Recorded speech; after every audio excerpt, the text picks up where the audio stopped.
of Veterans Memorial Stadium here in Coffeyville. It's time for Red Raven football here on US 98 and the Red Raven Sports Network.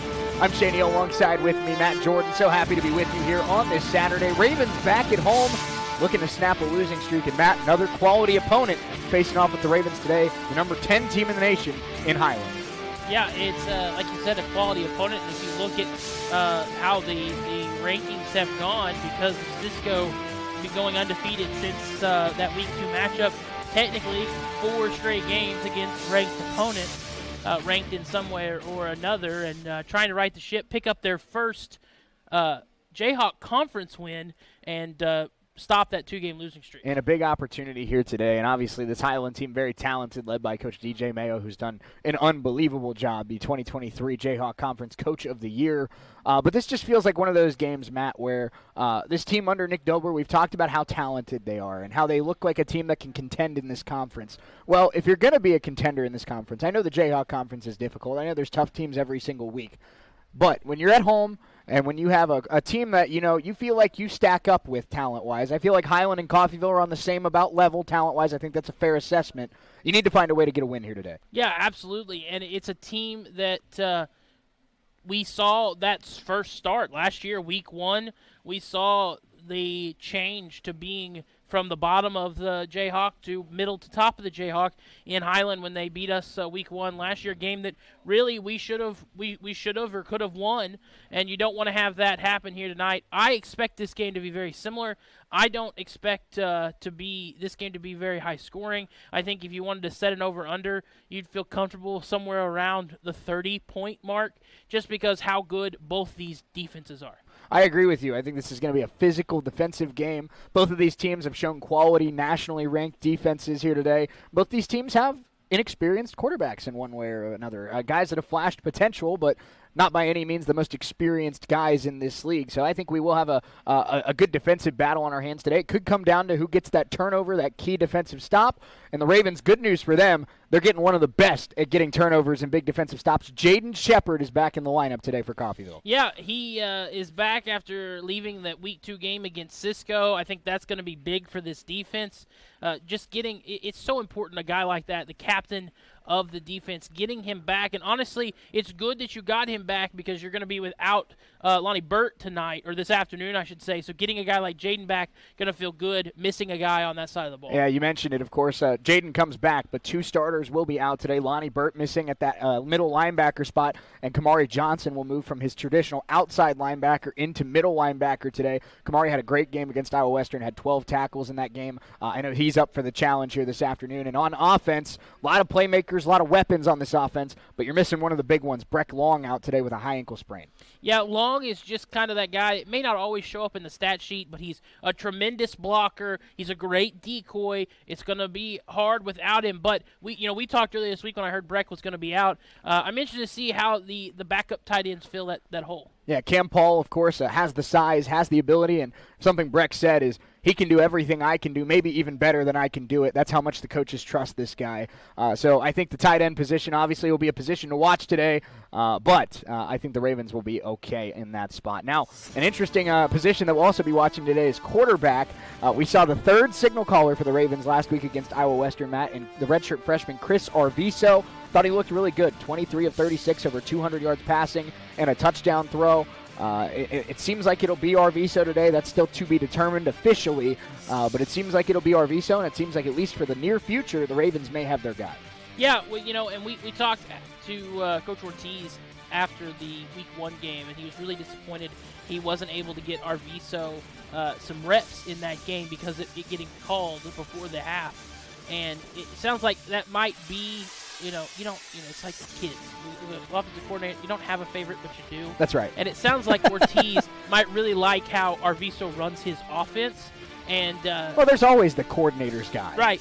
And so we'll see how that looks tonight. And it's no tall. Like, congratulations, your first 2 starts are, if he starts tonight, because that's something that or this afternoon that we might not even TBD, see, yep. Just because of what they've done to us this season. But congratulations if he does start. Your first 2 starts are against Iowa Western and this Highland defense. No doubt about it. They're throwing him into the fire for sure. But something that Coach Dilber mentioned on Wednesday, we'll hear from Coach Dilber in just a moment, but that I really thought stood out to me about Arviso is, of course, we've talked about this RPO style of offense that the Ravens enjoy running, and something that Dilber said Arviso does really well is he gets rid of the football quickly. He's able to sling it out there, make a quick decision, really rip that football out. And if you're going to run an effective RPO style offense, you need a guy that can sling it. And it seems like that's what they think Arviso can be. Yeah, absolutely. And, it's going to be interesting for us to see. Now, you watched a little bit of him last week watching the stream against Iowa Western, but I don't know much at all about Arviso as far as what he looks like on the field. Crehan and Vic, I was able to find tape on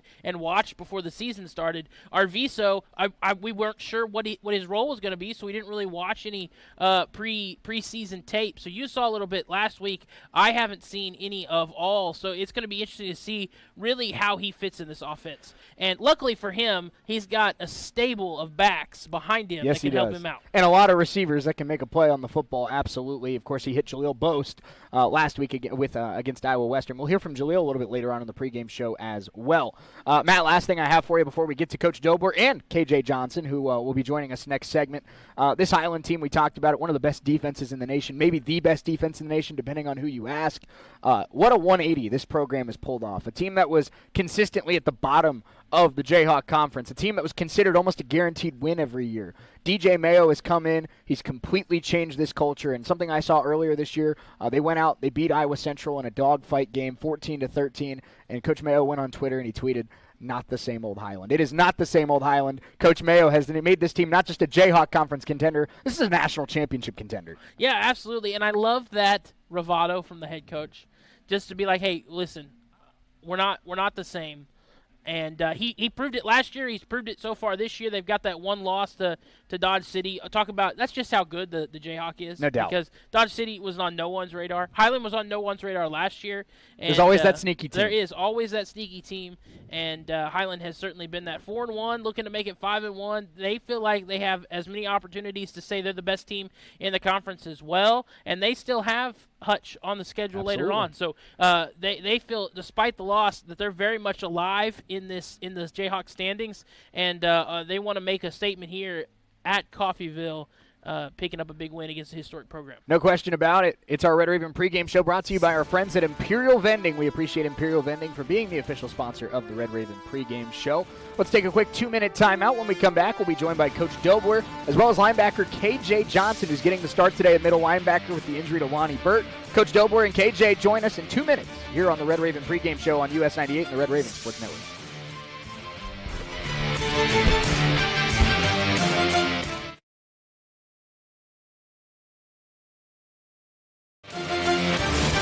Is proud to supply that tender care in Coffeyville. Skilled nursing services, rehabilitation, adult daycare, and much more are all offered. Visit medicallodges.com or stop by 2921 West 1st in Coffeyville and learn more. Medical Lodges Coffeyville, where they serve and enhance the lives of others with caring hands. Buying a home? Refinancing? Apply for a home loan anywhere with Solutions North Bank, formerly Community State Bank. Community State Bank online mortgage tool is easy to use. You can be approved in minutes, and Solutions North Bank lenders are always ready to answer any questions that you may have. Visit ourlocalbank.com on your computer or mobile device and get started today. Solutions North Bank, member FDIC, equal housing lender. If only Alexander's Ragtime Band was this entertaining. Don't miss the 3rd annual Dalton Defenders Marching Band Festival presented by the Coffeyville Community College Fine Arts Department. Over 600 participants from 12 high school marching bands from Kansas and Oklahoma will perform and compete on Tuesday, October 8th at Veterans Memorial Stadium in Coffeyville. Don't miss your chance to experience a dozen high school marching bands at the Dalton Defenders Marching Band Festival Tuesday, October 8th.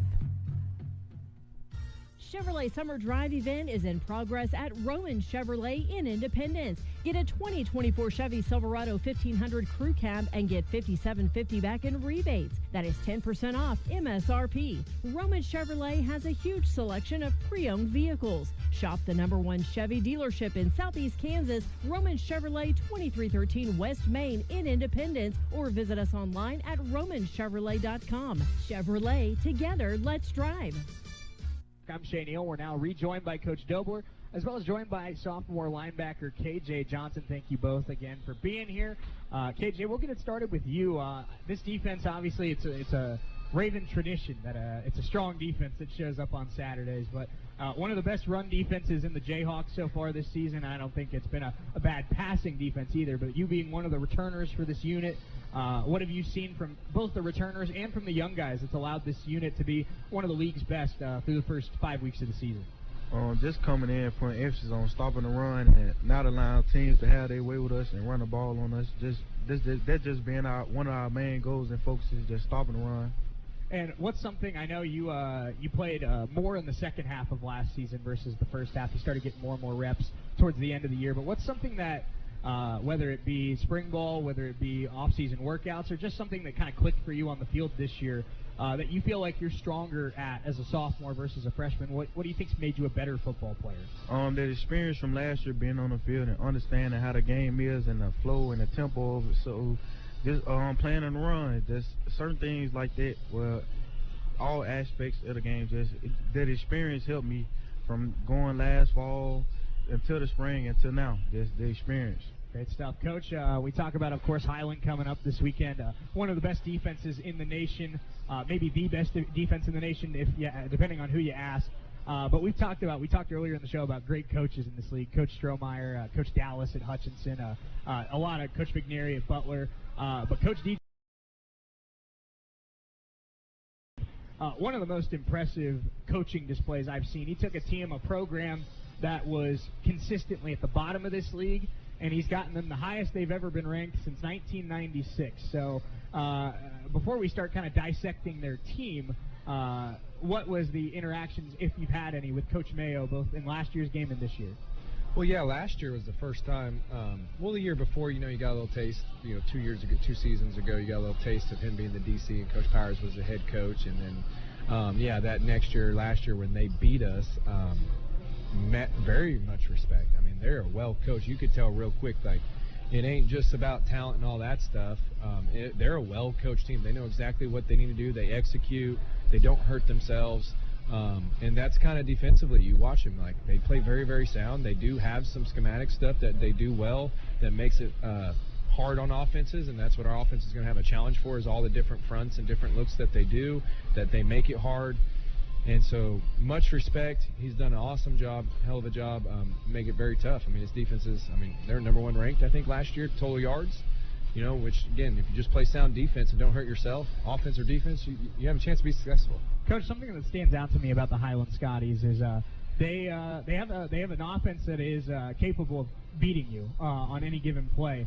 But they do struggle to run the football a little bit more than some other teams you've seen this year, averaging about 73 yards a game on the ground. Great passing offense, average well over 200 yards a game through the air. But what is the key for not just KJ, but your entire defense in doing your best to make this offense one-dimensional? Because I think when they've struggled on that side of the ball this year, it's when they've been forced to be one-dimensional. Yeah, they got some good receivers. They got a transfer quarterback, very talented, in the past because of the quarterback and the receivers, and they make some really good catches and good throws. We have to limit. We have to play sound and limit those. I don't think we can make them one-dimensional because they know their strength too, and they want to throw the football. We just have to make sure we limit the explosive plays, and be sound and make tackles out in space when they do catch it. And I think we got a shot. KJ, a question for you. I know, being a linebacker, in a lot of ways, you're kind of the center of that defense, making sure everybody stays in their assignments, in their lane, in their gap. So, like Coach said, obviously a transfer quarterback from UCF, talented wide receivers, good running backs on this team that, any given week now, it feels like they can have that breakout game. What's the key, and what are you telling your teammates, make sure that you execute your assignment and make them have to beat you and don't give them any free yards or free plays. Yes, sir. This week, our total focus has been just being ourselves. We've been putting a lot of emphasis on ourselves, and it's not as much on the other team. Just limiting the big plays, getting off the field on third downs, because that's what we struggled with in the past week, not giving up so many big plays. I feel like if we do those things, we'll have a very good chance this week. Absolutely, and I know going up against Iowa Western, plays a role in this, but early in the season, this team was doing a great job of getting pressure in the backfield, getting pressure on the quarterback, getting sacks. What's the key, not just for you, but the entire front seven and even some safeties and corners on some designed blitz plays to putting pressure on Gunnar Smith, because obviously he has the arm talent to beat anybody in this league, but if you put pressure on him, puts a little more, it makes him a little more difficult for him to make plays. Can you press in the pocket? Just being ourselves, getting to the ball, like you said. We just had to have that mindset that we need to get to the ball and put pressure on him. Coach, last thing I have for you, again, appreciate your time here tonight. Appreciate your guys coming in here tonight. But this back at home after a couple weird weeks and a chance to, at the end of the day, obviously 2 tough losses that you wish you could have back. That a few plays go a different way, maybe it's a different outcome, but you're still sitting 2-2. You're still right in the thick of this conference race, and you have a chance to defend your home turf and get a win over a good Highland team on Saturday. What does your team have to do to execute and come out over there with a win against the Scotties and what's going to be a very physical matchup? Yes, we're very excited about coming back home. I'm excited too. The team is. We don't have to travel. It seemed like it's the 4 of the first 5 games we had to go on the road, and now we get to come back home again in front of our crowd. And at 1 o'clock on Saturday, for the Red Raven Nation, and we're going to put on a dang good show because we're going to play our tails off. We're going to run around. We're going to execute. We're going to have fun playing football, and come out on top, hopefully. Because we're ready for it. It's one of those things. It's a tough team. It's going to be a tough team, tough battle. Our players, we all understand. It's kind of that cornerstone. Okay, we are back home. Okay, forget about what we've done. Let's fix ourselves, and we can go compete. That's the thing. The second half brought us, a lot more confidence. To go know that we can go play if we, go execute.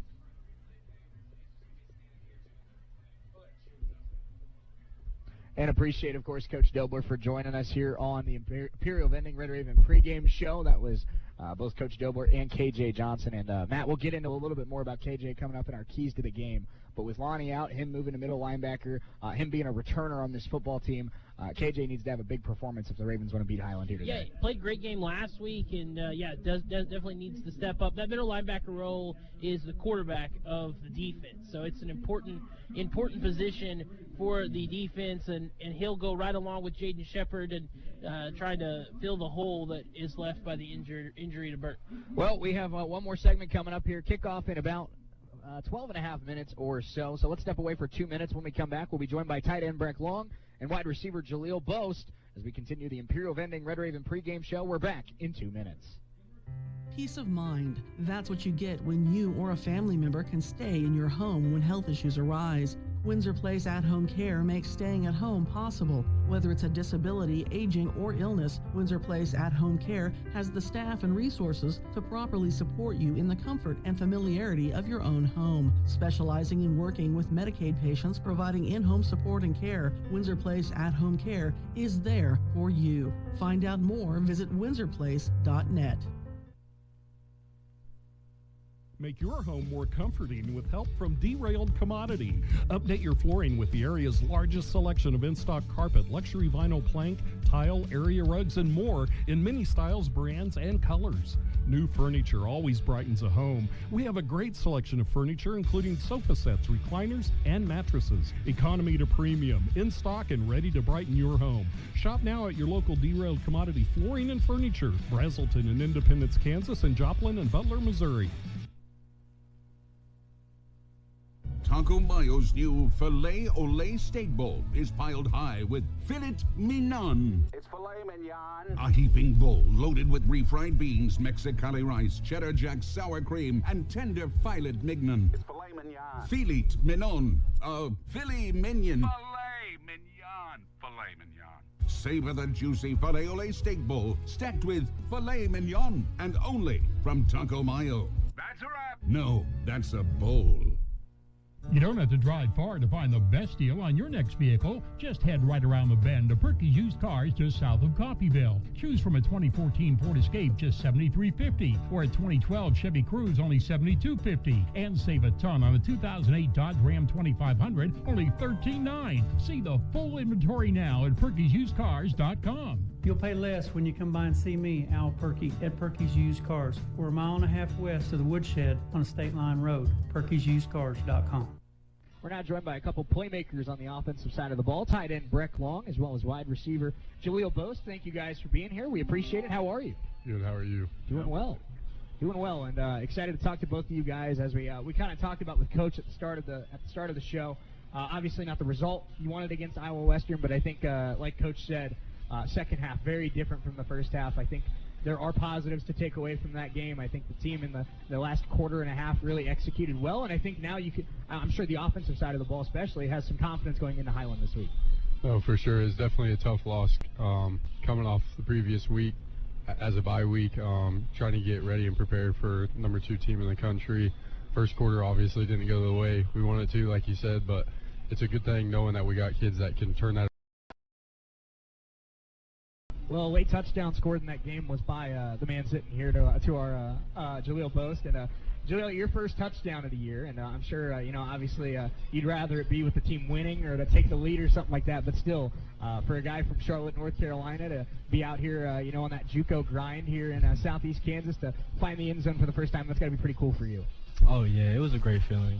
I just wanted to get in the end zone and just enjoy it with my teammates as much as I can, for real. Well, I got a question for both of you. It's a question I love asking all the players this year because there is just so much talent on this team. But both of you play in really good position groups, and we'll start with Breck because Breck, you went from playing with guys like Remington Easley last year as well as Jaden Dozier.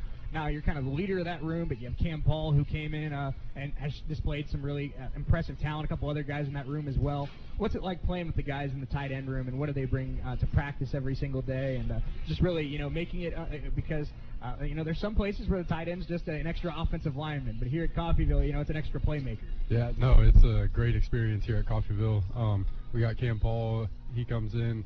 He makes the plays that he's supposed to, executes them just as well, if not greater than I am, and the coaches expect that highly of him. Next up, we have Hayden Lucas. He's a good young kid, big body, big frame, very talented kid. Once he gets on the field, that kid just goes crazy. His adrenaline rush, at practice, you can be on the defensive field and we'll be on the offensive field and the coaches can hear him screaming across the field. So it's good being able to have those two guys being in the room with me and being able to help share the Coffeyville experience with them as they're newcomers into the team. And when you're on a football team of 75, 80, 85 guys, you need those guys that bring that energy where it's a hot practice in August or, you're coming off of a loss or something like that. You need that guy that, makes a 15-yard catch and starts going crazy because that keeps the guys fired up heading into a big game like this coming up on Saturday. Yeah, no, for sure. Every day he could be down on himself about anything and he'll still make you laugh and bring the energy for you. So it's good having him being able to come out there with us every day. And it's not just him. There's a lot of kids on the team like that, but I know him specifically because the tight end room is very close, which is what I like about it, and it's good for us as players and being able to work with each other throughout the week and being able to get on the field with each other. So, absolutely. Good group. And Jaleel, what I love about the wide receivers this year is it's a pretty young group for the most part. It's a lot of, at least in Coffeyville terms, it's a lot of inexperience, but I think there's a lot of competition because I think there's a lot of guys in that room that are pretty similar in terms of talent and guys that just want to get on the field and make plays like you did against Iowa Western, but playing with guys like Jet Perez, playing with guys like Ty Durham, playing with guys like Jaden Jones, who had a touchdown against early in the season against Garden City. What's it like going to practice every single? Brandon Hayward, another guy that comes to mind. Guys that, of course, I know are your friends and your teammates and your brothers.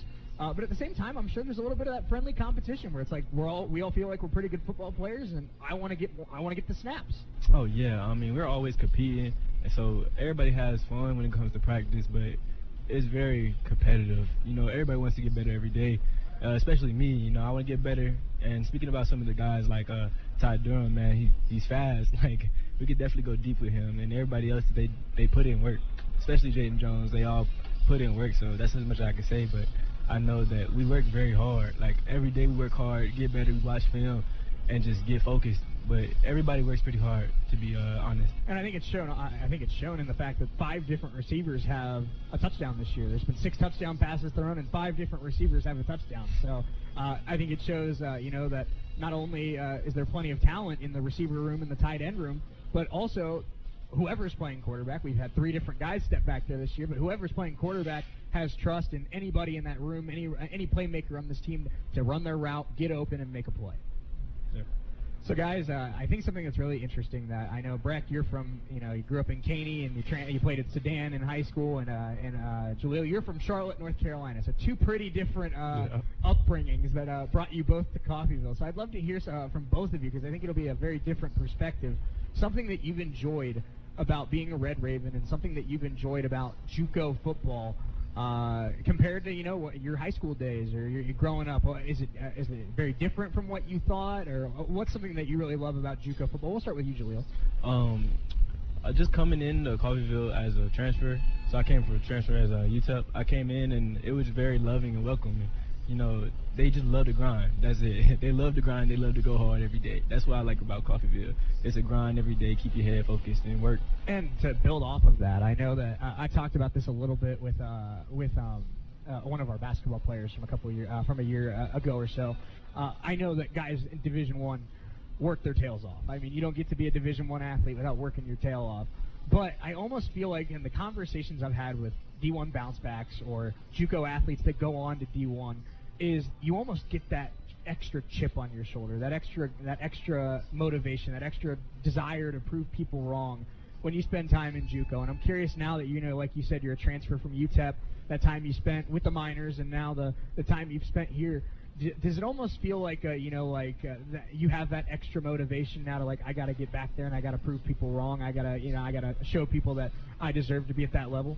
Oh, yeah, it's always a motivation, every day you just want to be locked in and just get back to that level, because you miss it. It's big, different. So coming to JUCO, it humbles you, tells you to put your head down and just get to work.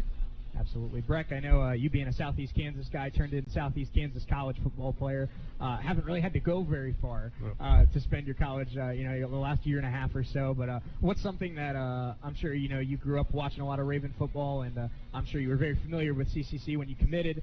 But what's something about the Ravens that has maybe even exceeded your expectations? Well, first off, just the history that Coffeyville has presented in the college football world. It's big time. If people don't know about it, research. It's 5 seconds and you'll find out. Being able to be a part of this team, it really is a good feeling. The relationships you build here, seeing people come and go, but coming and going and exceeding, doing better at the higher level is something that makes you kind of feel good about yourself. You're like, man, I hung out with that kid all the time. I helped push him, he helped push me. It's just all in all a great feeling. JUCO is a rough place sometimes, but I think after that, the benefits that come out of it just helps you grow better as a man, as a football player, as somebody that just anybody can look to, on and off the field. Just all around Coffeyville has always been something that's kind of like that relationship wise. And again, that was Breck Long and Jaleel Boast joining us here on the Imperial Vending Red Raven pregame show. Appreciate their time. Matt, we got to go quick, but I got 4 keys to the game for you. Number 1, sustained drives. This Highland defense, very good. You got to find a way to at least wear them out a little bit. Long, methodical drives, and limit the mistakes that you have in terms of turnovers and penalties. Absolutely. Keep their defense on the field. Keep your offense or your defense on the sideline. Absolutely. Gunnar Smith, a great quarterback, the UCF transfer. Matt, the Ravens have had a quiet couple games in terms of getting to the quarterback. They're going to need to put pressure in the backfield today. You want to make him uncomfortable back there, try to force some turnovers. This Red Ravens defense is at its best when it's scoring touchdowns and limiting touchdowns, and see if we can maybe outscore the Highland offense today. And we hinted about it earlier, Matt. Lonnie Burt out today with an injury. KJ Johnson slides over to middle linebacker. He needs to join Jaden Shepard as the co-captains of this defense today. If we go as they go. If they have a big game, I like it for our chances to come away with this one. Well, Red Ravens, Highland Scotties coming up next. We'll have a check of station identification. Kickoff in 60 seconds here on US 98 and the Red Raven Sports Network.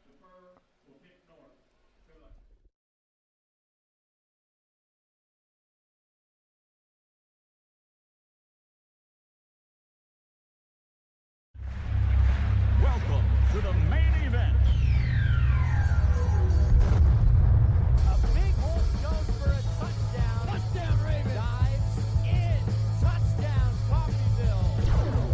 a new era of Red Raven football. This is Coffeyville Community College Red Raven football on US 98.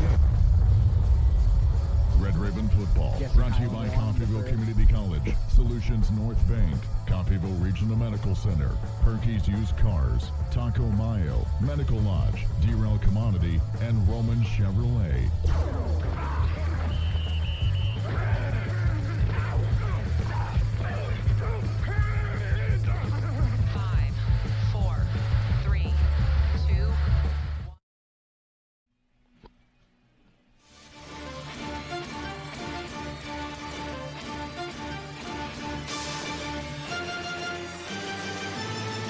Highland wins the toss. They will defer to the second half. It'll be Raven football getting it started. Ty Durham, Kyler Christmas, the two back there for Coffeyville. Ravens, Scotties, two of the best defenses in the Jayhawk Conference, go head-to-head on a sunny Saturday afternoon in the Ville. Highland ready, and the boot, we are underway.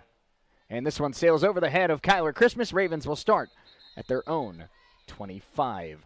Matt, we talked about it, two of the better defenses in this league, and we, without saying, that goes with two of the better young defensive coaches in this conference. DJ Mayo in his second season at the helm of Highland, and he has completely flipped this program around from bottom of the league to contender, and of course the Ravens love what they've seen so far in first-year head coach Nick Dobler. Yeah, this has been a good start for Dobler. I bet he probably thinks it could be a little bit better, but pick up a win here tonight. And move to 500 in conference play, you're going to feel pretty good about yourself. And they got a chance here offensively with Arviso to make a statement early against this daunted Highland defense. And as we suspected, it is the redshirt freshman Chris Arviso, his second consecutive start. Trey Jones lines up to his right as a shotgun formation, three wide receivers and a tight end, and a quick stoppage of play. And not the way you want to start the game if you're the Ravens. No, you're going to put yourself first and 15 before you even run a second off the clock. The touchback with the wind at the kicker's back was an easy touchback for him, and put him at the 25. Now they'll be back on the 20 with that 5-yard penalty. Delay a game before you even run a play is not ideal. And it's a handoff up the middle to Trey Jones. He'll find a little bit of a crease there for about 3.5 yards. Second down and about 12 coming up here for Coffeyville. And Matt, of course, Ravens have good receivers, but Highland has great, experienced DBs. Armani Ruse, the big one, number one, but you also see a lot of Jamal Hood. You also see a lot of Jashard Ritchie. 3 sophomore DBs, so very experienced secondaries. Jones tripped up, no gain there on that second down play, and third and long coming up for Coffeyville. Highland brought some pressure off the near side here. That was Bryant Coley rushing off the side and came flying in and got a hand on Trey Jones's shoe and tripped him up. It's third and long. Showing pressure again. That nickel corner bluffs the blitz. Now he goes back out there. This Highland defense, you'll see them moving around a lot. They're a very aggressive unit, and Coach Mayo, he's very hands-off with them. He lets them go and make plays, and they usually do it more times than not. First time today, Arviso's back to throw, looking over the seam. It's through the hands there of the open receiver, and that was first time tonight we've seen Cam Paul, who's starting in place of Breck Long, and Cam would tell you he's got to come up with that one. He's wide open right in the middle of the field, ran a nice little post route, found a hole in the zone defense, and had a first down if he'd have come away with it. 3 and out is not ideal for the Coffeyville offense. And we got a great punter. He's going to be punting into some pretty strong wind. We'll see how good starting field position is for this Highland offense that does have some issues. So Raven offense stalls on their opening drive due to a delay a game penalty and a missed opportunity on third down, a drop pass. And like Matt said, Brady Braun, the punter, back there for the Ravens. He gets it off, and the wind will start taking it at about the 40-yard line. That one bounced. It's loose. And it's loose. And a fight for the football. It's still out. And did Coffeyville fall on that football? I think they did. It is Red Raven football. Highland went for the ball, and it was popped free. And, Matt, that is very, very sloppy special teams play there by Highland. I think they should have just let it go. Yeah, it went off the fingertips of the returner. And it was initially recovered by a Highland Scotty, but then a Raven gunner came in and knocked the ball out once again. How about that? We talked about, obviously, turnovers could make a big impact in this game, and, well, the Ravens get the first one of the afternoon. So Coffeyville takes over once again, now right at midfield. at their own 49-yard line, pardon me, 13:44 to go. So scratch the 3 and out. The Ravens get a second chance. Just like they drew it up. Solid 30-yard play there. Now, there you go. Well, because of the wind and Braun's knuckleball on the way he punts the football anyway, that sucker was not easy to catch. It looks like they're this going to play look is at under this further one. review. Now, I don't know. Matt, explain this to me because maybe you have a different perspective. I don't know why they're looking at this because after it was initially bobbled, right, a Highland player recovered it and then fumbled again. Yeah, so I'm going back and looking.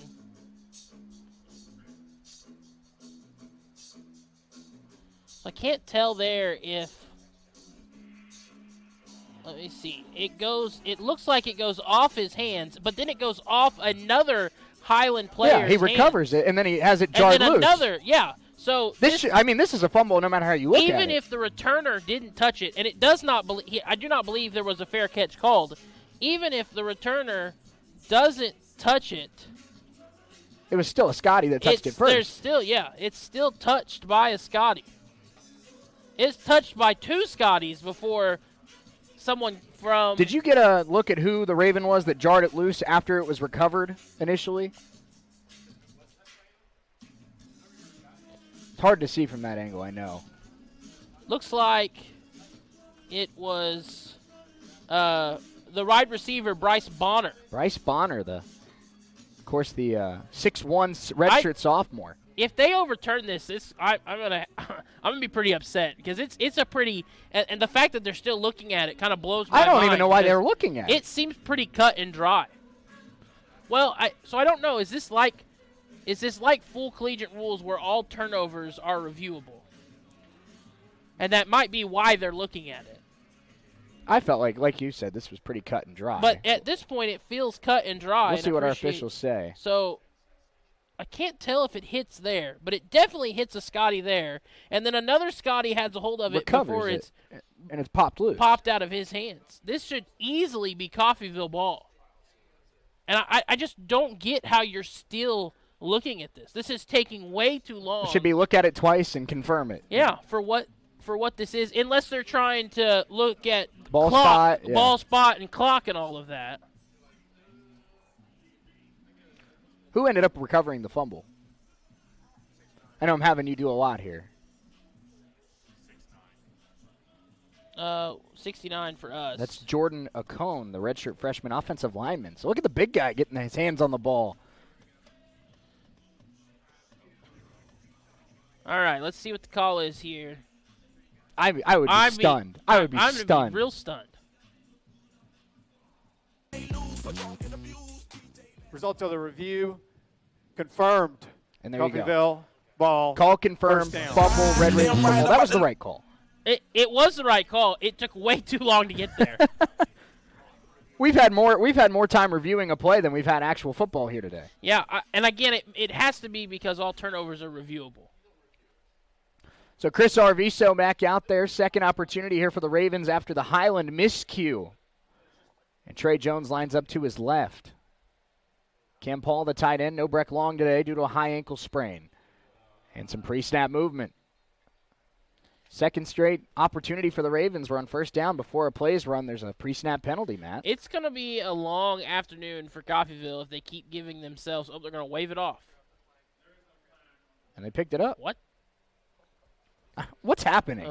What an odd start. We haven't had a normal game this year. This is an odd start to this one. We have not. Arviso in the shotgun takes the snap, pulls back, now looking to throw, taking a shot down the sideline for Durham. That's pulled in. Ty Durham down inside the 20. The Ravens in the red zone. A perfect ball from Chris Arviso. Into the wind. Arviso laid it where only Durham could come away with it, and that is what Ty is so good at, those big shots down the field. Man, that might be the best ball I've seen thrown all season. That's what they believe Chris Arviso can do. Gets it out quick, and he's got that touch on his throws. And the Ravens quickly inside the 15-yard line of the Scotties. Trey Jones, the running back to the left of the redshirt freshman, Chris Arviso. And they pull it down, throw the screen to Durham. Durham with a stiff arm, breaks a tackle, and he's down to about the 6-yard line. And that was the good read there. Highland stuffed the box. He got it out to Durham, one-on-one situation. Durham makes the first man miss and gets about 7 yards for the Ravens. Man, your wide receiver is your quarterback's best friend on a screenplay. When he stiff arms the defender into the ground, picks him up another 6 or 7 yards, makes the stat sheet look real good for Arviso. 2nd and 2 here for the Ravens at about the 6-yard line of Highland, looking to strike first. And now they will fake it. Arviso rolling right. Arviso, a flag is in the backfield right now. Arviso's into the end zone. But is it a hold in the Raven backfield? Yeah, this is going to be coming back. And it is indeed against Coffeyville. So it was I don't know if that was a designed read option. It almost looked like for the first second or two, Matt, that Arviso was looking like he was going to try and throw it. But then he immediately tucked it, trotted into the end zone. But this one will not stand. Yeah, and I think this is one of those situations, too, where it's great to see the talent there of Arviso. 15-yard penalty. And it's not a hold. It'll be a hands to the face. Down. I believe they called that on 55.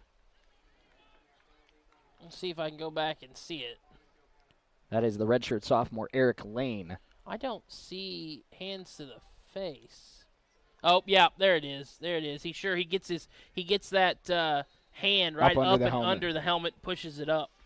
That's an easy 15-yard penalty. So Ravens now back to the 21, the 2nd and 16. Arviso takes the snap. Hand off to Trey Jones. He makes a man miss. Jones inside the 15, spinning down to about the 11-yard line, and that's a good chunky yardage back. And it'll be 3rd and manageable, about 5 or 6 yards here coming up for the Ravens on 3rd down. Yeah, great job by Trey Jones. Good play call to make it a 3rd and more manageable after a 2nd and long. And an injury timeout as a Highland Scotty is down. Ravens with a big 3rd down coming up. Let's take a quick 30-second timeout. We'll be right back here on US 98 and the Red Ravens Sports Network.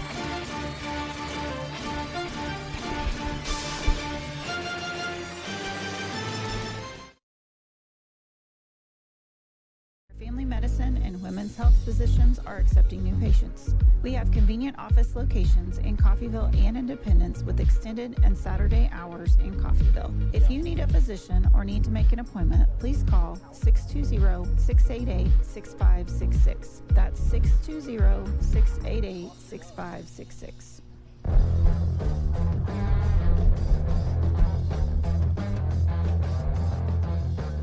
Injured Highland player on the field as we return to Memorial Stadium.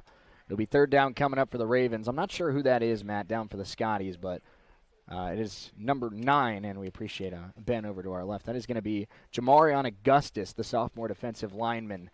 I didn't see that last play, Matt. I don't know if he was rolled up on or if he just had a misstep, non-contact. It looks like cramps. They're massaging the calf. So it could just be cramps. And that's a pretty heavy limp. He got up, and he does not like putting weight on that leg. He is starting to kind of waddle his way to the sideline. The athletic trainers were massaging that calf of his. And now he's going to get a little bit of help. His teammates and coaches saw that he was really struggling to walk off under his own power. It's the one who made the tackle. Well, bringing Trey Jones down to the ground will take a toll on you. That's for sure. Oh, his own teammate hit him in the leg. So 3rd down coming up here for the Ravens. They mark it 3rd and 6 at the 11-yard line. Arviso in the shotgun. And it is a handoff. Ravens will get about 2.5. They will be short of the 1st down. Looked like that was an RPO, and Arviso didn't like the throwing lane there, so they'll take their chunk yardage, and now it looks like they'll send out the field goal team, and so the Ravens will trot out their field goal unit, and this will be Hunter Martins, the kicker, out there. As for the 2nd straight week, we'll see Martins, no Rowan McCarthy. Interesting. Making a switch after. Martins is a freshman out of Broken Arrow. After Rowan struggled a bit against Garden City in the loss. This is about a 26-yard attempt. Martins sends it, and he got it. Ravens on the board, a fumble by the Highland special teams, and a dime from Chris Arviso to Ty Durham. Ravens up 3-0 here with 12:04 to go in the 1st quarter. Let's step away for 30 seconds. Highland getting the football when we come back.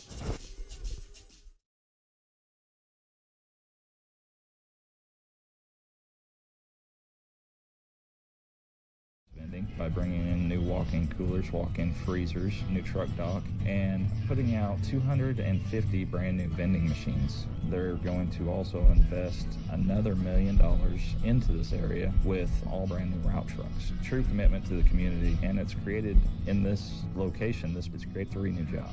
Imperial Vending, world-class service.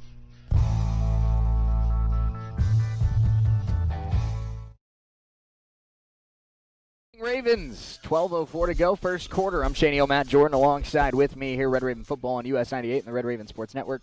Matt, better on that offensive series the second time around. Great throw from Arviso to Ty Durham, but again, on the first 2 offensive possessions, we've seen a theme. Penalties have killed this Ravens team from finding the end zone. Yeah, you started on the first drive back 5 yards more than you needed to be, and then a 15-yard penalty takes you out of it even more so. And on a play that would have been a touchdown. On a play that would have been a touchdown. Took 7 points off the board, and instead it's 3-0, so you are rewarded at least point-wise for forcing the muff punt, and you take a 3-0 lead. Would have loved for it to be 7-0, but you'll take it after the 3-and-out on your first drive. Now, I said before the break that Highland will get the football when we come back, but not to jump the gun, last time Highland had to receive a kick, it didn't go very well. Martin sends it. This will be returnable at about the 16-yard line. It is caught across the 20. Now trying to reverse field, and he's met at the 23-yard line by a plethora of Red Ravens there, an unkindness, if you will. There you go. That was good kick return coverage.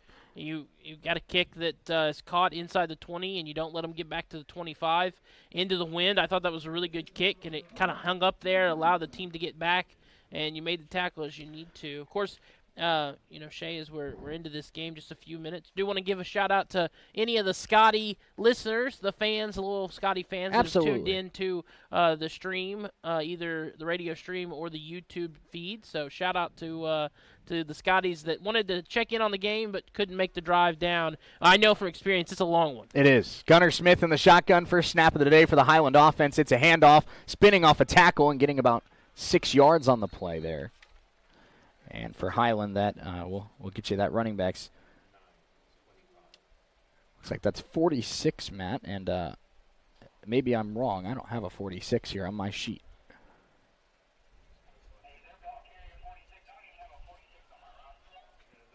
Yeah, we don't have a 46. No, nobody has a 46. We just figured that out. Here's a little touch pass, and the Ravens read this one well. It's going nowhere. That was Darion Bryant with absolutely nowhere to go, the Portsmouth, Ohio product.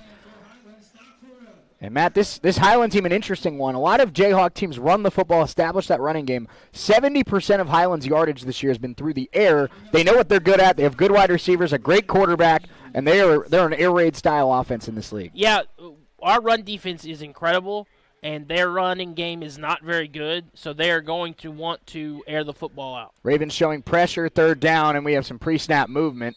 Play blown dead. We'll see who flinched first. That was Frederick Giles that was the edge rusher for the Ravens that tried to time the snap. Was he provoked? Of course, as always, you have both sides pointing at each other, but this one will be an offside. It was an offside. So, again, you go hurting yourself and giving them free yards. I watched this last night with Phil Kinley. Too.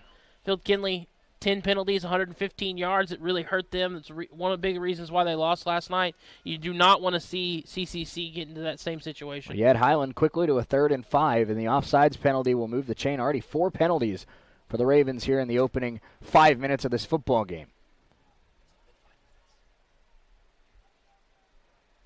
Gunnar Smith in the shotgun, running back to his left. Man in motion is Bryant. And a play action. They go back to throw. That's intercepted. Welcome back, Jaden Shepard. Inside the 25, inside the 15. Flag on the play. It's a pick 6 for Shepard. There may be a block in the back on the return. Jaden Shepard, welcome back. Welcome back indeed. We'll see if the touchdown stands, but like I said in the pregame, what a playmaker. This defense is at its best when it's scoring touchdowns, and Jaden Shepard showing why he wears the number 1 on his jersey, an important number to this CCC team. But a great job on the turnover. And it is a block in the back on the return. So the interception will stand. The touchdown will not. Second touchdown already today that's been wiped out due to a penalty for the Red Ravens. But Jaden Shepard read the eyes of Gunnar Smith to perfection, Matt. He was in that nickel corner slot. He goes and reads that crossing route. And like you said, and like Coach Dobler said, this defense is good when Jaden's not out there. Red Raven offense will take over on the Highland Scotties. 30. Absolutely. And another turnover. That's 2 turnovers for Coffeyville. They're definitely losing the battle of the penalties, but they are winning the turnover battle. And let's see if they can get points out of this turnover like they did the last time. They'd love a touchdown this time. And you know Coach Mayo's on that Highland sideline furious that his team's had 2 giveaways in the first 5 minutes of this game. Go on the road against a tough Coffeyville team. That's not the recipe for winning a game. No, it's not. Arviso takes the snap, handoff Trey Jones, looking for some wiggle room. He'll get about 2.5 yards. Highland plugs that hole quickly. It's Robinson that time on the carry. Excuse me, Stephen Robinson. Thank you. Good to see Stephen out there. I know he's been dealing with a foot and ankle problem, and he was a game-time decision today, but he'll give it a go. Might be on a little bit of a snap count, but obviously any snap he's on the field is an opportunity for the Ravens because he's quite the weapon. No, he's a home run waiting to happen. Second down here for the Ravens. Arviso, handoff Robinson again. Tries to fight through that hole. He's inside the 25, wrapped up at the 24-yard line. We'll have third down and intermediate coming up for Coffeyville. But a 3-yard gain by Robinson. Hole closed pretty quickly, but Robinson used that strength to kind of gain a couple extra yards and make it a nice third and manageable. And with the win, Matt, it might be 4-down territory here for the Ravens. Depending on what happens here on third down, absolutely. Chris Arviso in the shotgun, 4 wide receiver set, stacked on the left side, now man in motion. That's Anthony Wesson. Arviso rolling right, looking for a pass, and he's going to find Cam Paul, and Paul skies up, makes the catch inside the 15, showing every single inch of that 6'4 frame.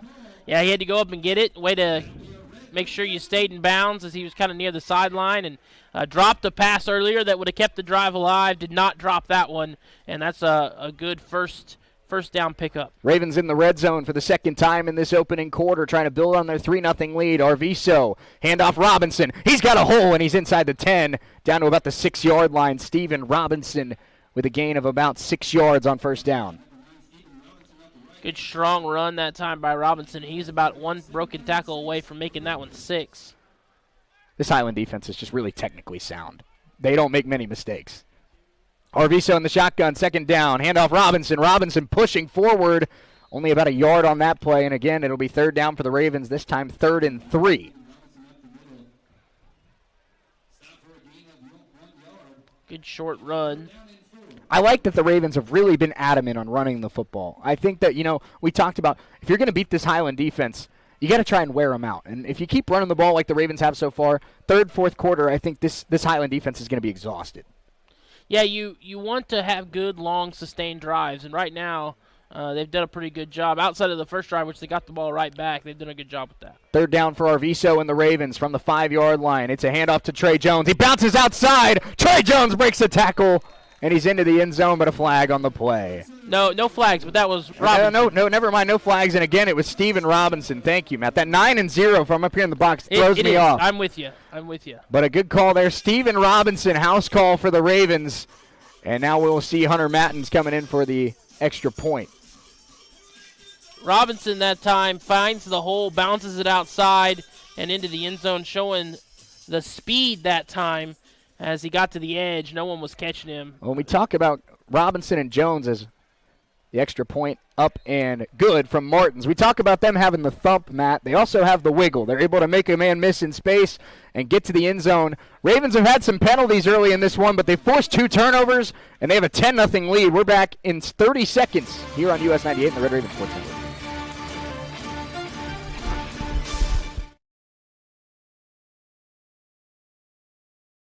Care. Owner Stephanie Bean with Medical Lodges is proud to supply that tender care in Coffeyville. Skilled nursing services, rehabilitation, adult daycare, and much more are all offered. Visit medicallodges.com or stop by 2921 West 1st in Coffeyville and learn more. Medical Lodges Coffeyville, where they serve and enhance the lives of others with caring hands.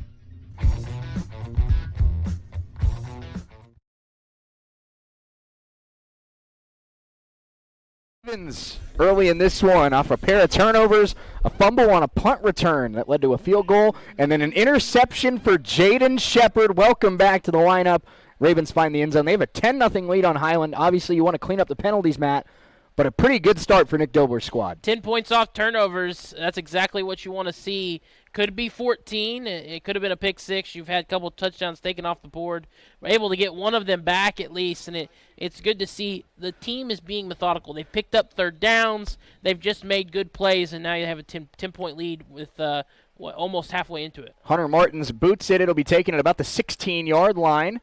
Returnable here for Highland in a lane across the 30 up to about the 33 where the tackle was made there by Savion Kennan, the redshirt freshman defensive back. And it's interesting, Matt, the second time we've seen Martins kick off, and he does a much shorter run-up than Rowan McCarthy does, maybe using, because of that wind, having a shorter run-up and trying to position that ball on one side of the field and really make it tough to return. Yeah, and because of the wind, I've noticed on the punt and both kickoffs, that ball is knuckling in the air. Footballs are already elongated and tough to catch. You add that extra element into it, and that's probably why we saw the punt turnover. We could see another one here because of that this afternoon. Gunnar Smith threw an interception on his first drive. Then Jaden Shepard comes in on a blitz. Smith this time reads it well, but throws it incomplete in coverage. Kyler Christmas.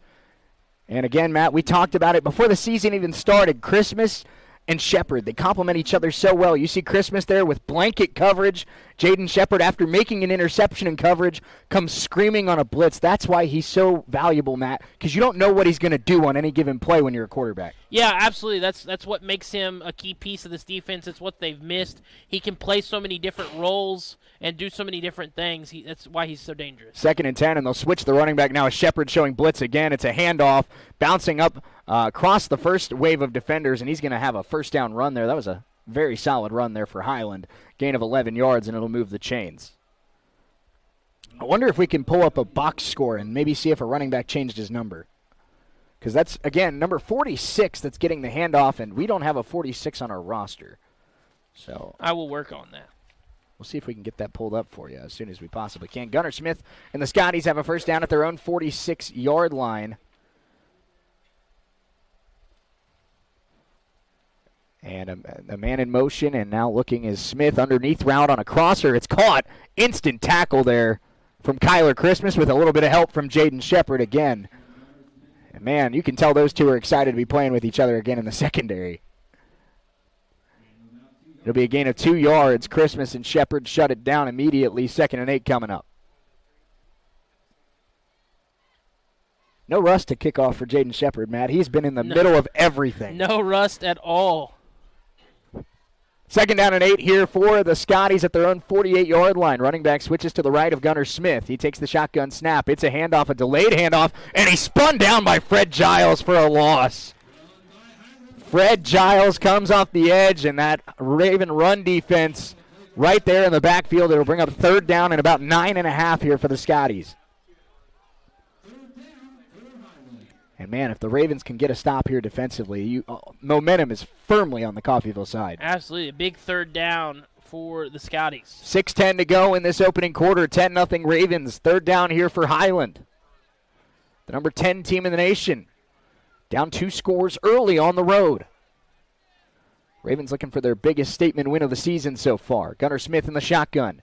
Takes the snap. Back to throw. Looking left. And that one is caught on the sideline. Toe tap there from Darion Bryan. And, Matt, there's no question that's his top target. 25 catches for over 500 yards and 4 touchdowns in the first 5 games of the year. He's averaging 110 yards a game.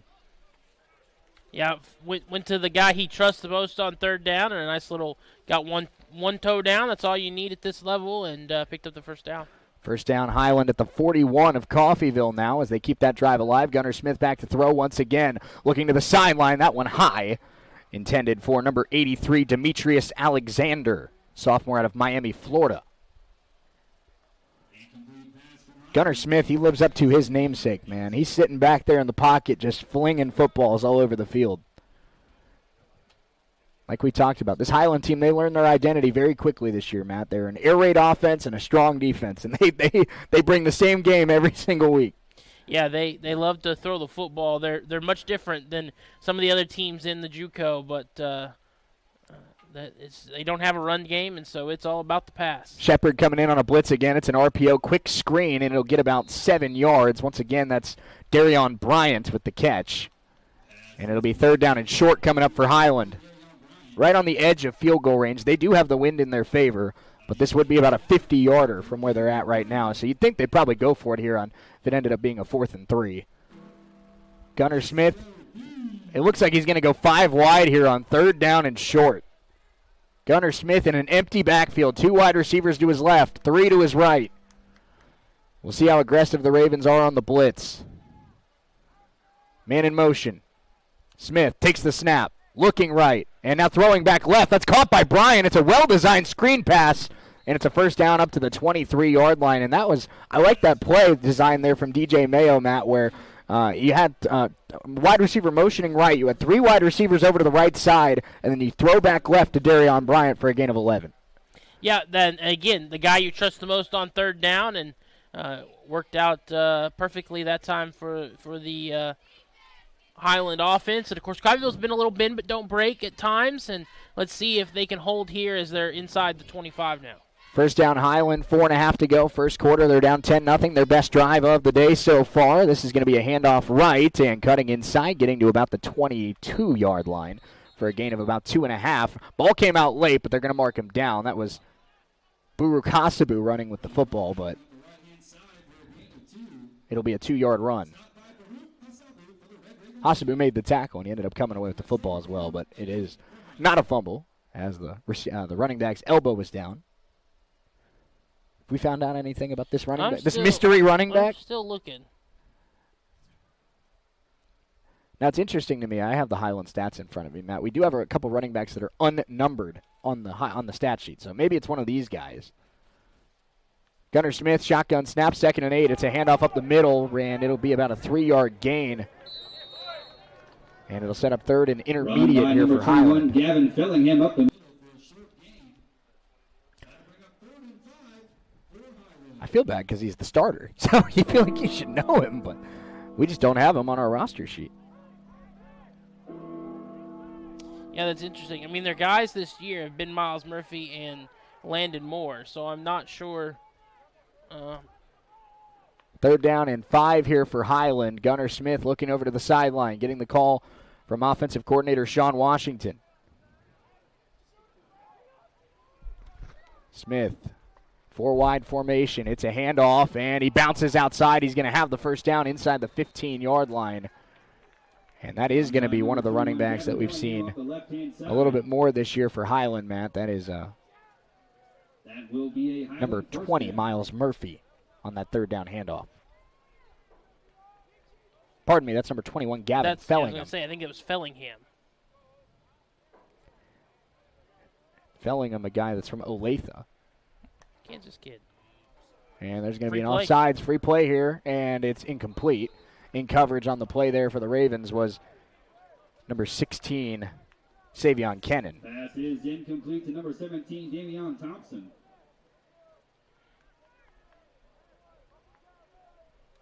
That'll bring up 2nd down and 10. See if we can't keep them out of the end zone here. And they're going to there was no offsides call on that play, man. How about that? It's 2nd and 10. They missed it? I guess so. Seemed pretty clear. 2nd and 10, 4 wide here for Highland. Gunnar Smith looking left, stepping up. Pressure comes from the Ravens. Smith takes off, and he's tracked down from behind by Fred Giles at about the 8-yard line. Smith took a hit there. Yeah, he did, but he got a good pickup. I'm going to make it 3rd more manageable. Already the 3rd and 5 today for Highland. Coffeyville's had a couple of opportunities to get sacks in the backfield, but Gunnar showing his ability to get out of the pocket and pick up some yards when he needs to. Under 2 minutes to go in this opening quarter. Ravens 10, Highland nothing. 3rd and 5 at the 7-yard line here for the Scotties. Number 10 team in the nation trying to find their first points on the road. Gunnar Smith, man in motion. It's a jet sweep. And it's a keeper, for Smith on the fake jet sweep. He's down to about the 6-yard line, and it'll be about 4th and 2 for Highland Well-designed play fake because it got me, but it'll be 4th and short here for the Scotties. We'll see how aggressive DJ Mayo is. I think he's going for it. I think he is too. Interesting play called on 3rd and 5. When that's what they chose to run, it kind of led me to believe if you're going to run something like that, you're probably going to try and go for it on 4th down. Not a very generous spot. It's 4th and 4. Yeah, they only gave him about a yard, and DJ Mayo's not even thinking about kicking the football. That no one moved on the sideline. This was go for it the whole way. I'm sure they were thinking maybe we get 3 or 4 yards and it's 4th and 1, but 4th and 4, that's a little tougher. We're under a minute to go in this first quarter. Maybe they are going to bring the I was going to say, DJ Mayo's going to think it over. Timeout on the field, 10-0 Ravens. Big 4th down coming up. Let's take a 30-second timeout. We'll be right back. Bank that understands your individual needs? We have the solution. At Solutions North Bank, formerly Community State Bank, we offer a variety of accounts to fit a variety of lifestyles and needs. Call Solutions North Bank at 620-251-1313 or stop by our Coffeyville location at 1414 West 11th Street and speak to a new accounts representative today. It's the SNB way. Solutions North Bank, member FDIC.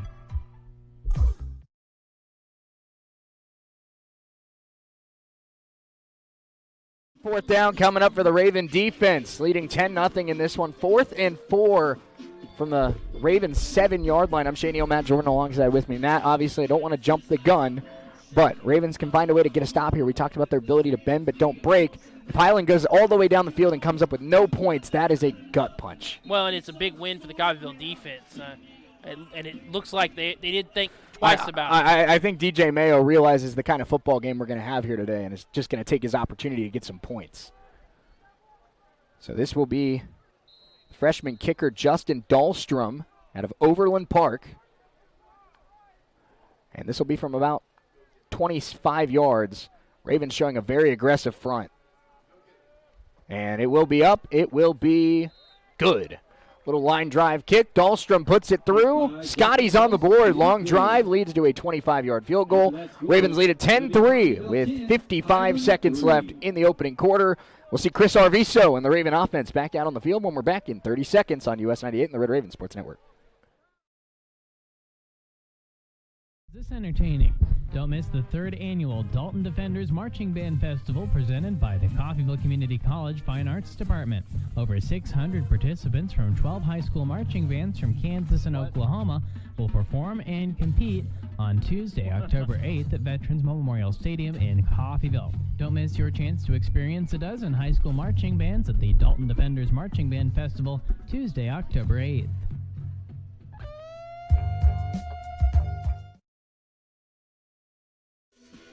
10-3 Red Ravens. Final minute of the opening quarter here in Coffeyville. I'm Shane Neal, Matt Jordan alongside with me. Ty Durham, Kyler Christmas back to receive the kickoff after Highland gets their first points of the afternoon. But, Matt, it still feels like, I know there's been penalties, and I know Highland just had a long drive and got points, but I'd say, barring something crazy happening in the final 60 seconds of this first quarter, quarter one, win for the Ravens. Yeah, absolutely. And I also think you got to feel pretty good if you're Coffeyville that you only gave up the field goal, because Highland pretty much methodically marched the ball down the field that time but wasn't able to score a touchdown. So the kickoff will come from the freshman Justin Dahlstrom. And again, Christmas and Durham, the two back there for the Ravens.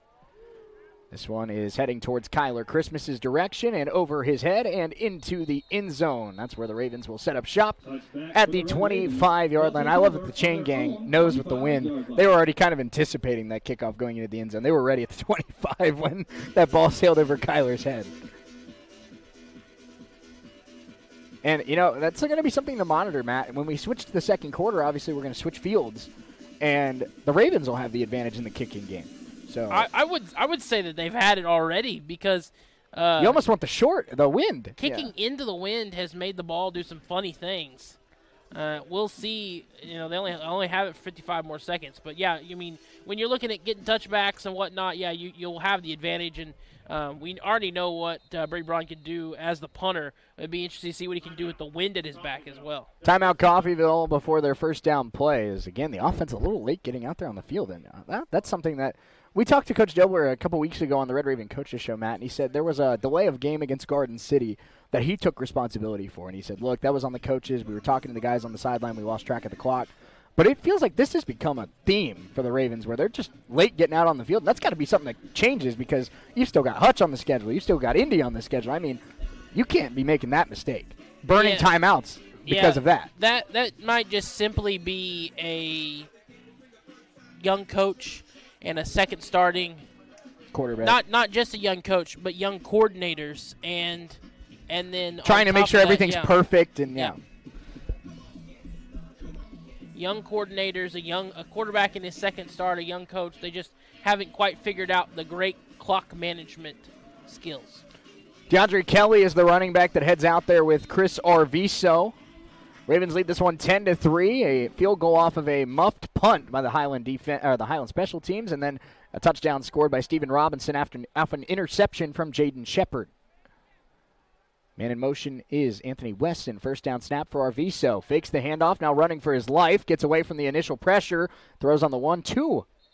The wide receiver Wenson, and that's going to be a short gain of about 4 yards. What I've seen so far, flag on the far side of the field. What I've seen so far from Arviso is he is a combination, and it's probably why they love him so much. I think I agree with you. Crean.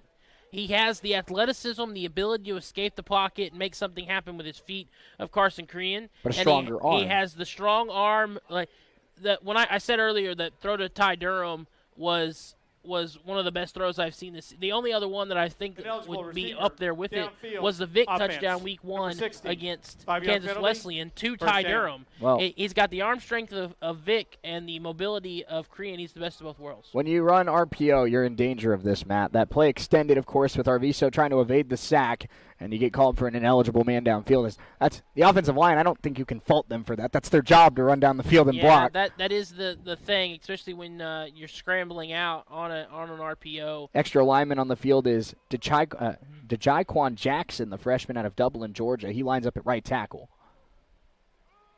And a handoff to DeAndre Kelly looking for space, and he'll get about 5 yards. Gets the penalty yardage back.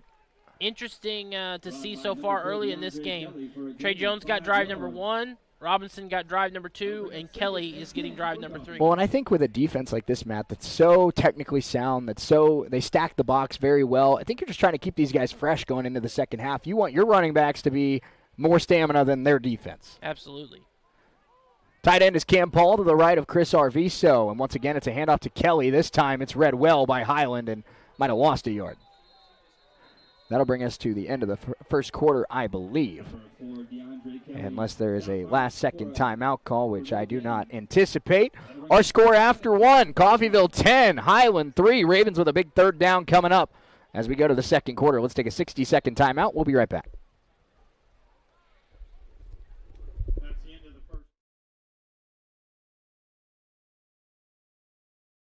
Crew Cab and get $57.50 back in rebates. That is 10% off MSRP. Roman Chevrolet has a huge selection of pre-owned vehicles. Shop the #1 Chevy dealership in Southeast Kansas, Roman Chevrolet, 2313 West Main in Independence, or visit us online at romanchevrolet.com. Chevrolet, together, let's drive.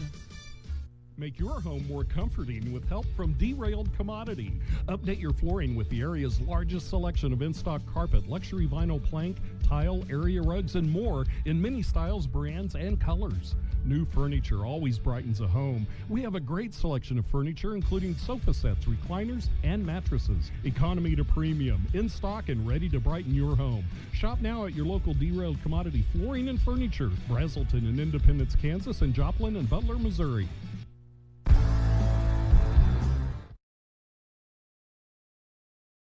10-3 Red Ravens at the end of the first quarter. I'm Shane Eel, Matt Jordan alongside with me. It'll be a 3rd down and 10 coming up for Coffeyville at their own 25-yard line. Ravens with a total on 95 yards of total offense in that first quarter on 15 plays. Highland held to 63 yards of total offense on 17 plays. Matt, Raven defense has done its job. Raven offense has done enough, but the problem is the Ravens with 5 penalties for 40 yards in that first quarter, Highland with no penalties. We talked about that. Highland, very well coached, very technically sound. They don't make a lot of mistakes. Third down here, Arviso takes the shotgun snap. It's going to be a quick screen, and Highland on it quickly. The ball came out late. It's going to trickle out of bounds. Jaden Jones was the receiver. That ball was punched out by Armani Rue, but luckily for the Ravens, it trickles out of bounds, and Coffeyville will be able to punt it and not have to play defense in the red zone. Yeah, Jaden Jones going to breathe a sigh of relief as that ball bounced out of bounds. Almost made something happen there. Made the first guy miss, but couldn't make the second guy miss, and now we get to see Brady Braun's big leg with the wind at his back. I want to see a McAfee strut. I hope he gets all of this one. Brady Braun has the wind in his favor here. It'll be 4th and 11 for the Ravens. Second punt of the day for the punter out of Indianapolis. And he sends it. No, he got it. That one is back to the 22-yard line. It is returnable. Return man stumbled for a moment, and he's going to be tracked down quickly. That's a lucky break for the Ravens. He had room to maneuver, and as he went to make his first cut, Matt, he stumbled, nearly fell, and then his lead blocker went down too, and he's held to a 4-yard return. That was a good punt. Way to flip field position, and now defense got to step up and keep you in the lead here. So it will be a big opportunity here for the Raven defense to get a stop and get their offense right back on the field. He was down. It looked like he went down. That knee is down. He should be inside. They should be down inside the 25, where he caught that at about the 23-yard line. That knee goes down. Gunnar Smith in the shotgun. He has 4 wide receivers and a running back to his right. Man in motion. And a fake jet sweep. Gunnar Smith back to throw. Looking up the seam. That's caught. And it's going to be a big chunk play up to about the 46-yard line, where the tackle was made by Bryce Bonner. Pass is complete from Gunnar Smith, but there's a flag. Bonner showing a little bit of Travis Hunter ability, Matt. He's a receiver last year on the team, and now he's playing a little DB here with some dime, and they're going to call an eligible receiver downfield. That's a big break for Coffeyville because that was a well-designed play for Highland. Yeah, another break for Coffeyville is they definitely missed a holding here, or pass interference, on the Coffeyville corner. But that'll make it 1st and 15. We love to see that first penalty on Highland. I've not called KJ Johnson's name a lot tonight, but obviously he's getting that start at that middle linebacker spot with no Lonnie Bird available. Marquise Lane Owens getting the start next to him, an outside linebacker. First down and 15 here for Highland. It's a handoff. He spins off the first tackle, and he's going to be met by about 3 Red Ravens. He does a nice job of pushing forward for about 2.5 yards, but Ravens had about 4 guys at the line of scrimmage ready to meet him. Raven run defense, I mean, Highland's run defense might be the best in America, but the Ravens run defense is not far behind them, Matt. Yeah, that run D is been something to hang their hat on for sure this season. And Highland had to know coming in with how bad their run game has been this year, trying to get something going against this front group for Coffeyville was not going to be easy. Second down and 13 here for the Scotties. Gunnar Smith in shotgun sends Fellingham out in motion. It's going to be a swing route, and Fellingham dropped it. That might be a live football, and it gets out of bounds. I think that was a backwards pass, and they do call it a fumble. Pass from number 12 to It was indeed a backwards pass. Well, and we've talked about it, Matt. I said, I take back my statement. I said that Highland doesn't make many mistakes in terms of penalties, and they don't. But they have made mistakes in terms of an interception, a muff punt, and now a backwards pass that sets up a 3rd and 19. So Highland has made their fair share of mistakes so far today. And Coffeyville just missed landing on that, too. That would have been their 3rd turnover. 3rd and long. And if you're the Ravens, you just got to protect the sticks here. You're okay giving up 8, 9, 10 yards if you don't give up 19. Cushion coverage because you don't. And it looks like that's how they're lined up. You're okay with a 9-yard catch. And they're just going to hand it off. Fellingham across the 20 up to the 22-yard line. It'll be a gain of about 5 yards. But the Raven defense does their job. They get the stop, and Highland will send out their punt team. I'm not surprised by that call just because Highland knows they're so good defensively. They trust their defense. You do have to punt into the wind. So we've seen one punt so far into the wind, and it was a fumble. It was muffed. Punt. If you're that was for Highland. So if you're Ty Durham here, are you going into this play just don't touch it? You don't touch it. But Coffeyville should get pretty good field position here because that wind is whipping right to left. And it's a low line drive, and it is not a good punt. It's going to take a Coffeyville bounce. They're going to have the ball in Highland territory at about the 42-yard line. And it knuckleballed, but he didn't even get all of it. And it's about a 25-yard punt there, Matt. Well, Coffeyville brought pressure, which made him punt faster than he wanted to. And then that ball hit its apex, and that you could see it just start spinning backwards because of the wind. And I just got a text from Dirk Andrews, of course, the PA voice of Coffeyville Community College, asking who 46 is. Dirk, we don't know. Yeah, we don't either. Unfortunately, we don't know. Neither the PA guy. I apologize if number 46's family is listening. Please let us know. Yes, please. I want to get it right. I feel bad. Or if you know who he is, please help us out here. I think it was a number change, but I'm not positive. But we'd love to get it right. Arviso and a first down handoff, and that's going nowhere. That's DeAndre Kelly on the handoff. Run by number 4, DeAndre Kelly. And a tackle was made there by number 6 for Highland. That is Javen Augustus. Good to see him back on the field after he left early with an injury. Yeah, I don't know if it was a stinger or cramps or what, but he was in some significant pain. Yeah, and they were trying to massage it out, and there was some contact. Second down, Arviso looking on a quick little slant, and they're going to say that was a catch. That was a great catch. For Cam Paul, that was a low throw. Well, he's definitely made up for that one he dropped earlier. He said, I'm not going to drop another one, and that was quite the catch. That was one that you could understand him dropping, and he pulled it in off his shoe tips. And here's 3rd down and 6 coming up. And Arviso back to throw. Arviso looking. That's caught up the middle. Anthony Winson inside the 20. Ravens in the red zone. From Arviso to number 14, Anthony We're trying to get this. I don't know what's happening back in the studio. We're trying to get that figured out. Matt, you never know what you're going to get. No, you don't.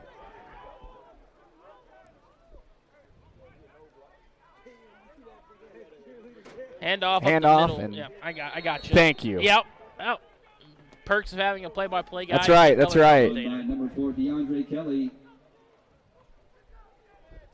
I have no clue what's happening No here. idea. And unfortunately, our guy back in the studio hasn't read my texts yet, so we're going to get that resolved as soon as we can. There we go. Perfect.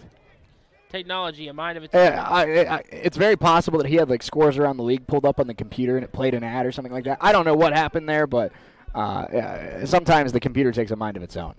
Second down here, Arviso looking on an out route. That's going to be caught and fighting forward. Look at the effort there.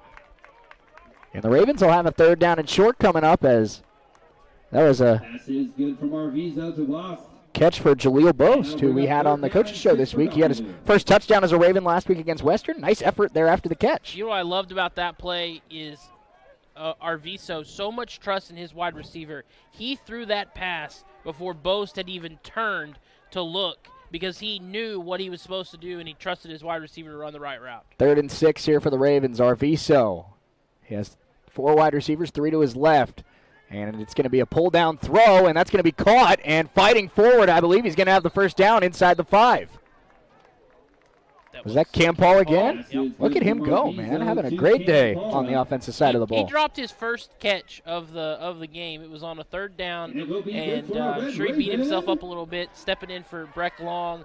But since then, he's caught 3 passes, and they have been 3 really good catches. Arviso in the shotgun, 1st and goal for the Ravens. DeAndre Kelly to his right.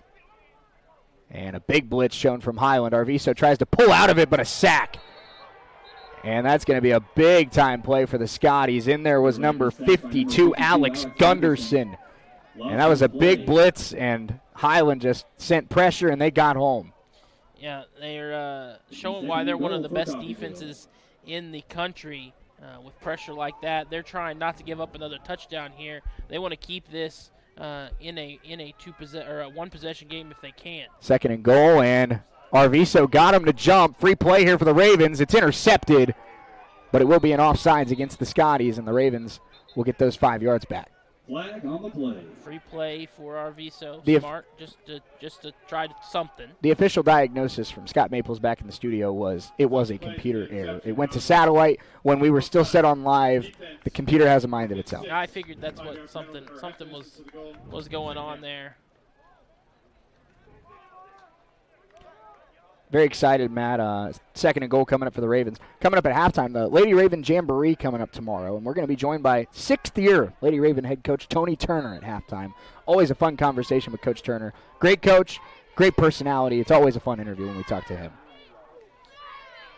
Arviso takes the snap, and it's a keeper for Arviso, and he's running out of time, gets rid of it, and nearly picked off. That was a very ill-advised throw, and it nearly ended up in the arms of Darius Woodard, and he knew it too. Woodard is very upset with himself for not picking that pass off. So I like the thought process for Arviso because it was, I don't want to take a sack. I don't want to lose a chunk of yards. Let me try and find somebody. But at the same time, am I out of the tackle box? And we saw this in the NFL. Dak Prescott threw a pass to his offensive lineman because that's a 5-yard penalty as opposed to a 15-yard penalty. Third and goal for the Ravens. Arviso, handoff, trying to get outside, and tripped up is Kelly. An enormous tackle for the Highland defense, and that's one of their sophomore DBs, Jashard Ritchie, making a huge tackle. Matt, that was one-on-one. If Kelly breaks that tackle, it's a touchdown. Ritchie with a huge sophomore play right there. And just like the Coffeyville defense on the Highland field goal, it was bend but don't break, and you got to feel like it's a success to hold them to a field goal here instead of letting them score the touchdown. Ravens trying to get their 2-possession lead back. This will be a 26-yard field goal for the freshman Hunter Martins. On its way, and it is good. Second field goal of the day for the freshman out of Broken Arrow, Oklahoma. Ravens 13, Highland 3. Let's take a 60-second timeout. We'll be right back. With that score, it'll be the Red Ravens 13, Highland 3.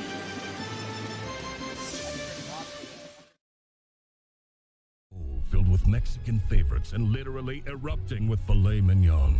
The Filet Ole Steak Bowl can be yours if you make it past Chuck Steak Canyon and the deadly sirloin abyss. Filet mignon beckons, my friend, on the meaty, mighty pinnacle of beefdom. The Filet Ole Steak Bowl from Taco Mayo. Welcome to Meat Mountain.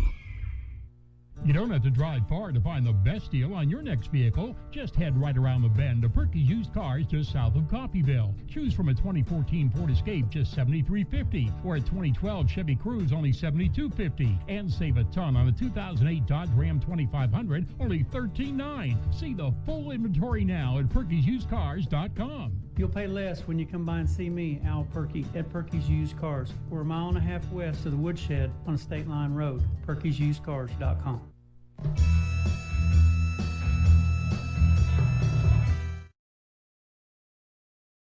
13-3, Coffeyville leads with 7:50 to go in this first half. Shay Neal, Matt Jordan alongside with you. And Matt, we do like to be hospitable people when we can. So I've seen we have some Highland fans on our YouTube stream as well. If you're listening on the radio, we appreciate you hanging out with us, and always, fun Jayhawk competition here when these two teams go head-to-head. So there's no bad blood.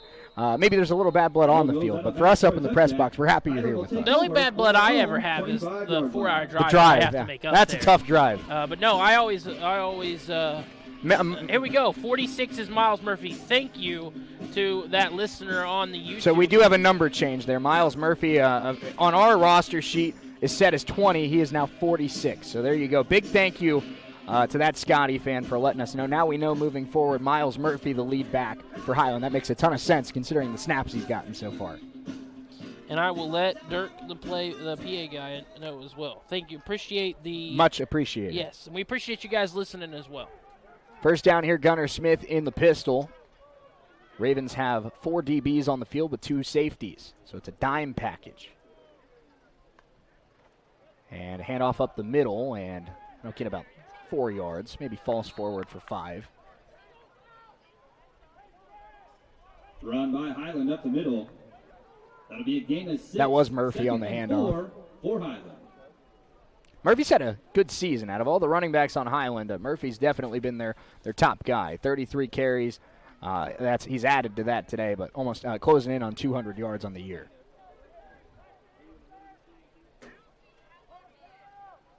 Second down here and 4 after a gain of 6 for Highland on first down. Smith takes the shotgun snap, handoff to Murphy outside, slips the first tackle, big time collision out on the edge. They're going to meet him at the line of scrimmage. Murphy slipped the first tackle, but he was met. I'm not sure who was out there. Was that Hasabu that hit him in the hole? But that was a big-time collision. Yeah, I thought he was going to lose a couple, but he was able to get back to the line of scrimmage. And I think that was Buru Kasabu on the play. With the way I've seen Miles Murphy run the football, I'm kind of surprised they haven't had more success running it this year, just because he seems like just such a strong runner. 3rd down and 4, I agree. And Highland looking off to the sideline here for this big 3rd down conversion. Down 2 scores with now 7 minutes to go in this first half. This is a very important drive for the Scotties here on the road. And play will be stopped. I believe a timeout taken by the Scotties. They did not like how they were lined up there. We'll keep it here. But, Matt, I mean, we talk about momentum is such a big contributor in college football. And you're already, down 13-3 on the road against a good defense. You already have a lot of things, you have momentum that you have to counter in a lot of different situations. You don't convert here. You give the Ravens the ball back, and they can drive down the field and add more points before the half where, of course, they can make it potentially a 3-score game. You really dig yourself a deep hole 4 hours away from home. Yeah, absolutely. Well, and we talked about the wind, and it's an issue here. You saw the last punt; it only went about 20 yards. You're again, if you don't pick up the 4 yards here, you're again going to be punting. That's going to put Coffeyville in good field position once again because of the wind. And so the Coffeyville defense, you're going to be hungry here. You don't want to be too aggressive, but you definitely want to try to get the stop here. But another 3 and out would be tough for this Scotty offense. No doubt about it. Coach Turner just made his way up to the 3rd floor, so that halftime interview officially full go, Matt. We're officially locked and loaded there, and excited to talk to Coach about his 2024-25 team. A lot of new faces, a couple Montgomery County kids on this year's team as well, so excited to talk to Coach about that coming up in our Solutions North Bank halftime show. But now 3rd down and 4 here for Highland. And a big play here for Gunnar Smith, the UCF transfer. Takes the snap. Pressure off the left side. He dumps it out, and the running back, Murphy, can't hang on to the football, and he is furious with himself. Well, Murphy upset that he didn't come away with the catch, but had he caught that, Lawrence Brown was right there, and that was getting wrapped up at the line of scrimmage. I couldn't tell, Matt, but I believe that was once again off the edge, Jaden Shepard on the blitz. Making you throw that ball more quicker than you're ready to. That'll have it offline. Ty Durham back to receive the punt. First punt, like Matt said, only went about 20-25 yards. So we'll see if the Scotty punter can get a little more on this one. Durham standing at about the 38-yard line. And Ravens send a big blitz, and this one not much better. It's going to hook out of bounds, and we'll see where they mark it. I think the Ravens are going to be starting in Scotty territory once again. It looks like the Scotty 39. That was 37. They're going to mark it at the 47. I was looking at the wrong official. That's my fault. Oh, I was as well.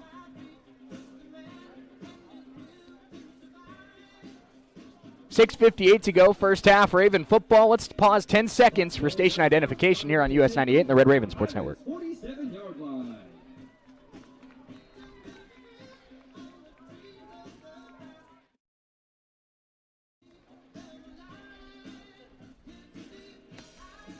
Raven football here is Chris Arviso back out there on the field. Matt, now that we've seen Chris up in person here for a quarter and a half, your thoughts on Arviso's game so far today? I'm a big fan of him. I really like what I see in Arviso. Back to throw here on first down, taking a shot down the field, and he overthrew it there. That was looking for Jaleel Boast, and he had a step and a little bit too strong of an arm there on that throw, about 5 yards in front of the Raven receiver. Yeah, I wonder if the wind played a little bit of a factor carrying that ball farther than what Arviso wanted. But, man, he did. He had a step in his receiver. That would have been a touchdown. Boast, another player that's really kind of worked his way into the rotation this season, Matt. He's from Charlotte, North Carolina. He spent last year at UTEP. Only had 3 catches on the year heading into today, but he had a touchdown last week, and it seems like he's getting more and more snaps. They seem to like what he can do as a route runner. Here's Trey Jones breaking a tackle. Jones, big hole, and he's down to about the 31-yard line, and Trey upset with himself because I think he thought he could have slipped that one and gone even further. Yeah, he saw the end zone. He thought he was going to score, but still a great run. But that's what this coaching staff, we heard it in the preseason, you earn snaps. You earn your playing time, and it doesn't matter if they pegged you as a starter or not. You earn that time on the field, and Boast in practices and now in the game, he's earning it. There's plenty of options as there's plenty of options on this Raven team. You gotta be good to earn your snaps because there's about 9 guys in that receiver room that all want playing time. First down, Ravens at the 31-yard line. Arviso in the shotgun. 3 wide receivers to his left. He now pulls down, tries to throw. That's off the helmet of Armani Rue, and it takes it. Karam's about 10 yards behind the line of scrimmage. That was a bullet, and it went off of Rue's face mask. I'm sure, I can't imagine what Armani was thinking inside the helmet there. That was a shot right in the face. Man. And, I would have felt bad for the receiver if that was at his hand. Armani Rue's one of the best DBs in this league, and he's like, man, he just hit me in the face. That was wild. So second down and 10 after a weird incomplete pass, but an incomplete pass nonetheless. Arviso takes the snap. Good protection, good pocket, and that pass off the fingertips of Durham, a little bit outside. He tried to one-hand it, and it'll be third down and 10 coming up for the Ravens. I think you're right, Matt. I think the wind is starting to play into kind of how these balls are moving down the field because the Ravens are taking with Arviso a lot more 15 to 25-yard shots and not just those 5 to 7-yard crossers underneath. Yeah, a couple offline throws, although Ty Durham probably should have come away with that catch on that last one, but just a little too far in front on the play right before that, and we'll see if he settles in here on third and 10. Arviso takes the snap. Again, a nice pocket here for the Raven quarterback. Now stepping up, now running out of time. Arviso will be dragged down. He had about 6 seconds before the pressure got there, but nobody getting open down the field, and Arviso takes the sack, and the Ravens will bring out the punt team. Yeah, that's a coverage sack. That was great job by the Highland corners and safeties there in coverage, and Arviso had a bunch of time to look down the field, just couldn't find anyone. Shouldn't have taken the sack. Coach Ortiz in Arviso's ear as soon as he gets to the sideline. I assume those two are very much in sync. You got to get rid of it. That's probably what he's telling him. You can't hold on to it. Now, this has been one of Brady Braun's biggest skills this season, Matt, is field position, pinning guys inside the 15-yard line. Let's see if he can do it here. And a little sky kick here, and it'll bounce about the 4 and goes into the end zone. Braun, I liked the look of it, but a little bit too much on it. Highland will start. It's about 2 yards too strong for Brady Braun, but he's shown the ability. It was going to be tough to top what Cade Dowd pulled off last year, Matt. But the Ravens, I'll tell you what, they have proven that this coaching staff can recruit punters. Special teams has always been something that they've done well in Coffeyville, especially punters. And that is no different with the group that they have this year. Highland will start at their own 20-yard line. 5:28 to go, first half. Ravens 13-3. And the Highland defense, and I just think the way that Highland plays football, Matt, the Ravens are up 2 scores and have looked very strong, but it still feels like this is a neck-and-neck football game. You don't feel comfortable at all. You don't feel comfortable with a 10-point lead at all. Gunnar Smith, a delayed handoff. The Ravens all over that. No gain, might have lost a yard. Back in there for the Ravens, K.J. Johnson. There he is on that play.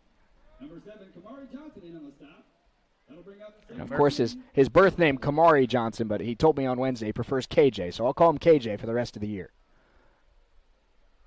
Play like that, you can tell me whatever you want to be called. I was going to say, you tell me what you want to be called. You keep making plays. Second down and 10 here for Highland. Another handoff. That's Fellingham this time, and he'll get about 2 yards. That was Marquise Lane Owens in on that tackle along with K.J. Johnson. Third down and intermediate to long intermediate here for Highland, and a chance for the Ravens to get a quick 3 and out. We've seen the inability to really control the running game for Highland come into play here, and Coffeyville's ability to stop the run, and now you've got a 3rd and long. Gunnar Smith, Ravens send 3. Smith trying to step up. Pressure comes, and the Ravens with a sack. Coffeyville defense gets home. Who else, Matt? K.J. Johnson. What a big series for the linebacker. And you'd said you hadn't said his name much. Well, we've said it a couple of times there, and now Coffeyville going to have another chance again. I feel like a weatherman talking about the wind so much, but again, you're going to be punting from about your own 5. That's where the punter is currently standing. He might be lucky to get it to the 35, 40-yard line here. That was KJ's 2nd sack of the season. His other sack came against Garden City in Week 3. And that's his best punt of the day. Durham will fair catch it at the 44. That was really, really good by Ty there. Yeah, that was Come up, just grab it. That was really smart by Ty Durham. Good job to fair catch it, but a better punt. That's exactly the kind of punt that you'd like to see from your punter in that situation. The other two had been low line drive knucklers, and that was. It was a good punt, but now if you're Matt, if you're the Ravens, if you're Nick Dober, if you're Angel Ortiz, you have the ball in Highland territory again. Up 2 scores, 3:43. Bring out your 4-minute offense, burn this clock, find the end zone, 3-score lead at the break. You'd feel really good. Yeah, absolutely. A touchdown here would be so big, but you'd take another field goal. You got 45 yards and 3:43 left, 2 timeouts. You feel good about adding points. Plenty of time. Time is not a factor in adding points. Now, 4-minute, every college runs a 4-minute offense nowadays. Chris Arviso out there, and he's got Steven Robinson to his right. And it's going to be a handoff to Robinson. Robinson trying to get outside. He'll get a gain of about 4 yards on first down. So I've gone back and forth. I love having a big group of running backs. And kind of what they've done here is basically said, all right, you get a certain number of plays or your drives or whatever. But the other thing that it kind of does, it keeps them fresh, but it keeps them from gaining any sort of rhythm and momentum. And I'd kind of more prefer them to stick with the hot hand. 2nd and 7. Pulls it down, throws over the middle. That's Cam Paul again, breaking a tackle. Cam Paul down to the 31. What an impressive first half he's had after that first drop. He's been the best receiver on the Ravens today. Absolutely. Filling in quite nicely for Breck Long in those little intermediate passing lanes. And another big first down pickup for Cam Paul. And we saw the potential with him early in the season. It's good to see it kind of come into fruition here today. Arviso's first down snap, pulls it down, throws outside for Paul, and he's going to have another about 5 yards there. The quick decision-making of Chris Arviso. Well, what I was just about to say is I love the RPO decision-making by Arviso that I've seen so far in this first half. Only twice have I not liked the decisions that he's made, but the way it's so quick. He changes that arm slot, that arm angle to get the ball out there. I really like what I've seen from Arviso. 2nd down and 5, and Ravens look to the sideline. It's Wenson in the slot, along with Cam Paul on the right side. Ty Durham is your receiver out wide on the left, and on a wide receiver on the right, I believe, is Jaleel Boast. Hard to see that far down the field, Matt. Man in motion now is Paul, and this will be a delayed handoff to Robinson. He fights his way down to about the 23-yard line where it'll be 3rd down and 2 for the Ravens. And I think, we've seen all 3 quarterbacks this year, Vic, Crean, and now Arviso. I think all 3 have looked good. I don't think we've seen a poor quarterback play this year. But I think in the style that Coach Ortiz wants to run, and we talked about having his guy, in the style that he wants to run as we hit the 2-minute warning, we'll keep it here. 2-minute timeout. 2-minute timeout, thank you. Can't I'm sorry. I apologize. I'm learning. We're new to the college game. But I think, we talked about Coach Ortiz having the guy that he feels like fits his system. I think that's what we've seen from Chris Arviso. Out of these 3 talented quarterbacks on the roster, Arviso feels like he fits what this offense wants to be the best. Yeah, through the first half, and just looking at the stats from last week. There's a small sample size. I can absolutely see why Coach Ortiz said that Arviso is his favorite of the quarterbacks. I absolutely see that. This is a really talented Highland defense, and I felt like for the most part he's kind of carved him up. So I like what I've seen out of Arviso. You see during the timeout, during the 2-minute timeout, freshman long snapper Kevin Fay and the punter Brady Braun working on the snap and hold, just in case we call upon a Hunter Mathens kick. Hopefully it's an extra point kick, not a field goal kick. Well, so here's the thing, and I just thinking about all the scores I've seen Highland do this year. 13 is the most points they've given up in a game. We're sitting at that in the first half. So you score here, and it's the most points they've given up all season long. I think this is the most explosive offense they've faced all year. Big blitz shown, and that's going to be a free play for the Ravens. Arviso takes a shot for Durham, and it's just out of his reach, but a hard count there for Arviso. He gets the Scotties to jump. It's going to be a first down for the Ravens. We do have a Scotty pointing at the Raven backfield, but I didn't see a false start, Matt. Well, they let the play go. False start absolutely kills the play, and that's free first down. down. And that's the way of football, Matt. Anytime somebody jumps, you're pointing at both sides. Well, yeah. Yeah, but I definitely knew that wasn't a false start because you don't let the play go. But yeah, a little 5-yard, 5-yard free first down. If there's any free offsides play for the Ravens all year, I think the number one thing should be let's go to Ty Durham in the end zone. I think that should be the play call when you have an offsides penalty. Arviso first down Ravens inside the 20, and it'll be a handoff to Robinson. He breaks the first tackle and fights his way forward for 3 yards, and that's an impressive run for Robinson. I know it's only going to show up as 3 yards on the stat sheet, Matt. That should have lost 2 yards. You're facing one of the best defenses in the nation, bounces off a tackle, turns nothing into something for Coffeyville. Yeah, pick up a yard or yard and a half and set up a 2nd and 9. This is a perfect drive for them right now, especially if they score. What will cap off and make it the perfect drive is they score a touchdown, but they're eating all of the clock. Minute 48 left here. Did we have a timeout taken? Because the clock hasn't started yet. That was just a run play, Well, right? there looks like an official timeout. Okay, there we go. Good call. The offense with a helmet off qualifies for a 10-second runoff. Please set the clock to 1:38. The clock will start on my whistle. 10-second runoff for injured offensive player. 10-second runoff. It was a helmet. Helmet off. Thank you. Honestly, if you're the Ravens, does 10 seconds No, off that's mean? what. I mean, is that a bad thing? I mean, Dobler could have taken a timeout to save the 10-second runoff, I believe. I think you don't want Highland getting But the football yeah, back you're with time. okay with yeah. 10-second runoff.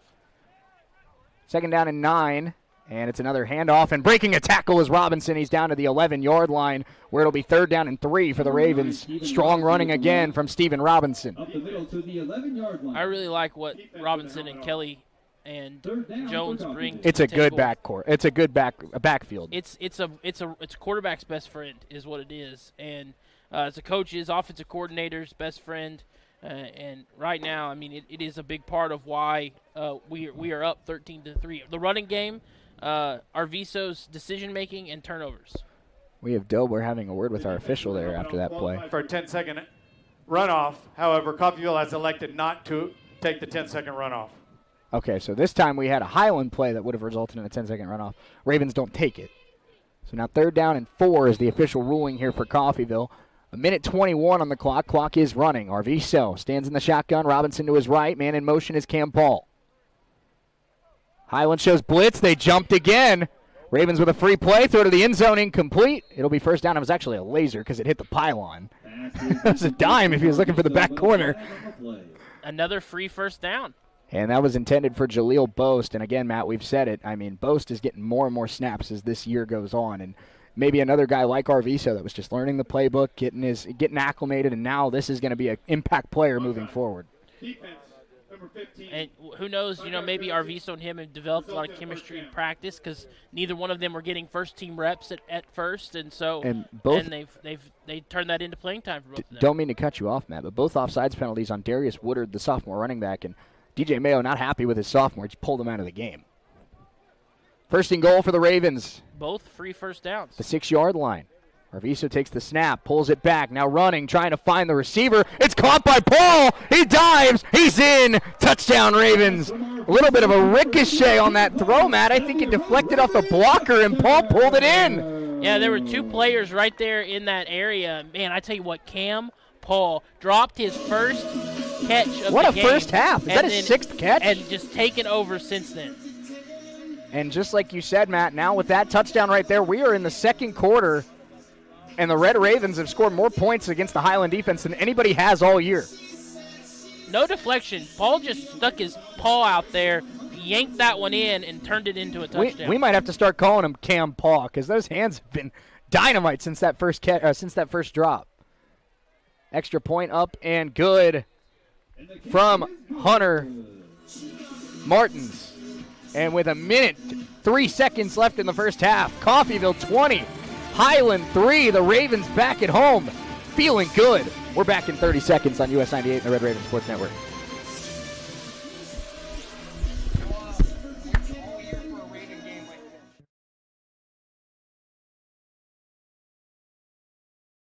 Surroundings of their own home. Specializing in working with Medicaid patients, Windsor Place At-Home Care has supportive home care and all the resources to help make staying at home a reality.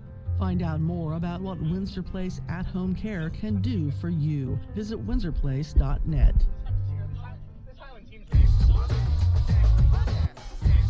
Ravens in the end zone. Chris Arviso to Cam Paul. 20-3, Coffeyville with 1:03 left in the first half. Shane Hill, Matt Jordan alongside with you. Matt, after the heartbreaking loss to Garden City, the tough game on the road against Iowa Western, we've been waiting for the Ravens to really put it all together since the Cisco game. This has been a really impressive first half of football. Yeah, this is about as good as you can ask with the way the offenses ran things, the turnovers they forced on defense and special teams, only giving up 3 points. They've played very, very good, sound football, but something we've seen this team have an issue with is 4 quarters of put-together football. And second-half adjustments. And they have not done that well. And, yes, they have a 17-point lead, but there's still 1:03 left. Don't give up any points here, and you're set for half, but come out in the half strong. They kind of let Cisco get back into the game. They didn't score anything in the second half and lost to Garden City. They had 1 bad quarter against Iowa Western, so you got to limit that and have just put together four great quarters. We're calling upon a holder here on the kickoff, and interesting to say, Matt, it's been Hunter Martins all day for the kicker. Rowan McCarthy's out to boot this thing because he's got the wind at his back. We'll see how far Rowan can square this thing up, and oh my goodness. That ball was annihilated. That was not into the end zone. It was out of the back of the end zone. That was about 10 yards away from landing on the track on the fly. Yeah, that's quite the kick. That's about as excited as you can get on a kickoff that just goes out of bounds. I'll tell you what, Rowan maybe still trying to tweak some things on field goals, but the kick power is not an issue with Rowan McCarthy. That is for sure. Of course, he tied the school record with a 57-yard kick against the Cisco Wranglers back in week 2. Matt, and we talked about it in the pregame, Matt. Shepard, Christmas, Johnson, your returners on defense. Johnson had the big sack. Shepard has the interception. The sophomores have stepped up big. Handoff up the middle. That'll get about 3 yards. Shepard in on that tackle there for the Ravens. Run up the middle from Highland. You needed your sophomores to have a big game against a ranked team, and we've seen a huge play from Jaden Shepard, and wow, it's so good to have him back on the field. He's had 5-6 tackles and an interception in this first half. We've seen Kyler Christmas do what he's done all year, Matt, and that's play good coverage against number 1 receivers on other teams. And, of course, he'll have a tough challenge coming. He's still going up against Darion Bryant. He'll have to go up against Benson Prosper in a couple weeks with Hutch. He'll have to go up against a talented receiver at Iowa Central next week. But impressed with Kyler, impressed with Jaden, and KJ on that last drive. Really took matters into his own hands. Tackle for loss, assisted tackle, sack on a 3-and-out. Yeah, the defense, like you said, those guys that you needed to step up have stepped up. And interesting decision by Highland. I guess they're content with the score being what it is. They just kind of ran a little play up the middle, picked up a few yards, trying to run some clock. And then Coach Dobler takes the timeout. Dobler doesn't. He smelled blood in the water. Well, but he doesn't have 3 timeouts, so it's not like he can stop it and try to get the ball back. Well, we'll see. Maybe he's thinking the defense can make something happen. I was going to say maybe he trusts his guys enough to maybe punch a ball free, or if there's a fumble on the transition or something like that, just put pressure on this Highland offense like they've done throughout most of this first half. 2nd down and 7 here for the Scotties. Gunnar Smith in the shotgun. It's a handoff right to Fellingham. He tries to get outside, breaks 1 tackle. And that was a good hit trying to force the fumble, but Fellingham able to hold on to the football about a yard short of the first down. A little bit of shoving after the whistle between Fellingham and Lane Owens. No flag on the play. But a little bit of a push from both sides there. They do pick up a first down. So they did give him a good spot there. We'll see. Right. 35-yard line. We'll see maybe take a shot. I don't think they're going to. I think they're content. They are going to have to run one more play, but I think they're content with just holding 17-point deficit. They're letting it tick down to 15 seconds before they're even lined up. I don't know why you'd be content, Matt. I mean, maybe you just don't want to turn the ball over, but you're down 3 scores on the road. Well, trying to throw the ball into the wind, and you've already turned it over once on the offensive side of things. One final snap. It's a handoff to Murphy, and he's met at the line of scrimmage there. And the Ravens not letting that go anywhere. That was DJ Jackson in there on the play for Coffeyville, and that caps up an outstanding first half for the Red Ravens. Offense does enough. Defense has been outstanding, and Matt, the penalties, they've cleaned it up in the second quarter. They have a 3-score lead, and now it's like what we talked about learning from that Garden City game, playing 4 complete quarters, beating a top 10 team in the nation here at home. Absolutely. This is a much needed game for them to get right. They've done it so far in the first half. Can they keep it up in the second half? We have our Solutions North Bank Red Raven halftime show coming up next. We'll be joined by Red Raven head women's basketball coach Tony Turner with the Lady Raven Jamboree coming up tomorrow. Let's take a 2-minute timeout. The Solutions North Bank halftime show with Coach Turner coming up next here on US 98 and the Red Raven Sports Network.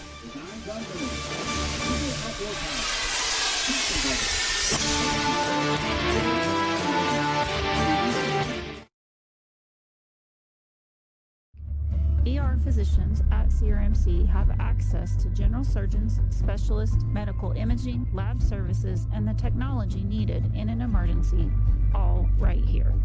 If you are faced with a life-threatening emergency, insist on the best and say, "Take me to CRMC."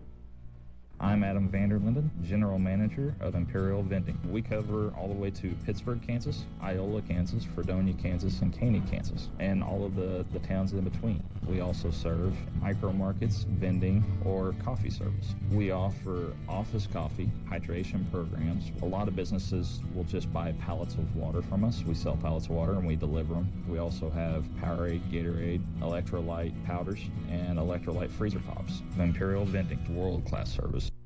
When you need to rely on a nursing facility for the care of a loved one, wouldn't it be comforting to know that the owner is providing the care? Owner Stephanie Bean with Medical Lodges is proud to supply that tender care in Coffeyville. Skilled nursing services, rehabilitation, adult daycare, and much more are all offered. Visit medicallodges.com or stop by 2921 West 1st in Coffeyville and learn more. Medical Lodges Coffeyville, where they serve and enhance the lives of others with caring hands.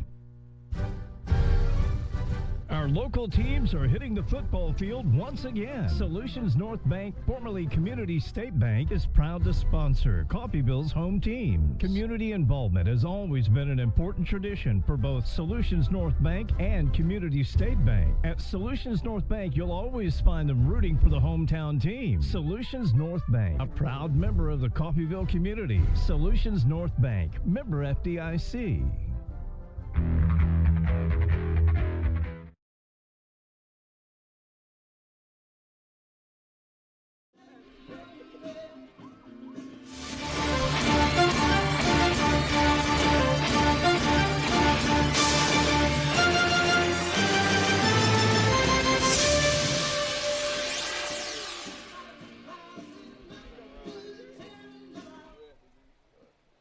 Ladies and gentlemen, for your halftime entertainment this afternoon. Our Solutions North Bank Red Raven halftime show here on US 98 and the Red Raven Sports Network. Appreciate Solutions North Bank for being the official sponsor of the halftime show. I'm Shane Neal, and we're now joined by the Lady Raven head coach going into year number 6, Coach. I don't know if that's set in for you yet, but 6th year as the head coach of the Lady Ravens. Tony Turner, good enough to join us. Thanks so much for being here. How are you? I'm doing good. We just had practice, and I'm enjoying this football game right now, and the Ravens are doing great. I was going to so say, you might be the good luck charm maybe for him, so, Coach. Maybe so. Well, like before we get into this year's team, of course, I like to do a quick little reflection of last year, and I know that this is a theme we've talked about. This is going to be a very new team this year for your Lady Ravens. And, of course, a lot of key losses from last year. Tatana Woods, Black Owl, Kylie Ortiz, Bailey Lehman, Ivy Fox, and Talia Jones, just to name a couple.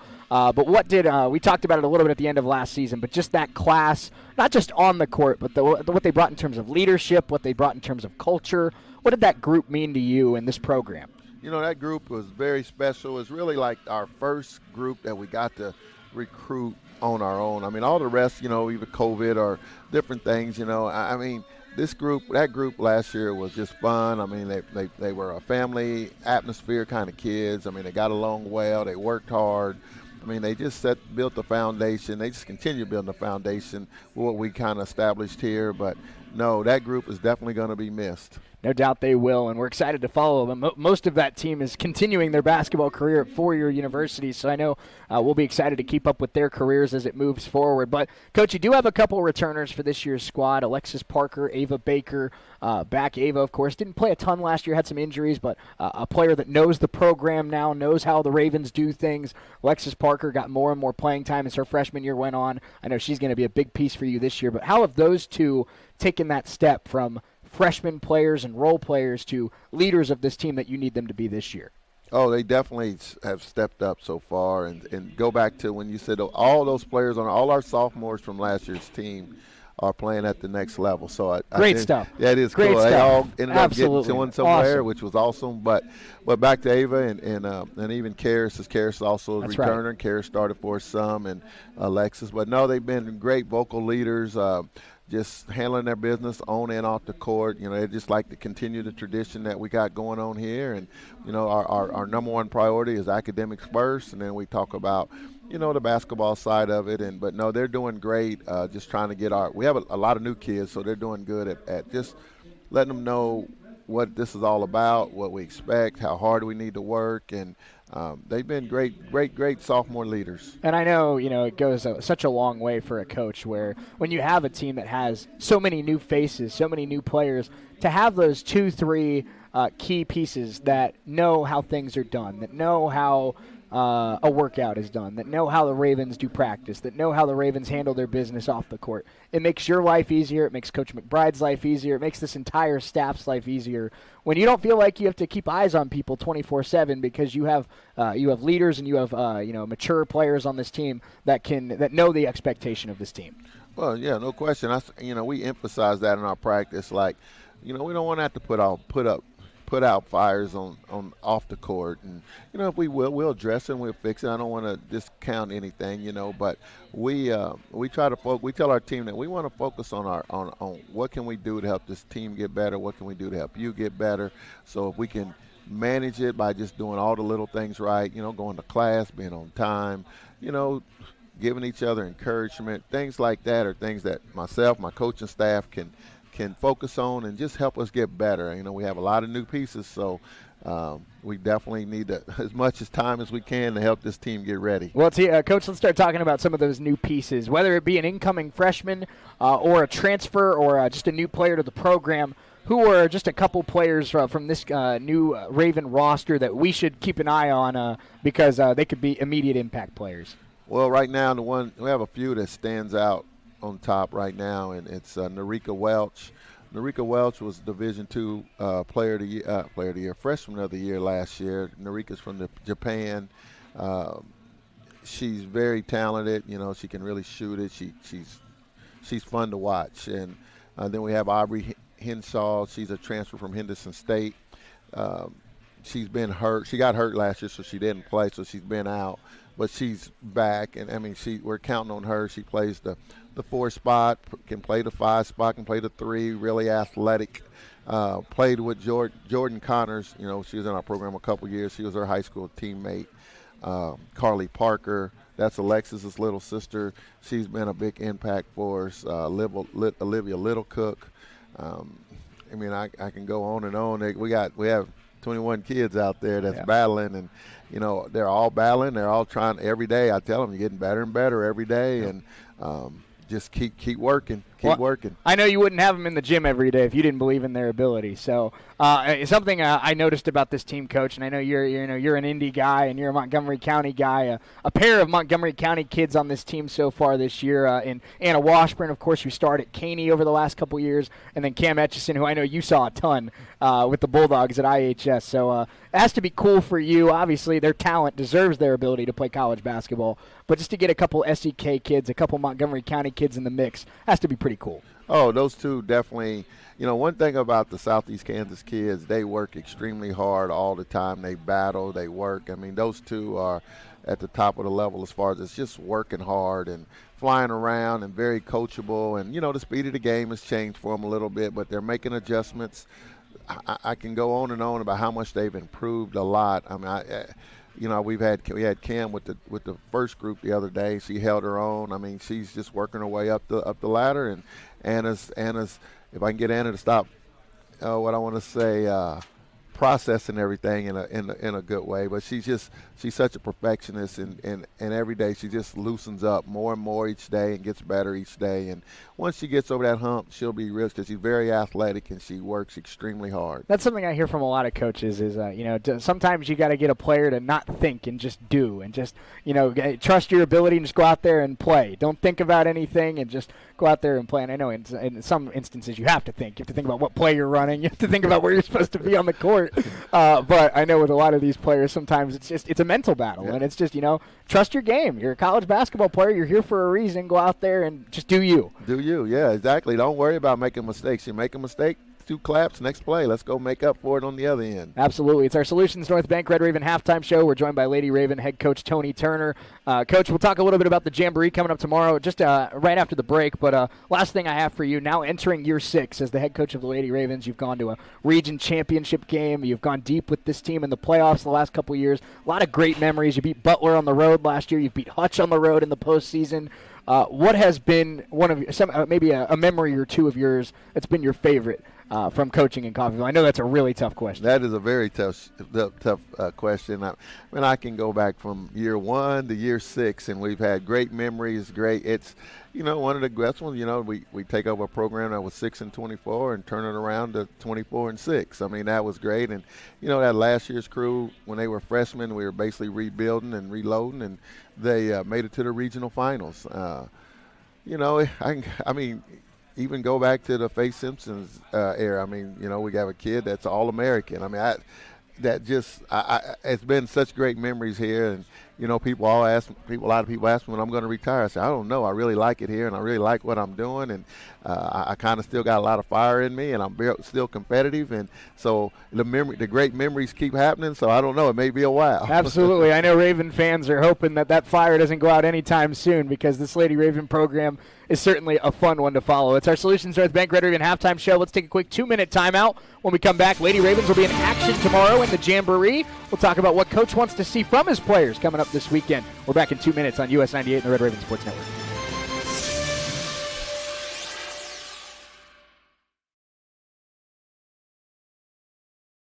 Presented by the Coffeyville Community College Fine Arts Department.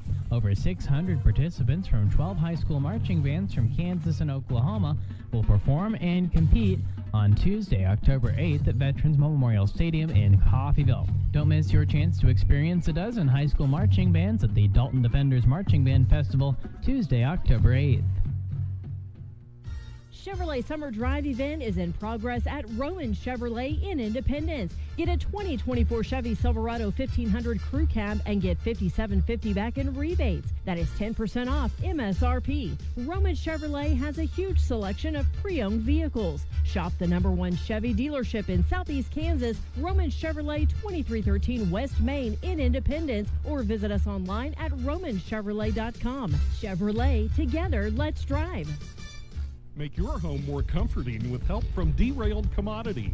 Update your flooring with the area's largest selection of in-stock carpet, luxury vinyl plank, tile, area rugs, and more in many styles, brands, and colors. New furniture always brightens a home. We have a great selection of furniture, including sofa sets, recliners, and mattresses. Economy to premium, in stock and ready to brighten your home. Shop now at your local Derailed Commodity Flooring and Furniture, Brazelton in Independence, Kansas, and Joplin and Butler, Missouri. Taco Mayo's new filet ole steak bowl is piled high with filet mignon. It's filet mignon. A heaping bowl loaded with refried beans, Mexicali rice, cheddar jack, sour cream, and tender filet mignon. It's filet mignon. Filet mignon. Filet mignon. Filet mignon. Filet mignon. Savor the juicy filet ole steak bowl stacked with filet mignon, and only from Taco Mayo. That's a wrap. No, that's a bowl.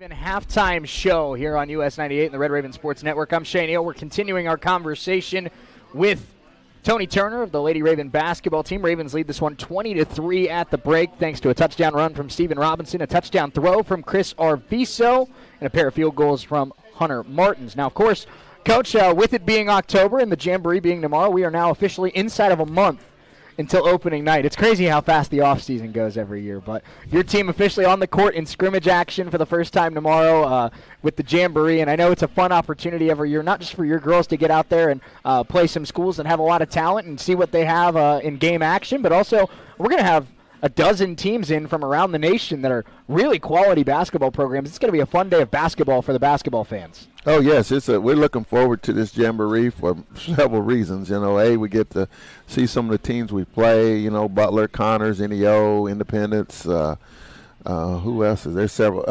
So we have some really good D2 schools coming in, Allen County, Neosho, the KCK. And then some of the Oklahoma schools, NEO, Connors. I already said NEO, Connors, Seminole, and you mentioned a couple Texas schools as well. A couple Texas schools, Howard, Texas, and Clarendon, Texans are all coming. So it's going to be a variety of competition and some really good coaches here, good teams here, and we divided our team into 2 teams, and just as we got 21 kids, we want them all to get a good fair evaluation. We can get a good fair evaluation of our team. They've been working hard, and I always like to get them some scrimmage time so we can see how they react to game-like situations. Well, I think that's so important that you mentioned it, and I think you're absolutely right. It's like when you said you have 21 kids, there's still a lot of competition for who makes the final roster because obviously you can't go into the season with 21 players. But I think it's a great idea that, instead of having, girls in one game that only plays 5-6 minutes and other girls that play 20 minutes, you can have 2 teams where girls get 10-plus minutes in every game they play in. And so we're going to see 2 teams, like you said. One team, Team A, I'll say, will play at 10-2, and then the other team, Team B, will play at 11-4. Yep. So there you go. So you can catch Ravens all day long. So there you go. Very rare that we see 4 Raven basketball games in one day. But there you have it. I'm debating on if I'm coaching all 4. But I just to be fair to everybody, how these student athletes sometimes they start putting in things that ain't even there. Like he ain't even coaching. That means I'm getting redshirted. No, it means that I want to sit back and watch and just see things as that bird eye view. And I know I'll go watch film, but sometimes the film don't really just show you what's actually happening during the game. So therefore, like I said, right now my plans is to coach all 4 games, but I may have to just sit back on a couple and watch. And we talked about this before, Coach. You talk about this group having high basketball IQ, having great work ethic. They're out there really putting in the work every day, improving every day. But as you know, in your 6 years of coaching at Coffeyville and your entire coaching career, there's a big difference between a practice player and a game player. And right now it seems like this team has a lot of good practice players. Now we're going to see when it gets time to, a team's on an 8-0 run or your team has a 5-point lead with 3 minutes to go. Who can make the plays and who can be the players that step up when games are on the line? No question. That's one thing we talked about. Who can step up and make plays? And we understand they're all going to have jitters. They're all going to be nervous, and we'll kind of filter through that. But this is going to be great for us. I think for them, we talk about how tough this Jayhawk is and how tough the competition is, and some of the things they need to do. And tomorrow they'll be seeing what we're talking about, and then our practices will probably be a little different on Monday, just because they'll understand what it's all about. No doubt about it. Red Raven Lady basketball coach Tony Turner good enough to join us here as he gets ready for Season 6 at the helm of the program. Of course, as always, Lady Ravens looking to find their way to the top of the Jayhawk Conference, right there in the thick of title contention. Coach, thank you so much. We're excited to see the team on the court for the first time tomorrow, and here's hoping your good luck continues in the second half and the Ravens can finish off what would be their biggest win of the year. That'd be awesome. Highland has a very good team, and our guys are out playing. It's a windy day, but they're playing with a lot of passion and just handling their business tonight. Certainly are. Coach, thank you so much. We appreciate it. We look forward to talking to you plenty more as we get to November and the season underway. All right, thank you, Shay. Appreciate you, Let's take a quick 90-second timeout. Second half coming up next here on US 98 and the Red Raven Sports Network.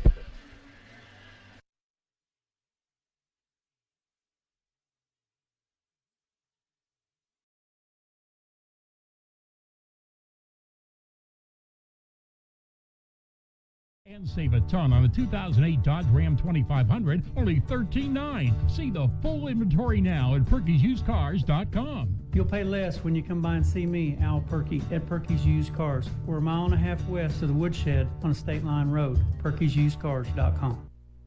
Peace of mind. That's what you get when you or a family member can stay in your home when health issues arise. Windsor Place at-home care makes staying at home possible. Whether it's a disability, aging, or illness, Windsor Place at-home care has the staff and resources to properly support you in the comfort and familiarity of your own home. Specializing in working with Medicaid patients providing in-home support and care, Windsor Place at-home care is there for you. Find out more, visit windsorplace.net. When you choose Coffeyville Regional Medical Center, our dedicated team of surgeons, anesthesia, nurses, and other medical professionals are focused on you and your health. Our board-certified general surgeons provide expert surgical care close to home. From a routine colonoscopy to a life-saving mastectomy, the general surgeons at CRMC are equipped to handle many types of surgical procedures. For more information, call CRMC Medical Group at 620-252-1639.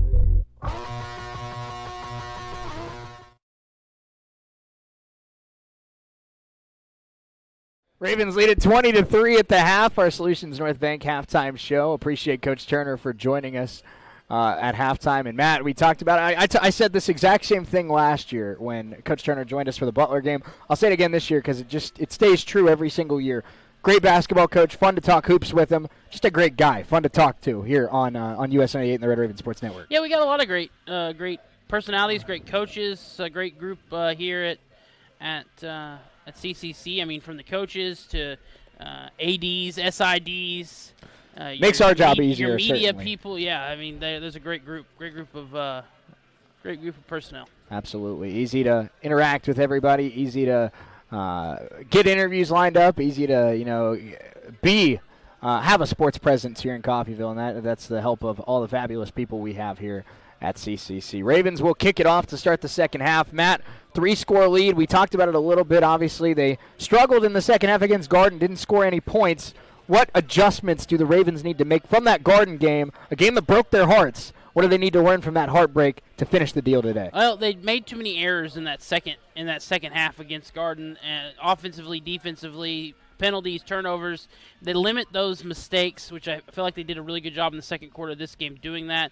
Then they can come away with a victory here. I like what I've seen out of Arvizo, not only just in his playmaking ability, but also in his ability to manage the game and continue to play well defensively. I'll tell you the biggest difference in the Garden game and this game, he wears number 1, Jaden Shepard. That's right. No Jaden Shepard against Garden, and you could see it sometimes in the defense where they would have those mistakes, those lack of plays. But he's out there tonight or this afternoon, and that's going to be a big difference. But Highland going to get the ball to start the second half. This could be a big tone. This is a tone-setting drive for Highland. Certainly. They go down, they score a touchdown. Things feel a little different. Coffeyville gets a stop, holds them to even 3. I think they count that as a success. Yeah, I agree with you. I think it's certainly a big drive here for both teams. And we talked about K.J. Johnson needing to have a big game, Matt. And in that first half, 5 tackles, 1.5 tackles for loss, and a sack. I think he's done pretty well in his first game at middle linebacker. Yeah, I'd say so too. Rowan McCarthy running up and boots it. We are ready for the second half here. That one's going to sail over the head. Didn't quite get as much as that on that one as the last one. That one does land in the end zone. Just about bounced over the goalpost, though. Bounced off the That's got to be bottom. A point, right? Yeah, you get 1 point for that? I absolutely think. I've always been in the mind that you get a point if you can kick it through the uprights on a kickoff. I think that's a good idea. And there is a late flag on the field. Our 3 officials will have a conversation. First down. No foul. No foul. Highland. Just a little jittery with the flag there. Yeah, it fell out of his might have pocket. fell. Yeah, he was reaching for his phone and the flag came out. His phone. Better not be reaching for his phone. We have some issues. We got officials out there reaching for their phone. Hang on, Sorry, I was checking the game. I gotta text my what game? back. You're on the field. Maybe we got some. Oh, I know what it was. He missed a call. That's right. First down here for Gunner Smith. 4 wide receivers for the Scotties. Shotgun snap. It's a sweep right, and nothing going there as that's once again going to be DJ Jackson with his 6th tackle of the game. He has really dominated that defensive line, Matt. Yeah, he's played well. he's got some family watching, so I'm sure they like what they've seen from Jackson in this one. Certainly, and that run was by TJ Porter there on a jet sweep. That's what I heard Dirk say. Now I hand off to Murphy on the left side. Murphy makes one man miss. He's up to about the 30-yard line for a solid gain of 4 yards. But, Matt, again, this Raven running defense and the struggles that Highlands had running the football this year has once again put Gunnar Smith in this passing attack in a third down and intermediate. It's not an unconvertible third down, but it's just a lot of third downs where that pressure is really on you constantly. Well, almost all of them have been 3rd and 5s or longer.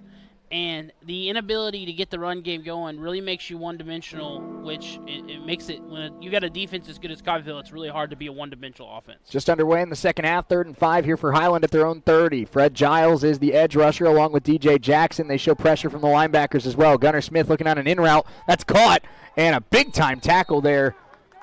And it's going to be right at the sticks. Tackle was made there by Savion Kennan. They're going to give him the first down, but that could have been about a 20-yard gain if he shucked that tackle from Kennan. It was a one-on-one on the outside. Kennan was able to get a hold of the hip and spin him down.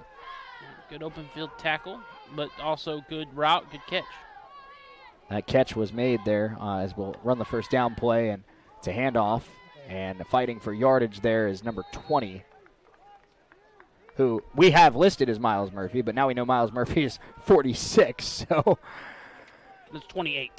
28, thank you. That's TJ Porter. That catch on third down was made by Damian Thompson, the sophomore out of Atlanta. And a little screen pass. That was not a great throw.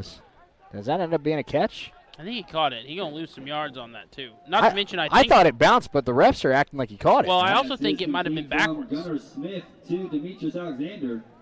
The catch was made by Demetrius Alexander, but it's going to make it 3rd down and 10 now for Highland. And again, another 3rd down. It was a forward pass, but now it's 3rd and really long.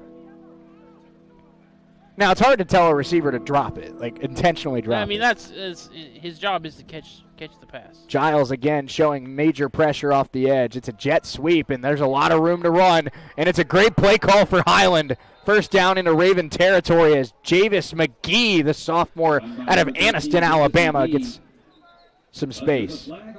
But a flag comes in late, and we'll see what the flag is. Did he get space because of a hold? I do like the play call, though, by Highland. I mean, the traditional run game isn't working, so let's try to get some of these athletic wide receivers involved. And I think that is their run game. It's just a lot of these outside sweeps and jet touch passes. And in that, it does back up Highland, it looks like, this in penalty. That first quarter and on that drive where they scored the field goal, they went to Darion Bryant a lot. He has not done much since then. I do have first half stats, man. I should have given those to you. I apologize. In that first quarter, he had 3 catches all coming on that drive. He only has those 3 catches. So Coffeyville let him get him. Offense. 10-yard penalty from the spot of the foul. Let him get him on that drive Repeat specifically. third down. But since then, they've really locked down Darion Bryant, which is no easy task. He's a very, very talented wide receiver. And it was a hold against the Scotties on that third down play. So the jet sweep that went for about 17 yards does not count. And Matt, we talked about it a little bit, but again, Arvizo's first half stats, 11 of 16, 123, and a touchdown. Did not turn the ball over. And how about Cam Paul after that drop on the first drive of the game? 6 catches, 48 yards, and a touchdown. So now 3rd down and very long here. They reset. It was a hold from the spot of the foul, so 3rd and 9, and Ravens meet the running back there. It's a gain of about 3. But it'll bring up 4th down, and it looks like Highland will send out their punt team. Yeah, they chose to run there with Murphy, and he only picks up a couple yards. Yeah, because of the penalty and where it was, it actually gave him an extra yard on the previous 3rd down attempt, so it was 3rd and 9 instead of 3rd and 10. But you had picked up the first down, and that got erased, and now your drive that you thought you continued is stalled out, and now you're going to have to punt. It was Jarvis Murray on the tackle for the Ravens, the freshman DB. Murray on Murphy. So punt here from Highland, and Murray was the one that brought the pressure. It'll die at about the 40-yard line and bounce backwards where Highland will pin it at the 45, but another great starting field position for the Ravens. The Raven defense, Matt, they were solid in the first quarter, but they've really turned it up a notch in the second and third. And because of the wind, that has helped with field position because they keep getting stops, they keep getting excellent field position. Yeah, I think this might be only the first or not the first, but the second or third drive where Coffeyville actually starts on their own side of the field. And even though they're on their own side of the field, they're at the 45, just 5 yards shy of the 50. And another good opportunity for Arviso in this offense to extend their lead. No doubt about it. Ravens come out 3 wide receivers and a tight end.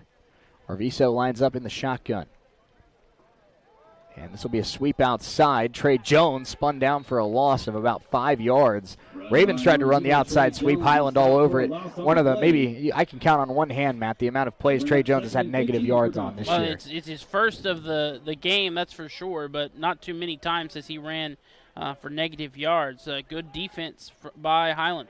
We do have an injury update for you. Javian Augustus, who left the game in the first half for Highland. He was on crutches coming out of the half, so I would anticipate his return to be very doubtful. As there's going to be a completion underneath. That is going to be Anthony Wenson up to midfield where he's thrown out of bounds. It'll set up 3rd down and 5 for the Ravens. I like that. On a 2nd and 15, Matt, just a little underneath route, get your 7, 8, 9 yards and set up 3rd down and manageable. Yep. I think that's a well-managed offensive drive. That's a smart play call. And it should be 3rd down and 5, and I think our officials caught that. Well, there's an injured player on the sideline. Good call. Injured Scotty. A timeout due to the injured player. Now it is 3rd down and 5.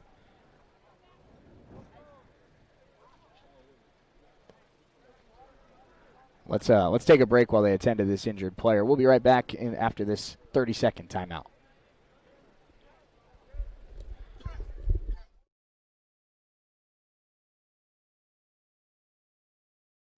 True commitment to the community, true commitment to the surrounding area. All of the sandwiches that we put in the vending machines have a 5 to 7 day shelf life. Usually when those sandwiches go out of date, we always donate our products to Genesis. We have 16 branches, and all 16 branches follow that core value. Imperial Vending, world-class service.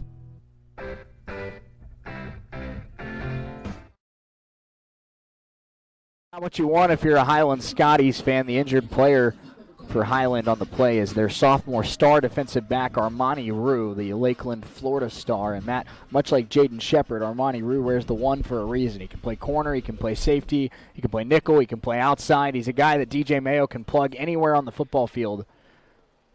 And it was actually not Rue. Apologies. So that is good news for them. It was Jashard Ritchie. Another important piece, but yes, it was not Armani That Rue. is good. That is good to see. There was a couple of guys that were in on that tackle. We did think it was Rue, but that's good. Good to see him get up as well and continue the rest of the way to the sideline. But a tough blow for a very talented Highland defense. Well, we talked about all 3 starting corners for this Highland team are all sophomores. There's a lot of experience in this secondary. And losing one of those guys maybe puts a freshman out there that doesn't have the game reps that one of those sophomores does. On a big 3rd and 5, too. Arviso in the shotgun.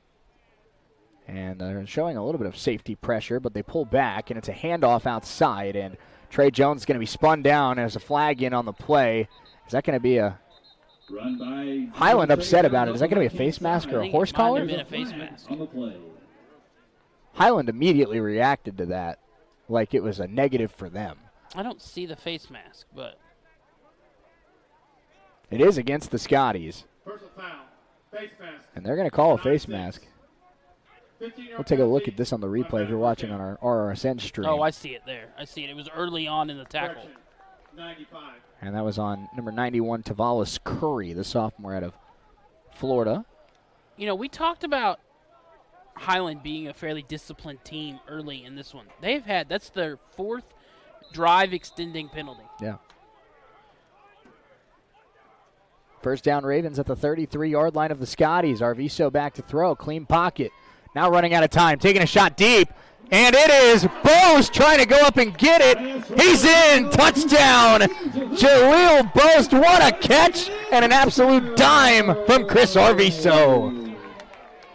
Matt, we said the first half throw to Durham might be the best throw you've seen all year. He might have topped it. That might be the best throw and catch we see all season. Boast, what a toe tap in the back of the end zone. And the Charlotte kid, the UTEP transfer, with touchdowns in back-to-back weeks. You could not put that ball in any better position over the top of two defenders if you're Chris Arvizo, and you could not go up and high point a ball better than Jalen Boast did right there. That was impressive. That was really impressive. There's been a lot of good Raven plays this year. Long runs for touchdowns, extra point on its way and good. That might be the best play of the season so far. That's the best thing I've seen so far this season. Ravens, and a flag comes in late on that extra point. It might have been a little shove after the whistle. And it'll be assessed on the kickoff. Ravens find the end zone. Arvizo's second touchdown pass of the day. He finds Jaleel Boast, 27-3. Ravens all over Highland here early second half. We're back in 30 seconds.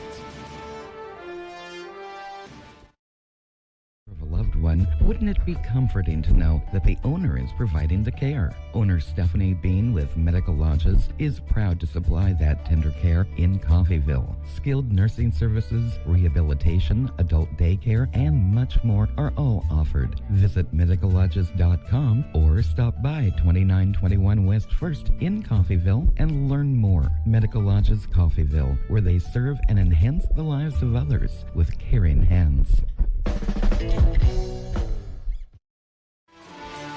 Arvizo to Boast for a Red Raven touchdown. Two fouls, one on in the each second team. half, 10-12 to Personal go in foul. this first half. Offense, 27-3, and there was an unsportsmanlike conduct after 52. the foul. extra point. So it will Receiving be team, assessed on the 55. kickoff, but 65. it'll be on Those 55. penalties That cancel. is for the Ravens, Eric Kickoff. Lane. So the big man gets flagged, but the Ravens find the end zone, and one of the best throws from Chris Arvizo, probably the best throw we've seen from Chris Arvizo in his 2 games as a starter. And Jaleel Boast, the throw was exceptional, Matt. I'm almost more impressed with the catch. The fact that he found that back line of the end zone, touched the toe down, went up and high-pointed the football. That's as good of a wide receiver play as I've seen all year. Yeah, and that was, it's one of those plays that just kind of left me speechless a little bit as a commentator. It was a great job. And on the penalties, they luckily offset, so Coffeyville not beaten up on that. You were almost waiting for them to rule it incomplete or to say when he hit the ground he dropped it. Right. Because he put his body on the line there. He certainly did. 27-3 Coffeyville. And Rowan McCarthy able to send it beep, and that'll be once again into the end zone. Rowan McCarthy, what a weapon he is on kickoffs. Kickoff goes out of bounds for a touchdown. I don't know what Iowa Central or Hutchinson or Ellsworth or whatever, anybody left on this schedule, Dodge City, bring in terms of kick returners, but as long as there's not wind in his face, I don't think you're touching the football on a kickoff with Rowan McCarthy back there. So either.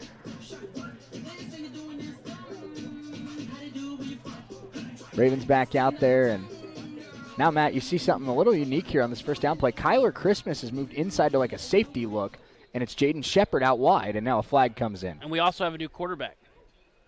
And we do have a new quarterback. It's number 18. It's the sophomore Jerome Brazen. Substitution. Offense. And they're going to start More 5 than yards 11 back on on the the field. illegal substitution. 5-yard Gunnar penalty. Smith's, First down. At least momentarily his day is over. And when you're down 27-3, Matt, and your coach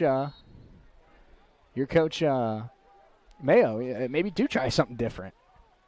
They're going to go empty set here, too. 5 wide here on first down, man in motion, and it'll be a jet sweep, and it'll get about 2 yards. That is number 80, Devontis Clements. 2nd and 8 coming up. Let's pause 10 seconds for station identification here on US 98.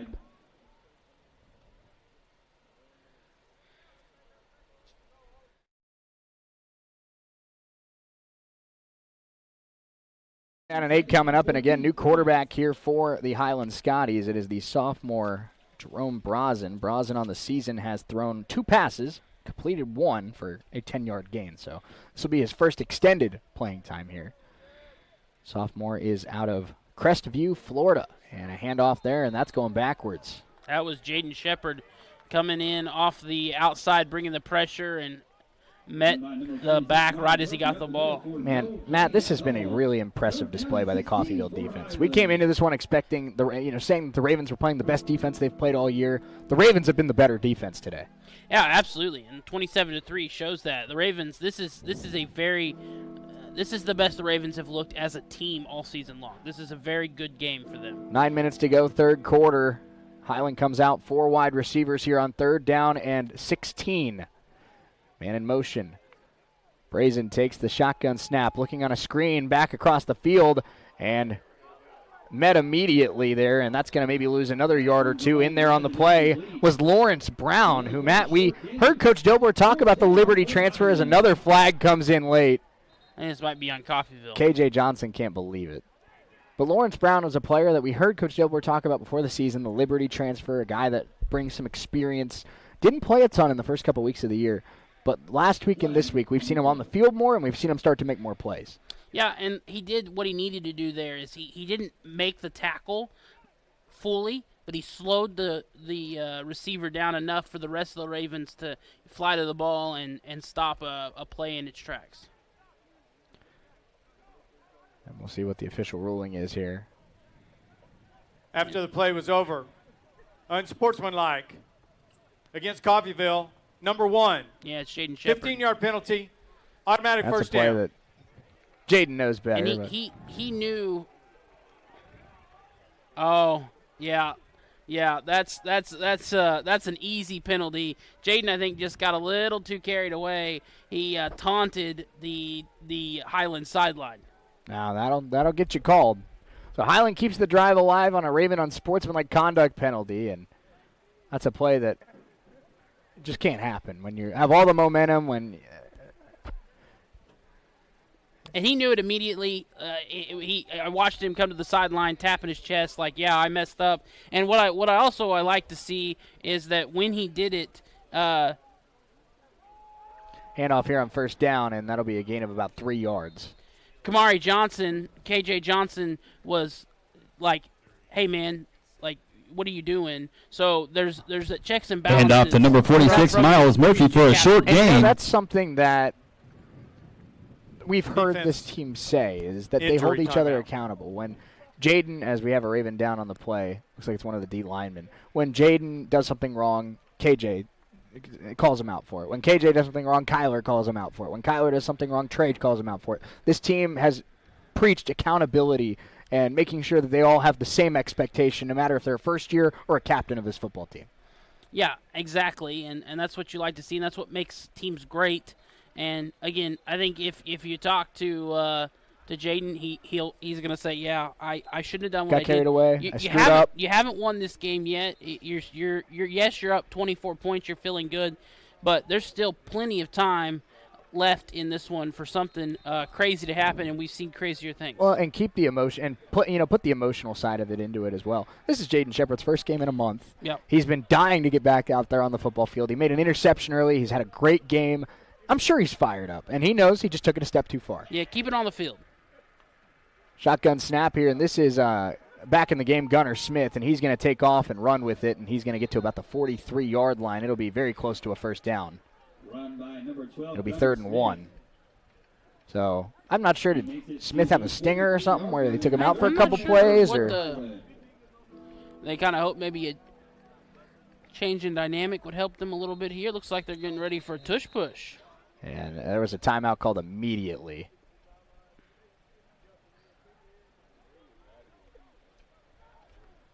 Are we sure who called the timeout? Or the officials just stopped the game? Yeah, well, I thought we were going to get a little Highland shove there. Maybe the officials just weren't ready for it. There we go. There's official timeout on the field. Let's take a quick 30-second break. It's 27-3. Not sure what happened there, but we'll be back in 30 seconds. Community State Bank in Coffeyville is now Solutions North Bank. The same community bank you've come to know and enjoy with the merger is now bigger, and there's even more to love. Solutions North Bank will be able to offer more banking products and services to fit your individual needs. Stop by and say hello and check out SMB's options at the newest Solutions North Bank location in Coffeyville, formerly Community State Bank. Come experience the SMB way. Member FDIC, equal housing lender.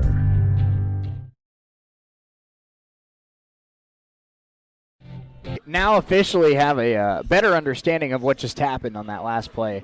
The play is under review, as on the run by Gunnar Smith, there is the review for potential targeting. So There was not a flag initially on the play, but they will go back. Now there is a flag. Now there is a maybe flag. there isn't a flag. I don't know. What's going on here? I don't know. Let's see the. But they're reviewing for targeting, and obviously this being the second half, Matt, if there is targeting on this play, the guilty party would be out for the first half of the Central game next week. Yes. On the road.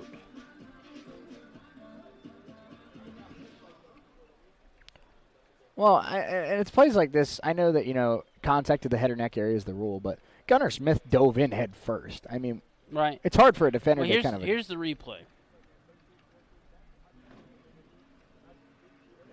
I don't know how that's targeting.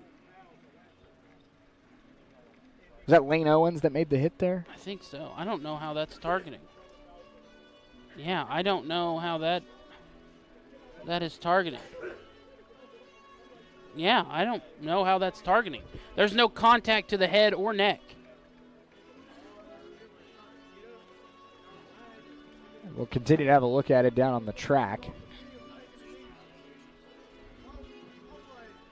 As it stands right now, it would be 3rd and 1. And look at Kyler and the Raven defense doing jumping jacks on the side.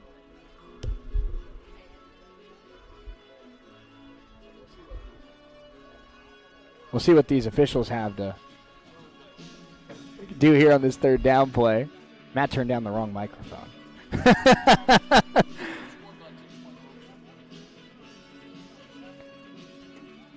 And we're still having a conversation. Our officials now talking to Coach Delbler. And with our officials talking to Coach Delbler, do you think that means they ruled targeting? I just can't. I don't see it. I don't see it. I don't see that. The body language is that's what I'm thinking, because Lane Owens just looked like he walked off dejected. I'm not seeing targeting. I see Coach Eldridge down there standing on the midfield line,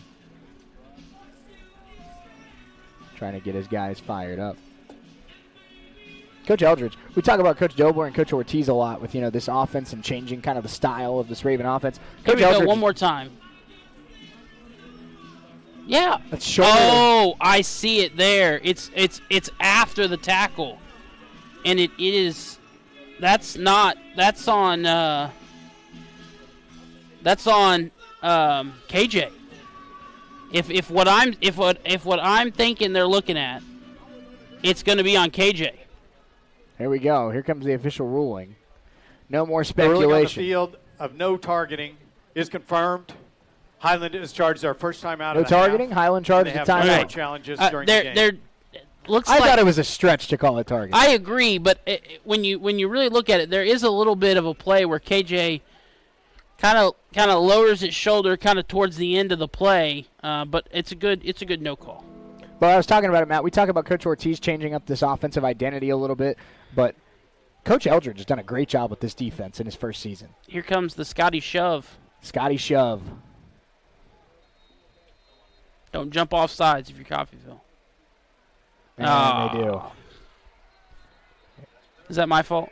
That was, I think, your fault. Is that my fault? That's going to be on Marquise Lane Owens. That's going to move the chain. I'll take the blame. I'll take the blame for that one. Man.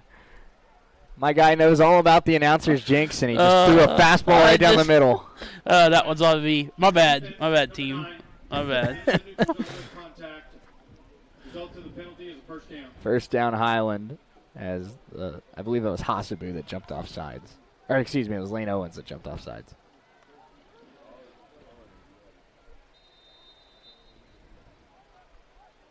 But again, Matt, we're seeing it.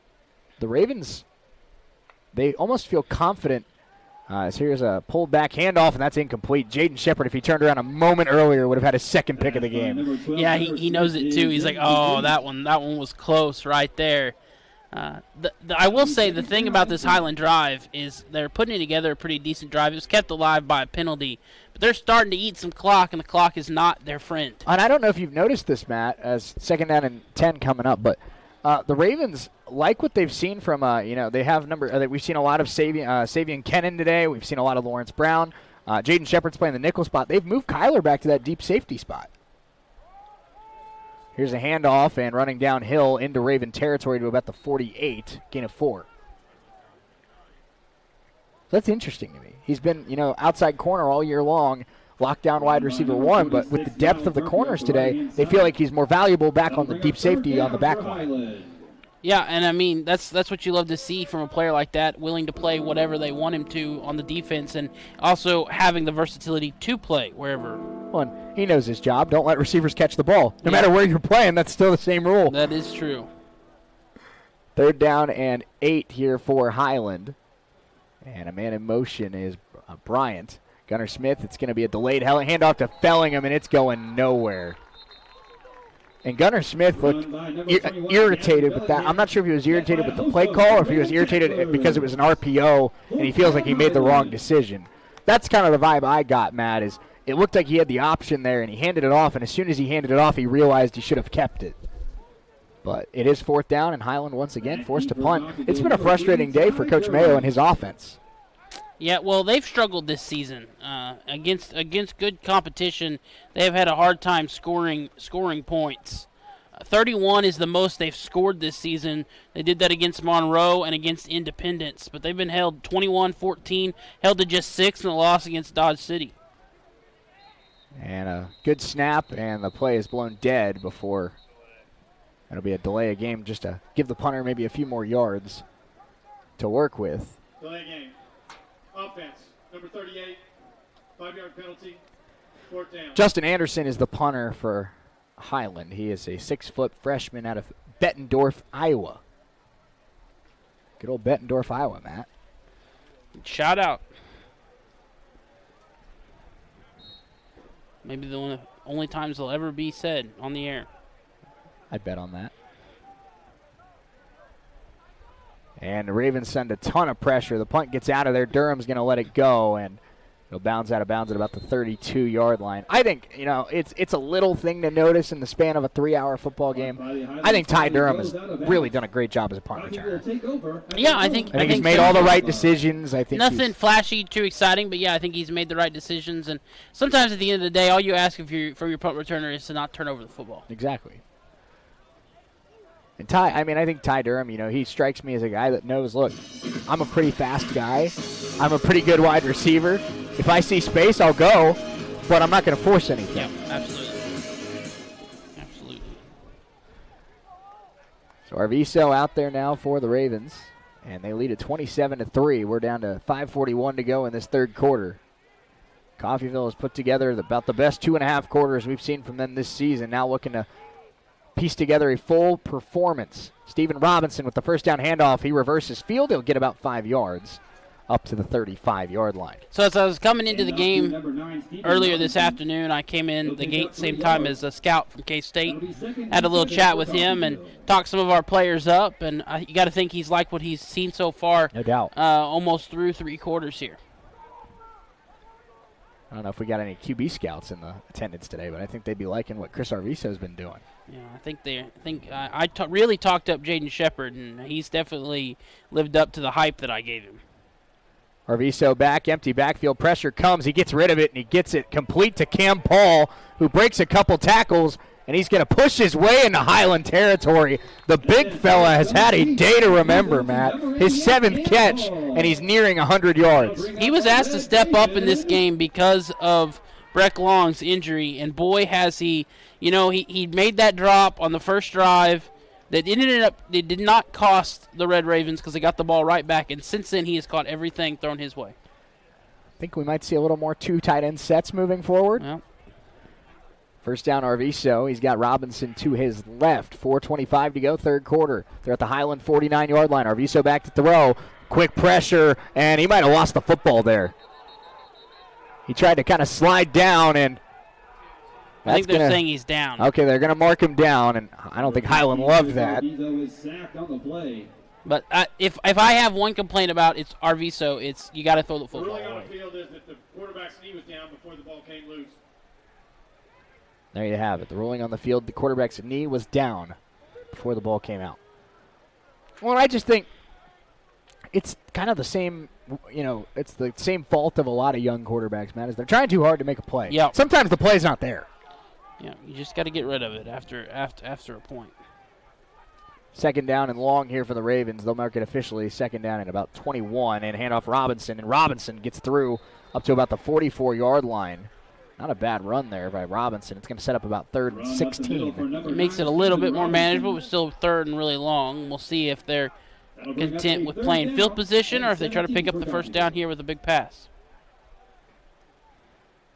I think you drop, as DeAndre Kelly checks in here on 3rd down, I think you drop an RPO play here. If it looks like you can get a crossing route or a slant or something and get some yardage, you throw it, and if you don't, you just hand it off and see if Brady Braun try to pin him, absolutely. Yeah. 3.5 minutes to play in this third quarter. Robinson limped off the field. And Kelly will get the handoff, and they'll just play the field position game. Kelly with a gain of about 3 yards. And up 24, no reason to try to force something, maybe make a mistake and give them back some momentum. Pick up a couple of yards, and now send out your really good punter. Try to pin him deep and see with the space that he's got what he can do with the wind at his back. This isn't me playing Madden. There's no need to push something, trying to run up the score. That's right. Yeah, no doubt. Robinson, he's been dealing with some foot and ankle stuff all year long, really since the Cisco game. And the way he's walking down there on the sideline, it looks like it's that same story. Probably just keeps re-aggravating the same injury, and I get, the want to try to get out there and play. But luckily for Coffeyville, they've got a good group of running backs to go alongside of him. Braun barely gets that punt off. Little fluttered punt that will bounce inside the 20, inside the 15, inside the 10. My goodness. Oh, my goodness. I was about to say maybe the worst punt we've seen. Look at him. But he's a ball of energy. He's going crazy. That was a fantastic punt. He just dapped up the left tackle. This guy's got as much personality as any punter I've ever seen in my life.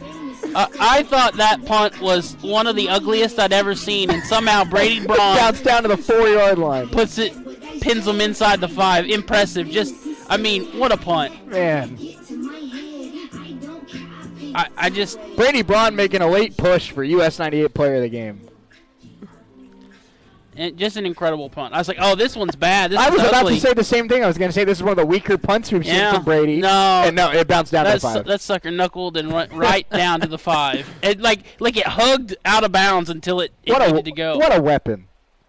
Punters are people, too. Absolutely. First down, and the Highland quarterback, this is again Jerome Brazen. He's standing on the goal line. An RPO, and that throw behind the intended target, Makai Williams. Lauren Hall was right there. He thought his eyes got bright as he thought he might have a chance at 6. Well, when you're at the 4-yard line, a pick is usually a pick 6. Yeah.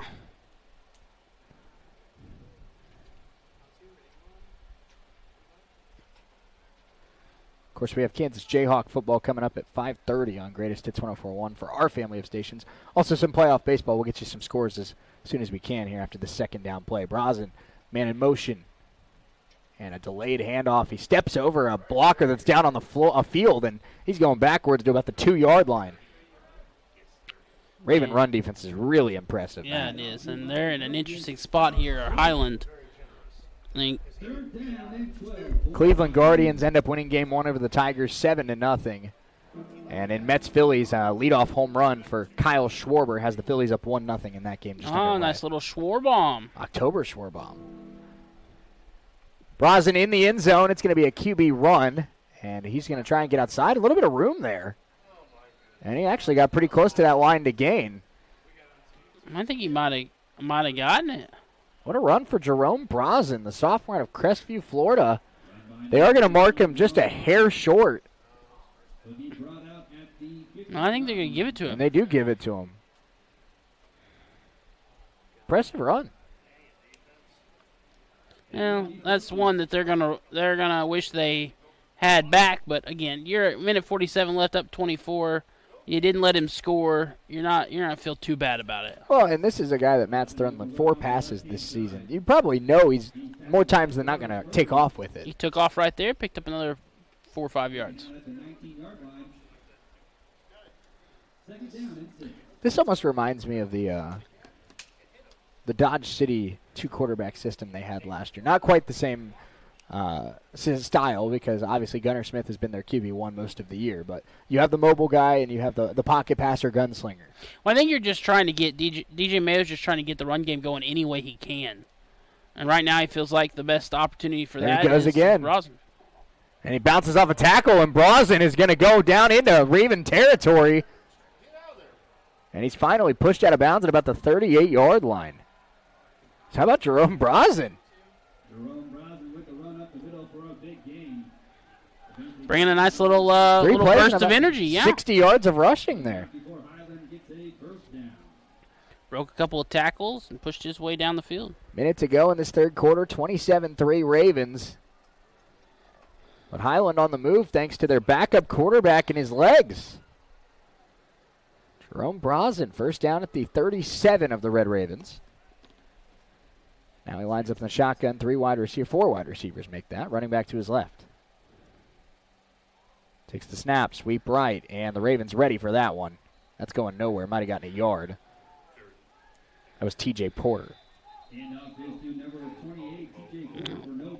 Little extra clicker, a helmet comes off. And good job by the Red Raven teammate there to separate him. And that was the lost helmet was Elijah Brown. Elijah, pretty unique build for a D tackle, Matt. 5'9", 270. But man, is he a force down there on the D line. Two-year impact player for this team. It's almost maybe, in some ways an advantage being that low to the ground and having that positioning on O-linemen. Good center of gravity as well. Probably the last play of the quarter here. Second down and 9.5. And the Ravens will call for a timeout. Didn't like the way they were lined up. Let's take a quick 30-second timeout. We got time for one more play here in quarter number 3. Ravens lead this one 27-3. Highland on the move. We're back in 30 seconds.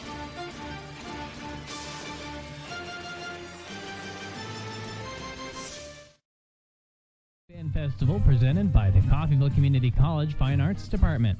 Over 600 participants from 12 high school marching bands from Kansas and Oklahoma will perform and compete on Tuesday, October 8th at Veterans Memorial Stadium in Coffeyville. Don't miss your chance to experience a dozen high school marching bands at the Dalton Defenders Marching Band Festival Tuesday, October 8th.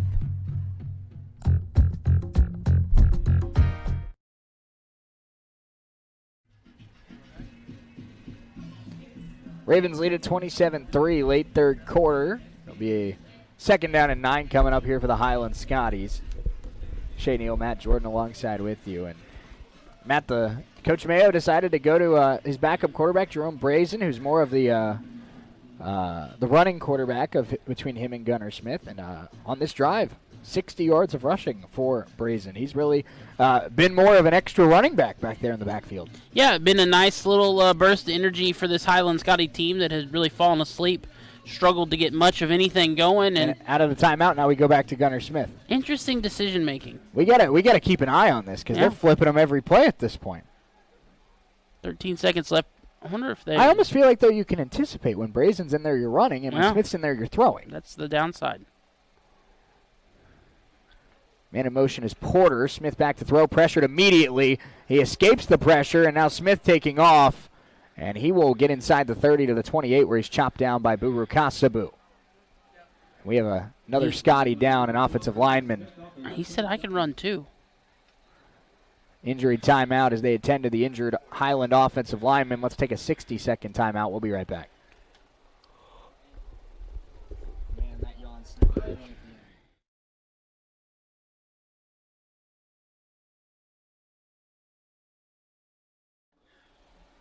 Man tried to hold on. Huge selection of pre-owned vehicles. Shop the #1 Chevy dealership in Southeast Kansas, Roman Chevrolet, 2313 West Main in Independence, or visit us online at romanchevrolet.com. Chevrolet, together, let's drive. Make your home more comforting with help from Derailed Commodity. Update your flooring with the area's largest selection of in-stock carpet, luxury vinyl plank, tile, area rugs, and more in many styles, brands, and colors. New furniture always brightens a home. We have a great selection of furniture, including sofa sets, recliners, and mattresses. Economy to premium, in stock and ready to brighten your home. Shop now at your local Derailed Commodity Flooring and Furniture, Brazelton in Independence, Kansas, and Joplin and Butler, Missouri.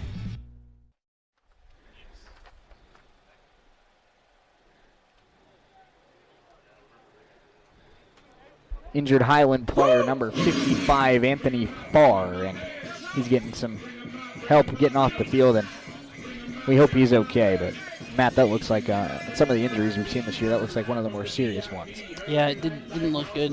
Hopefully he ends up being okay, though, as we start the fourth quarter here.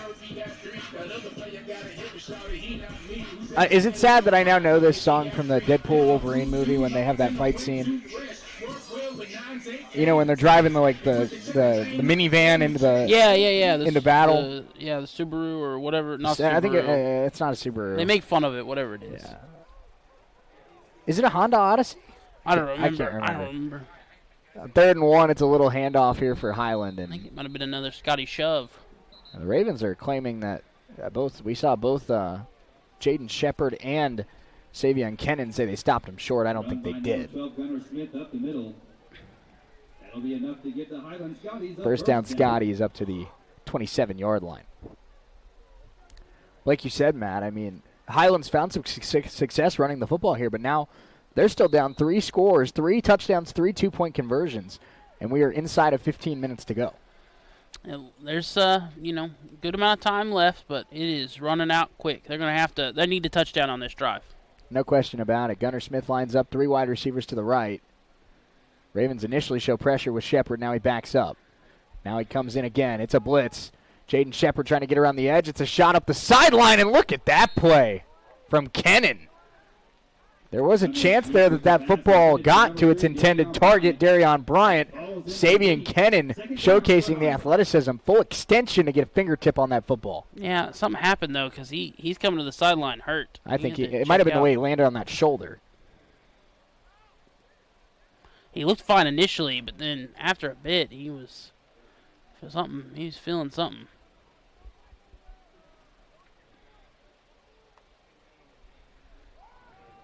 And a handoff here, and good space to the outside to get it to about the 18-yard line. That'll set up another 3rd down and short coming up for Highland. Handoff goes to number 83, Demetrius Alexander.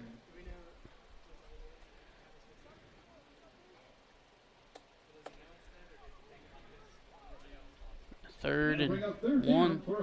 We go back to the Scotty shove, Matt? Doesn't look like it. Not this time. See what Highland draws up here on 3rd down and short. Ravens showing press man. And now Gunnar Smith sends his receiver in motion. Snap. And looking right side, it's going to be a little wheel route in. That's going to be caught as the safety fell down on the play. Would have had a chance to make a play on the football, but it is a Highland touchdown. As I believe that's Buru Kasabu, or maybe Jarvis Murray. I can't tell if that's 5 or 6, but stumbled in coverage there on that play. That's Jarvis Murray. Yeah, just couldn't quite get out there because of he was stumbling, and gives up the touchdown. So there's the first step for Highland. The Scotties are. When we talked about it, though, Matt, they need the 2-point conversion as well. So if the Ravens can get a stop on this 2-point conversion, they're still up 3 scores. And there's still a ton of pressure on this Highland team. Yeah, and you don't have a choice but to go for it. Gunnar Smith in the shotgun. 3 wide receivers to his right. Man motions right. That's Murphy. And a quick little slant, and winning there at the line of scrimmage is Darion Bryant. So Highland with step 1. They're in the end zone. They have the 2-point conversion. Our score with 13:53 to go. Coffeyville 27, Highland 11. Let's step away for 30 seconds. We'll be right back.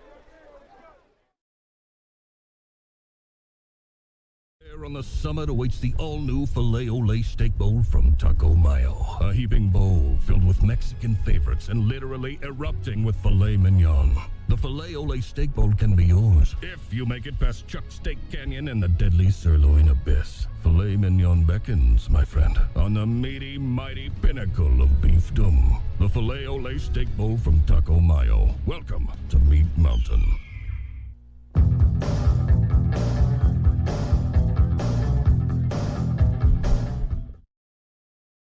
As Highland gets into the end zone for the first time today, they now trail 27-11.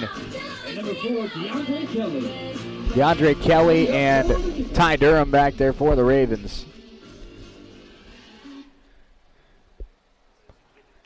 Shay Neal, Matt Jordan alongside with you here on US 98 Red Raven Sports Network. Highland with a very successful drive there, Matt. They brought in the backup quarterback who ran the ball a little bit. And then Gunnar Smith finished it off with that wheel route, but they end up going 95 yards on that drive after Brady Braun pinned him down at the 5-yard line. Yeah, most of that coming on that huge run by the backup quarterback.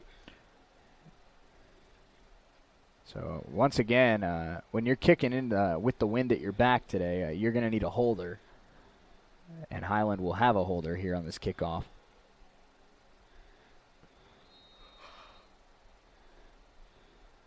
Kelly and Durham, the two Ravens, back for the kickoff return.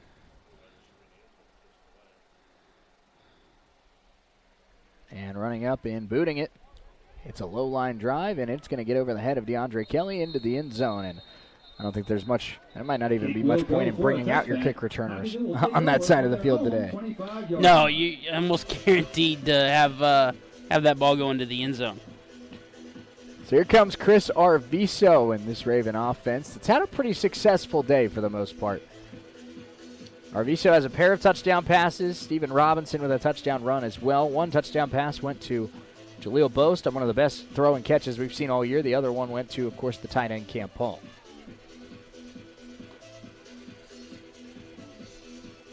Looks like we're going to have a different running back this time. Yeah, and this, Matt, is, I believe, the redshirt freshman Tavion Williams out of Wichita.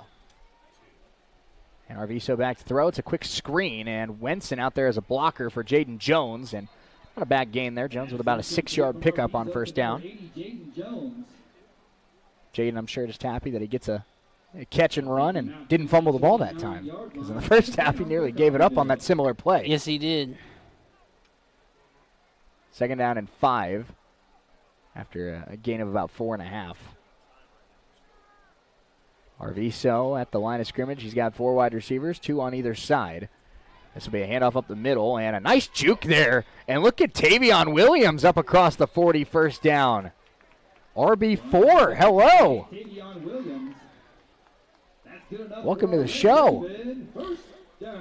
This running back depth just stable, Matt. Deeper and deeper. It's a stable. Arviso, first down Ravens at the 41-yard line, now looks to the sideline. Durham at the bottom of the field.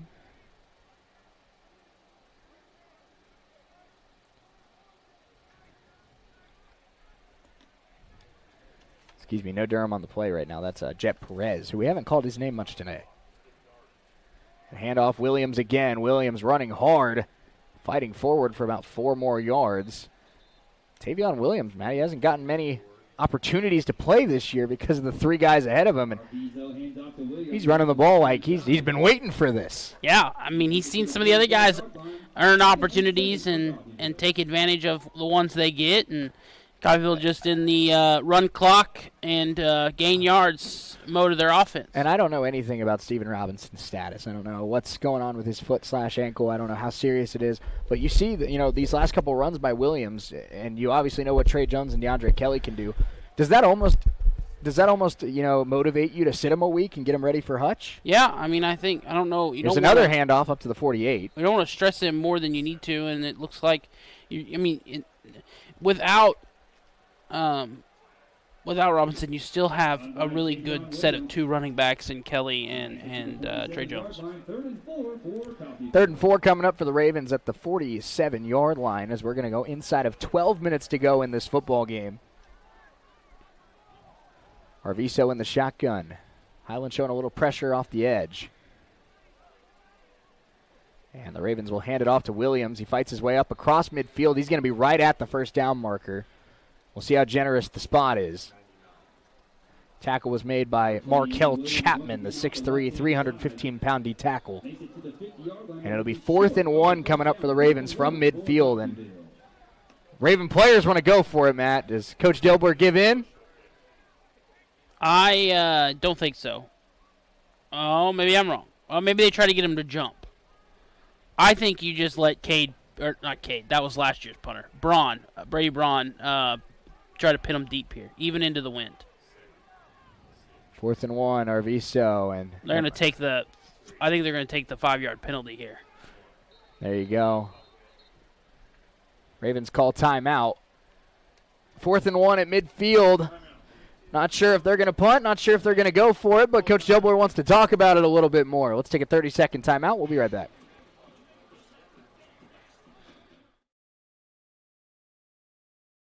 Used cars just south of Coffeyville. Choose from a 2014 Ford Escape, just $73.50, or a 2012 Chevy Cruze, only $72.50, and save a ton on a 2008 Dodge Ram 2500, only $13.9. See the full inventory now at Perky'sUsedCars.com. You'll pay less when you come by and see me, Al Perky, at Perky's Used Cars. We're a mile and a half west of the Woodshed on a State Line Road. Perky'sUsedCars.com.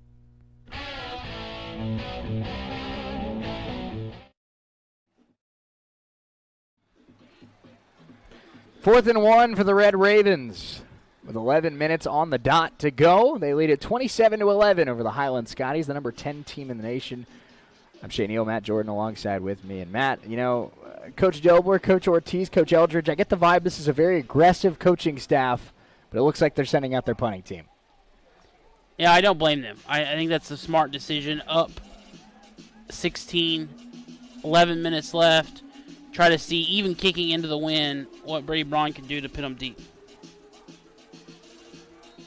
Now, I did see some Coffeyville punters out here kicking at half into the wind, and the wind was taking these punts.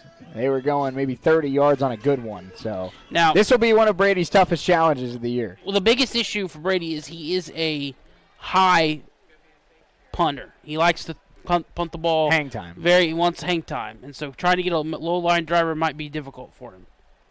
And he gets it up in the air. It's going to start to die at about the 20-yard line, and it hops up straight in the air, down at the 25. And with the wind today, that's about as good as you can do it. I was going to say, that's about as good as you could ask right there. Brady Braun does his job. Raven defense coming out with 10:50 to go. But job done for Highland. They get the score. They get the stop. They now have the ball back down 27-11. Leading the offense out there is the starter, Gunnar Smith.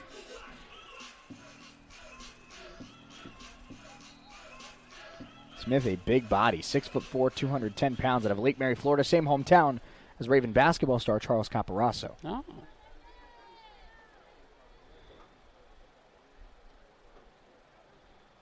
First down and a sweep left, trying to get to the edge. Ravens try to meet him there. It will get some positive yardage. KJ Johnson throws him down after a gain of 2 yards.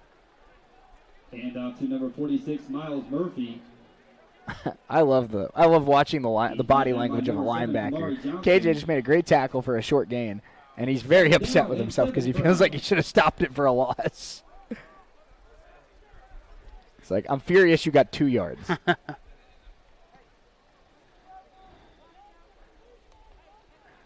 5 wide here for Highland on 2nd down and 8.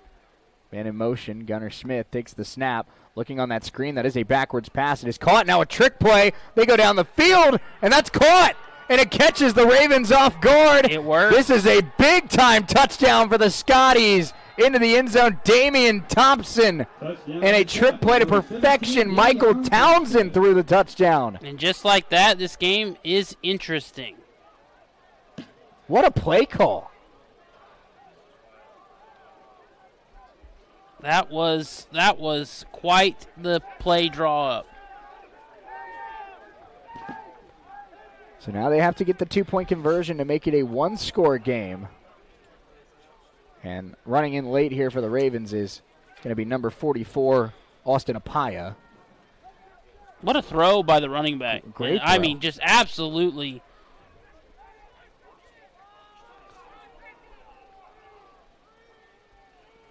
And in motion again on this 2-point conversion. Gunnar Smith looking inside. That is caught. Did he get into the end zone? He did not. That's big. Raven defense stands tall. They keep the 2-point conversion off the board, and they hang on to their 2-score lead. They may They're gonna look at. I mean, I think they should. It's a very important play. It was really close. He cut the ball right at that goal line. It depends where the ball was at, Matt. Not the player. Where was the ball at? The player could be in the end zone, but if the ball didn't get to that plane, it doesn't matter. Yeah, exactly. So Keeps it a 10-point game. It's a big call if it is. If the Ravens get the stop, it is huge. Yeah. No doubt about it. Comes the replay. Ravens are sending out their kick return team like they're not looking at Well, this. it doesn't matter. It's either in or he's Yeah, not. that's true. I didn't think about that. That's a good point.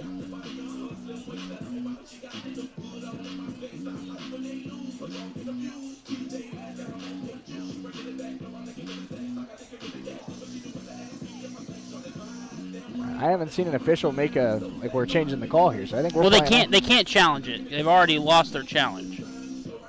But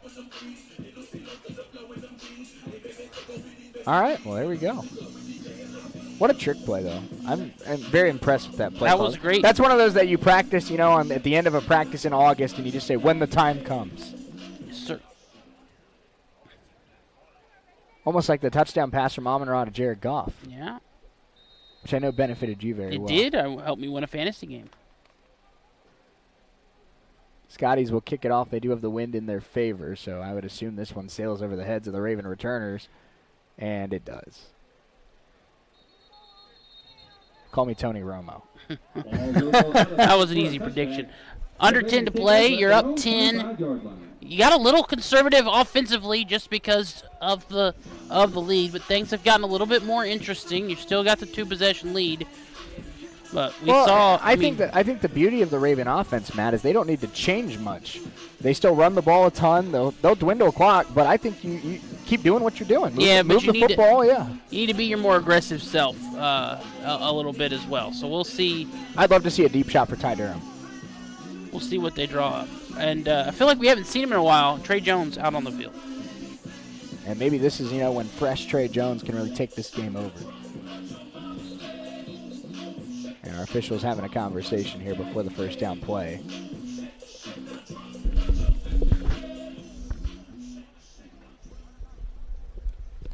Ravens, of course, will be on the road next Saturday against Iowa Central.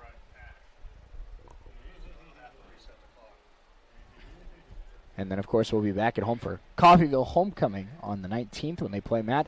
The #1 team in the nation, the Hutchinson Blue Dragons, will be in town. Yeah, I've seen us upset Hutch as the #1 team before, but it's a tall order, and we'll see if how the rest of this game goes if they're up to that challenge. Screen pass out to Durham. He breaks one tackle. Look at Ty Durham pushing forward for about 7.5 yards. Durham only listed, Matt, as 5'11", 185, but when he gets the ball, he's like 5'11", 235. I'll tell you what. Second down and 4.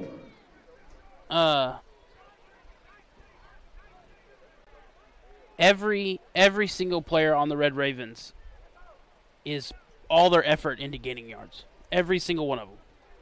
Second down and 3 here for Coffeyville. They are going to let that clock dwindle just a little bit. 9:20 to go in this one. Under 10 seconds on the play clock. Arviso in the shotgun. Trey Jones to his left. And he pulls it back again. Gets the pass out there to Durham. Durham pushing forward. He's going to have the first down. You got to be upset if you're that DB for Highland where you've met him pretty quickly both times, and he's just pushed right through you. Yeah, and like I said, always fighting for extra yards. So that clock begins to run again. We're going to go under 9 minutes to go. Raven football leading 27-17. They led this one 27-3 early in this second half, and they're trying to piece together what would be, I think, their biggest win of the season.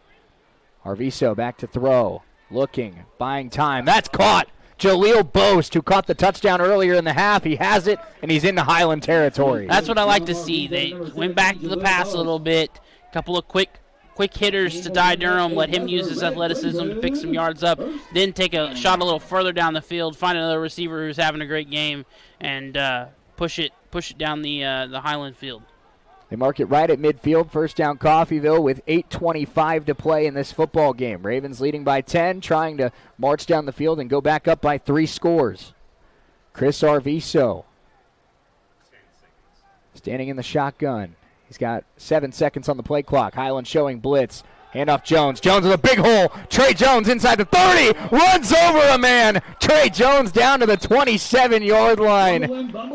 And that was a Derrick Henry-esque stiff arm right there. That was very impressive from the sophomore. Yeah, good, hard running to pick up a chunk of yards by Trey Jones. And again, a great read by Arviso. Highland sent pressure trying to get in Arviso's face. Hands the ball off. Jones has plenty of room to work. Let's add another touchdown here. First down inside the 30. Hand off to Jones. Jones bouncing off one tackle, gets outside, breaks another tackle, and he's down to the 20-yard line with a gain of 8. Good, patient running by Trey Jones, trying to find the hole, find the space, bouncing it outside, and then picking up a good chunk of yards. This is maybe, this is why having that stable of running backs so big. You can keep your guys. It feels like the second quarter for these guys' legs, and now we go to DeAndre Kelly down here as they inch towards the red zone. Yeah, and Trey Jones is limping a little. So Kelly, the running back here, second down and 3.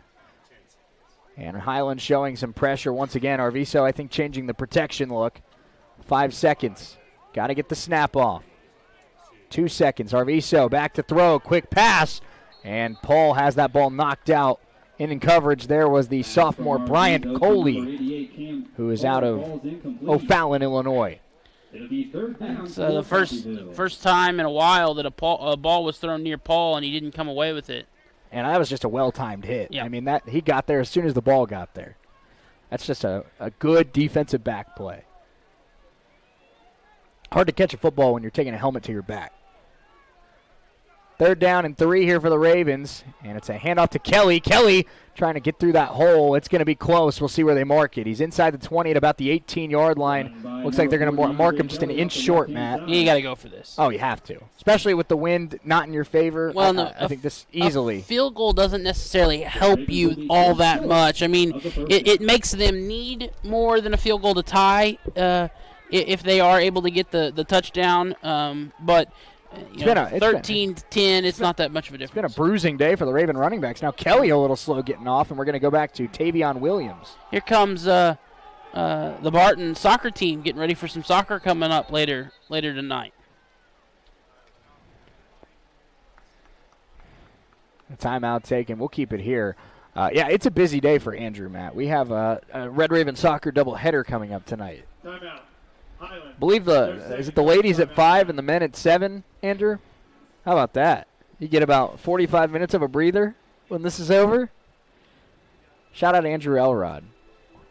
Working hard or hardly working? No, you're hardly working. He's working hard. That's right. And there, indeed, Matt, off in the distance, the Barton Cougar bus, the Cougar Mobile, if you will. And Barton, there's a lot of schools in the Jayhawk with a lot of history. Hutchinson, Butler, Coffeyville, Independence, Cowley. Barton over the last couple of years. I know they don't have a football team. Their volleyball team is great. Their basketball team is national champions. Their baseball team is very good. Their soccer teams are nationally ranked. It's a good time to be a fan of Barton sports. Oh, yeah. The Barton Cougars are very talented, one of the many talented schools in the Jayhawk. It's every sport, it's top to bottom, and every school can beat, anyone can beat anyone at any given time. The beauty of this conference, Matt, is Dodge City was picked to finish last in football. They have 3 big wins over 3 ranked opponents here in the first half of the season. 4th down and 1, Chris Arviso and DeAndre Kelly in the backfield. Ravens trying to convert and keep this drive alive. Arviso snap. And it's a little shovel pass to Cam Paul, and he pushes forward for a first down inside the 15. A little bit of a play out of the Chiefs playbook there. That looked like, you see 15 in red back there for the Ravens. Almost looked like a Mahomes to Kelsey shovel. Yeah, well, that was like a speed option with a shovel option, and it worked. Pretty unique look there on that play. Ravens with a fresh set of downs in the red zone. 5:35 to play. Coffeyville leads at 27-17. Trying to kill 2 birds with 1 stone. Burn some clock, find the end zone. Arviso backs up. He's got 8 seconds on the play clock. Takes the snap. Hand off Kelly. Kelly makes a move left. Kelly bounces off the first tackle. He's down to the 8-yard line. It'll be 2nd down and 1 after another strong run for the Raven running backs. And you mentioned, Matt, earlier, something you said about Arviso. You love the arm talent. You love, his decision-making, but his game managing. He's doing a great job using all of this play clock. Understands what he needs to do. Absolutely. This is just a smart guy that we've seen out there these last 2 weeks. I've been very impressed. And again, I see why Coach Ortiz is such a fan of him and why he was excited to get him into some game action. 4:43 to go in this one. 2nd down and 2 for the Ravens. Highland showing some motion on the defensive line. Arviso changes the look. 5 seconds to get the snap off. And he'll snap it with 2. Hand off to Kelly. Kelly trying to shake off that tackle, pushing his way forward. Highland stands him up. He's going to maybe get a yard, but he's still going to be short of the first down. And how about Arviso running in there trying to push him, give him a little extra help as well? Also pushed one of the linebackers that was trying to drag him down. But you got to love a quarterback that will stick up for you. It's been a great drive. You've ran a lot of clock. You picked up first downs when you needed to, and if you get in the end zone, it will be the perfect cap off to this great drive. Absolutely it will. 3rd down and 2 here for Coffeyville. Under 4 to go. Direct snap to Tavion Williams. He's thrown down, and he might have lost a yard. There is a flag on the play. It's a legal formation. But there's a flag on the play. False start. No false start. And Matt, the 2 years that we've seen Coach Mayo led Highland teams, there have not been a lot of critiques I've had for how DJ Mayo coaches a football game. It's something that is now very important here in a 2-score game late in this one. He burned a timeout challenging that targeting call. Mm-hmm. And that timeout, that feels like it's important. Yeah, well, you only got 1 left and under 4 to play, and you're down 10 points, possibly more if Coffeyville gets into the end zone here. Tavion Williams, the running back here on this 3rd down and 7 for Coffeyville. Arviso lines up 4 wide receivers, 2 to either side. Cam Paul in motion. Look for Cam Paul across the middle. And a shovel pass, and that's going to be Williams fighting his way inside the 5, fighting his way down to about the 3-yard line. 1st down Ravens. Another shovel pass from Arviso, and it's the running back Williams moving the sticks. It was perfect. They brought Cam Paul into motion and used him as a decoy that time. Even got my attention. I was going to say, Highland listened to you. Yeah. They were watching Cam Paul. And that led wide open little shovel pass. And, I like that. He didn't score, and you're 1st and goal at the 3, you can run even more clock off. We're going to go under 3 minutes to go in this football game. Ravens have a 1st and goal at the 3-yard line. They lead this one by 10. Trying to go back up by 3 scores and cement maybe their biggest win of the season over a top 10 team in the nation. Arviso, handoff. Williams fighting, spinning, and Highland's going to stand him up. No gain on the play. And Ravens have put up 27 in this game, Matt. They've had a solid offensive game, but Highland reminding you why they're one of the best defenses in the nation, if not the best. Absolutely. Yeah, it's going to be hard to score trying to run in like that. Good to see Trey Jones back out there as well.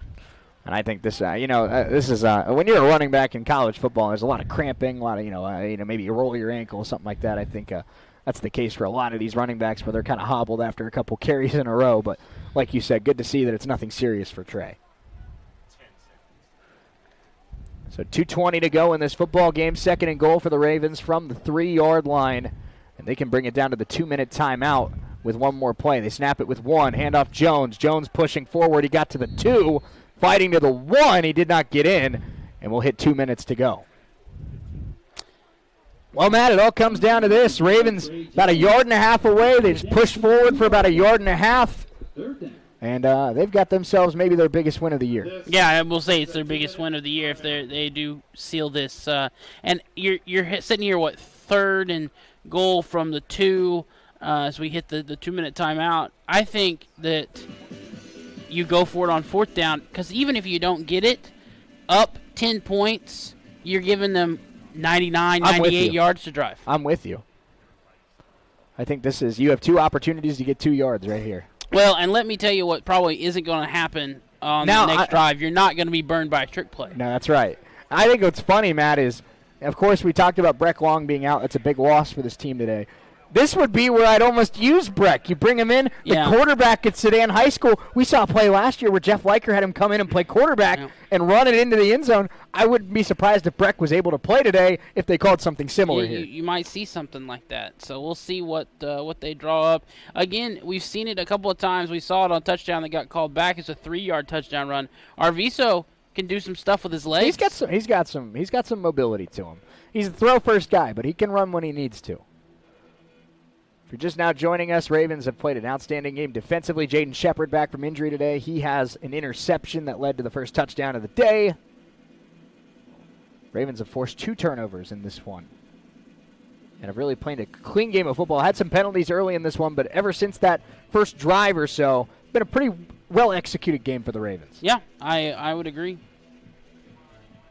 Trey Jones, the running back. Chris Arviso, the quarterback. Cam Paul, the tight end to the right. And a handoff to Jones. He's going to get to the left side and walk in untouched. Trey Jones into the end zone. Touchdown, Coffeyville. And the Red Raven offense has hung up 33 points on the Highland defense. That is about as easy as a touchdown we've seen today. And Trey Jones, they were completely fooled. They were ready for that to go up the middle, and Trey just said, no, I'm bounce this outside real quick, and I'm just going to take a lovely little stroll right into the end zone. And when you're at that point in the game, you're down 2 scores, you're at the 2-yard line. I mean, when you're the defense, you basically got to sell out for something and hope you guessed right. And on that play, they did not. They guessed wrong. Great play call by Coach Ortiz. Extra point attempt here. Brady Braun, the holder. And the kick on its way. And a little line drive, no good. It almost looked like one of the guys on the Highland D line, Matt. I don't know if you can pull that up. Almost looked like one of the guys on the Highland D line jumped. But maybe he didn't jump offside. It was an ugly kick is what it was. So the Broken Arrow freshman unable to convert. And with minute 57 to go, 33-11, Ravens lead this one.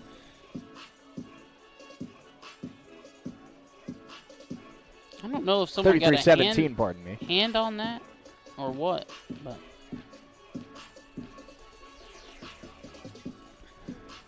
that is, though, Matt, a significant missed extra point because that keeps it a 2-score game. Well, it was going to be a 2-score game anyway.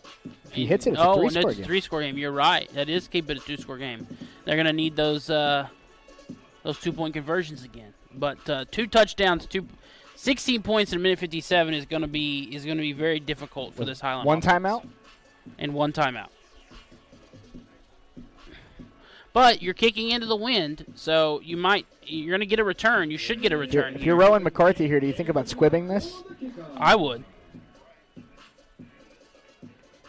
Would it be harder for you to? Or you go as high as you can and try to hang it in the air and let your return team get there, your kick coverage team get down there. Of course, the first special teams play of the day for Highland fumbled a punt. That led to the Ravens' first points of the day.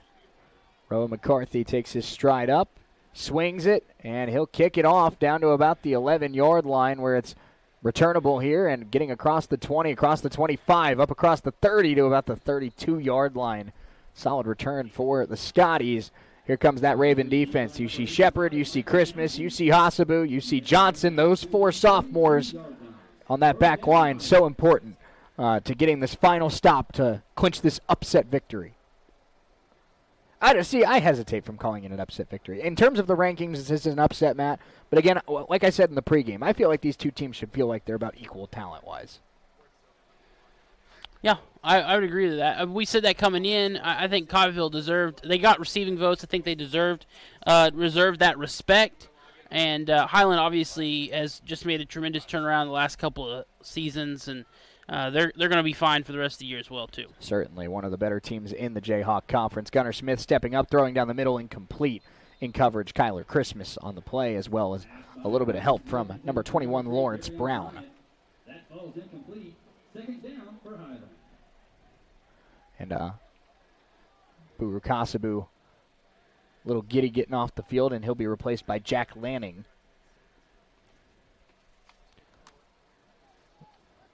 Jaden and Kyler are the guys that get a lot of the attention, but Buru Kasabu is a huge piece of this defense, too. Absolutely. Man in motion is the running back Murphy. Gunnar Smith back to throw. Big blitz. And the Ravens nearly get home. DJ Jackson cleans it up. And the Ravens with a sack. We talked about earlier, Matt, the Ravens had to get pressure on Gunnar Smith, and he didn't even have a chance to throw that football. No, he did not. That's they've done a few times, gotten pressure, and then he's gotten out of it, but not that time. Third down, Highland running out of time. 1:19 to play in this football game. They're down 33-17 here on the road in Coffeyville. Gunnar Smith takes the snap. 3rd down and long. Looking left. Stepping up all the time in the world. He's going deep. Trying to beat him deep and off the fingertips of the receiver. He was there. He had a step. That was Javis McGee he was trying to hook up with, and that was nearly nightmare situation for the Ravens because he had a step and he would have been to the house. He did have a step, but Gunnar just a little too far out in front. In coverage on the play was Savian Kennan, redshirt freshman out of Havana, Florida. Kennan's gotten a lot of snaps at outside corner today. It seems like a guy that Coach Eldridge is really buying into. Yeah, earned some playing time. We talked about that a lot. A lot of guys in this game have earned some playing time. So 4th down here for Highland, their last opportunity if they cannot convert. Smith stepping up, looking over the middle. That's pulled in. And it's going to be a 1st down to keep their hopes alive. And that is their top receiver, Darion Bryant. Looked like it was going to be in no man's land, and out of the last second, you see the strong hands of Bryant come in and snatch that football. Gunnar Smith will spike it with 57 seconds to go, and we have an O-lineman that falls down on the play, but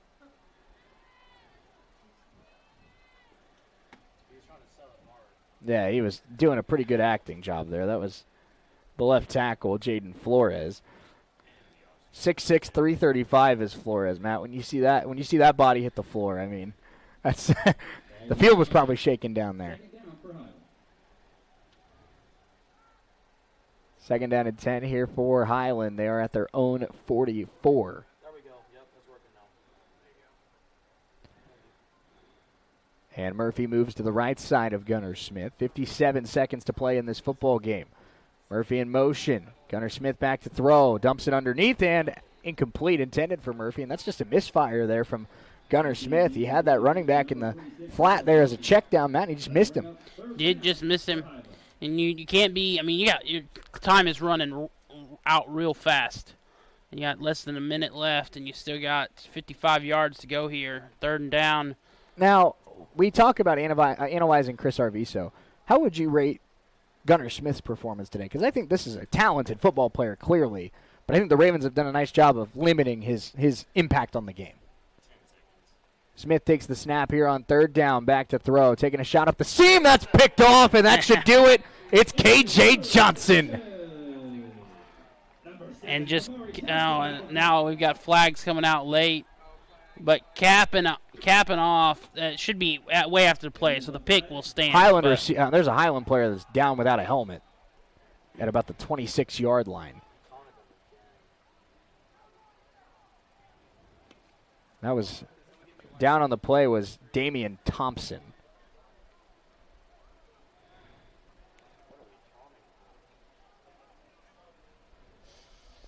I don't know if this is going to be on KJ or not, but he did definitely wave after he picked that off. Way to go up and get it. It's an athletic play for a linebacker. He did. He could have wave. fooled me for a safety on that play. He did wave. He turned around. I think. See, and I like what he did because he waved to over to us, but there definitely was a little wave to the Highland receiver as well. So we'll see what the penalty is. I just saw a Highland coach jumping up and down, looking like he was upset at something. I'm not sure what that was, anything that was about, but Kyler Christmas goes out there to retrieve a towel. And Kyler has a few words there with one of the Highland players. Went out to retrieve his towel, and they start chomping at each other, going back and forth. That's great. Yeah, you can tell these two teams, they're not very friendly on the field, but I don't know, Matt. I'm going to try and say this not as the voice of the Red Ravens and try to sound biased. Intercepting team, Coffeyville. 15 yards from the spot of the interception. First down, and it is Raven football on the unsportsmanlike conduct. I'm going to try and say this as unbiased as I can. I know I'm the voice of the Ravens. I know this is going to sound biased. I think I would hold this opinion if Highland just got the interception. I don't like that call. I don't think a wave there's anything wrong with it. I don't know if it was the wave or if something else happened. It was a personal foul. I don't think it was the wave that got the call. Was there a hit after the play? I think there might have been a late hit. Okay. Well, if it's not the wave, then I take it back. But I'm fine with a wave personally. And the Ravens should be able to just knee this one out after that interception by KJ Johnson.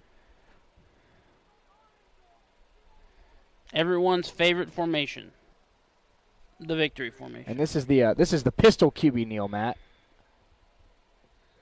There you go. That's a modern take on the QB kneel. They are going to have to kneel it one more time. Absolutely. Yeah, yes, they are. But, Matt, how about this? 3 weeks ago, this Red Raven team stood on this field heartbroken after blowing a lead to Garden City, falling in overtime, didn't score in the second half. It's pretty good redemption for being back at home. Yeah, it does. It feels pretty good. Pick up your first win at home. Arviso picks up his first win as a starter. And you feel good about the season the rest of the way with some still stiff competition, but you pick up a couple more wins. I mean, you win next week on the road, Central, and then come home, to face Hutch. You're gonna feel pretty good coming into that game if you pick up a win next week. Well, the beauty of the Jayhawk Conference is just about everybody starts the season 3-2. So the Ravens, with this win, they move into a tie with Dodge City, and they move into a tie with, and they move ahead of Highland, I should say. They're ahead of Indy, just now only behind Garden and Hutchinson in the league. So not a bad place to be. No, definitely not. Red Raven postgame show coming up in just a couple minutes. Ravens win this one 33-17 over the Highland Scotties. Let's take a 60-second timeout. Red Raven postgame show coming up next.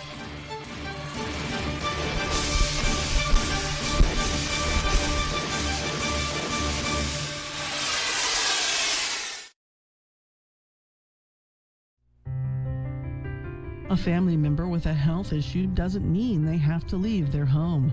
Windsor Place at-home care can help them stay in the familiar and comfortable surroundings of their own home. Specializing in working with Medicaid patients, Windsor Place at-home care has supportive home care and all the resources to help make staying at home a reality.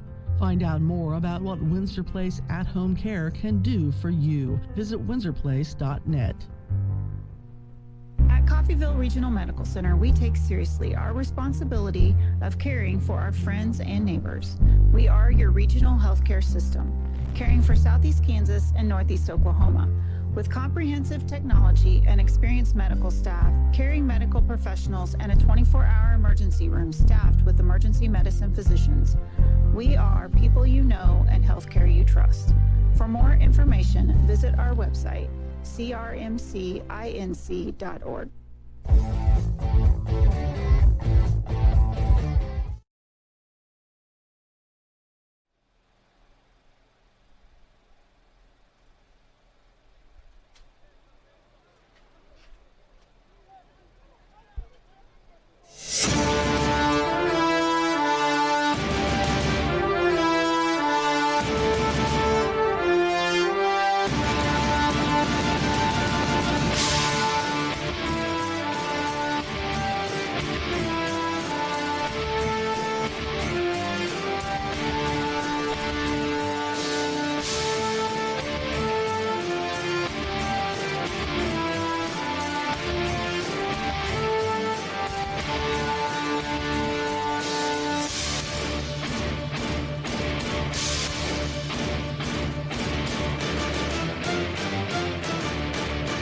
Veteran post-game show here as the Ravens get a win 33-17 over the Highland Scotties. I'm Shane Neal, alongside with me Matt Jordan.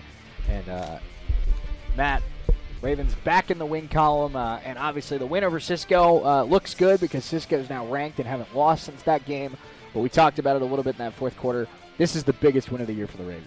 Yeah, and you're at home. You're bouncing back after 2 straight losses. You come out, and you play almost flawless football. My biggest complaint is the penalties early, but you corrected that. You righted that ship. You played really, really good football. Arviso looks good. You don't turn the ball over. You win the turnover battle, and you play a great game. This feels great. Certainly does, and let's talk a little bit about Chris Arviso because, Matt, he was excellent. 20 of 26, 223, 2 touchdowns. Sacked 3 times, so the offensive line cut that number in half from Iowa Western, but he looked composed, he looked in control, he looked like he knew exactly what he was doing out there, and it led to a big-time win. Well, and those sacks, I think, are on him. That's him holding on to the ball, trying to make something happen. I think the offensive line gave up 1 true sack tonight. The other 2 were just plays where he's got to know to get rid of the ball, and that will come as he gets more and more playing time. Well, when we talk about, with Highland having such a good defense, Raven running game struggled today. 41 carries, 99 yards. They did have 2 touchdowns, but Raven struggled to run the football consistently, and you needed to have some balance of your offense today. And those 223 passing yards, 2 touchdowns, that's the difference between a win and a loss. Yeah, absolutely. And, I mean, Highland's front 7 is so good. You knew that they were going to struggle a little bit getting things going offensively. But this is a team that had given up 13 points all year long as their most points given up. Like 13, 9, and I think 7 is what they've given up in games this year, and that's in 5 games. And coming out here, scoring 33 on this team feels great. It certainly does. And, Matt, we talked about it in the pregame. No Breck Long today. Cam Paul got the start. Cam Paul was the best weapon on the field all day long. 8 catches, 68 yards, and a touchdown. He was all over the place. He was making catches. He was making blocks downfield. He had short catches. He had long catches. He had a touchdown catch. I think Cam Paul really had his best game as a Raven today, and I think we're going to see a whole lot more of him in the second half of the year. Yeah, absolutely. And I think he earned playing time. Same way with Boast. I think earned some great playing time as well. I'm impressed. The team came out, played well, and then, I mean, come on. Jaden Shepard coming back, first game since week 2, and just playing out of his mind. KJ coming in, having to play middle linebacker for the first time, playing out of his mind. Absolute great game from the defense, especially those 2 guys. Absolutely. They hold Highland to 299 yards on 64 plays, averaged about 5 yards a play, but obviously those 2 turnovers key. 3 turnovers, I should say, with the fumble lost early in the game, and then the 2 interceptions, one by K.J. Johnson, one by Jaden Shepard. Ravens end the game, 9 penalties for 80 yards. Some of those were, unnecessary roughness, unsportsmanlike conduct. But they had 4 penalties in the first drive of the game, Matt. First 2 drives of the game, I should say. After that, though, it felt like they really cleaned it up. I know there were a couple celebration penalties that Coach Dobro will get on his guys about. You can't let that happen in a game like that. But I think a very clean second half.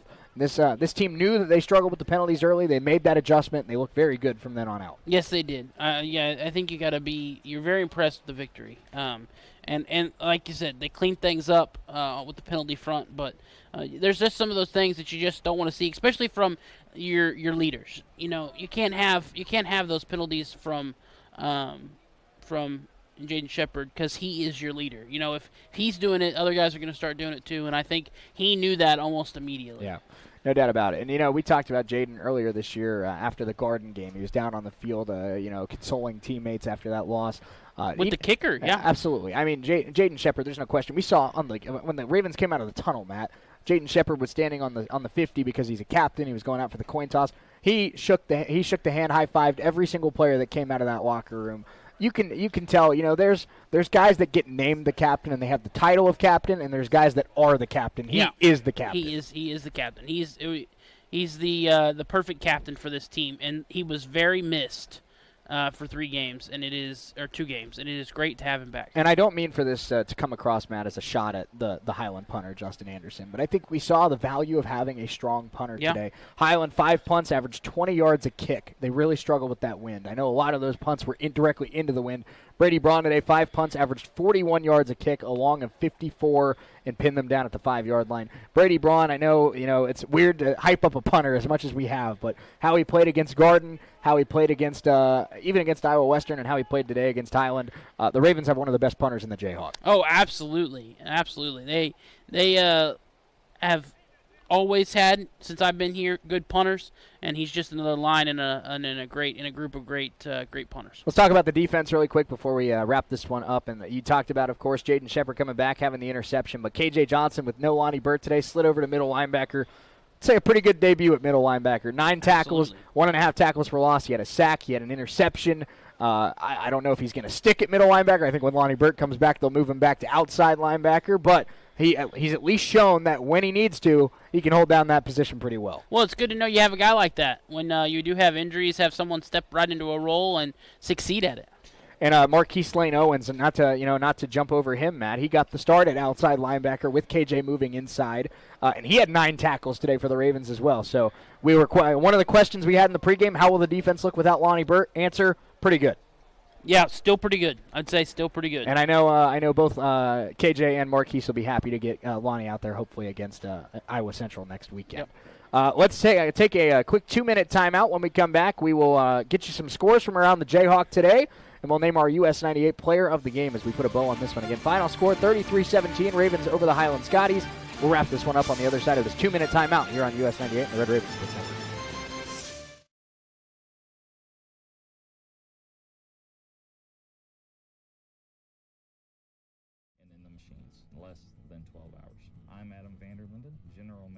Of Imperial Vending. I've been in the business for 30 years, and we just transitioned over to Imperial. We were formerly Stevens Vending. We have a set of core values that we follow. You're going to get quality, variety, immediate service, total commitment, and you're going to get a great partnership. Imperial Vending, world-class service.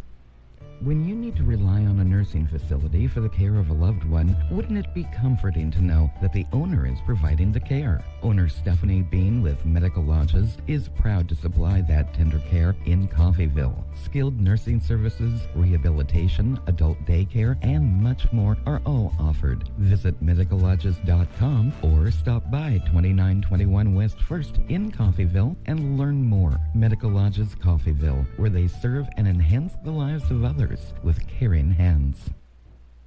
Buying a home? Refinancing? Apply for a home loan anywhere with Solutions North Bank, formerly Community State Bank. Community State Bank online mortgage tool is easy to use. You can be approved in minutes, and Solutions North Bank lenders are always ready to answer any questions that you may have. Visit ourlocalbank.com on your computer or mobile device and get started today. Solutions North Bank, member FDIC, equal housing lender.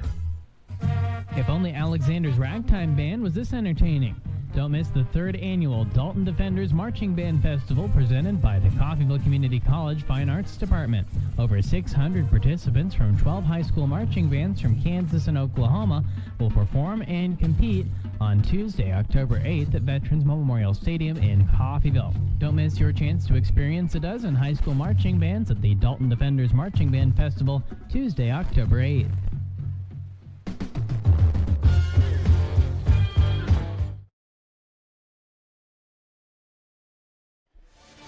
Red Raven postgame show as the Ravens celebrating a 33-17 win over the Highland Scotties, and not much time to turn around. Barton and Coffeyville getting ready for some women's soccer coming up here in just about 40 minutes or so. Shane Neal, Matt Jordan alongside with you. Matt, as we wrap this one up, let's get some scores from around the league.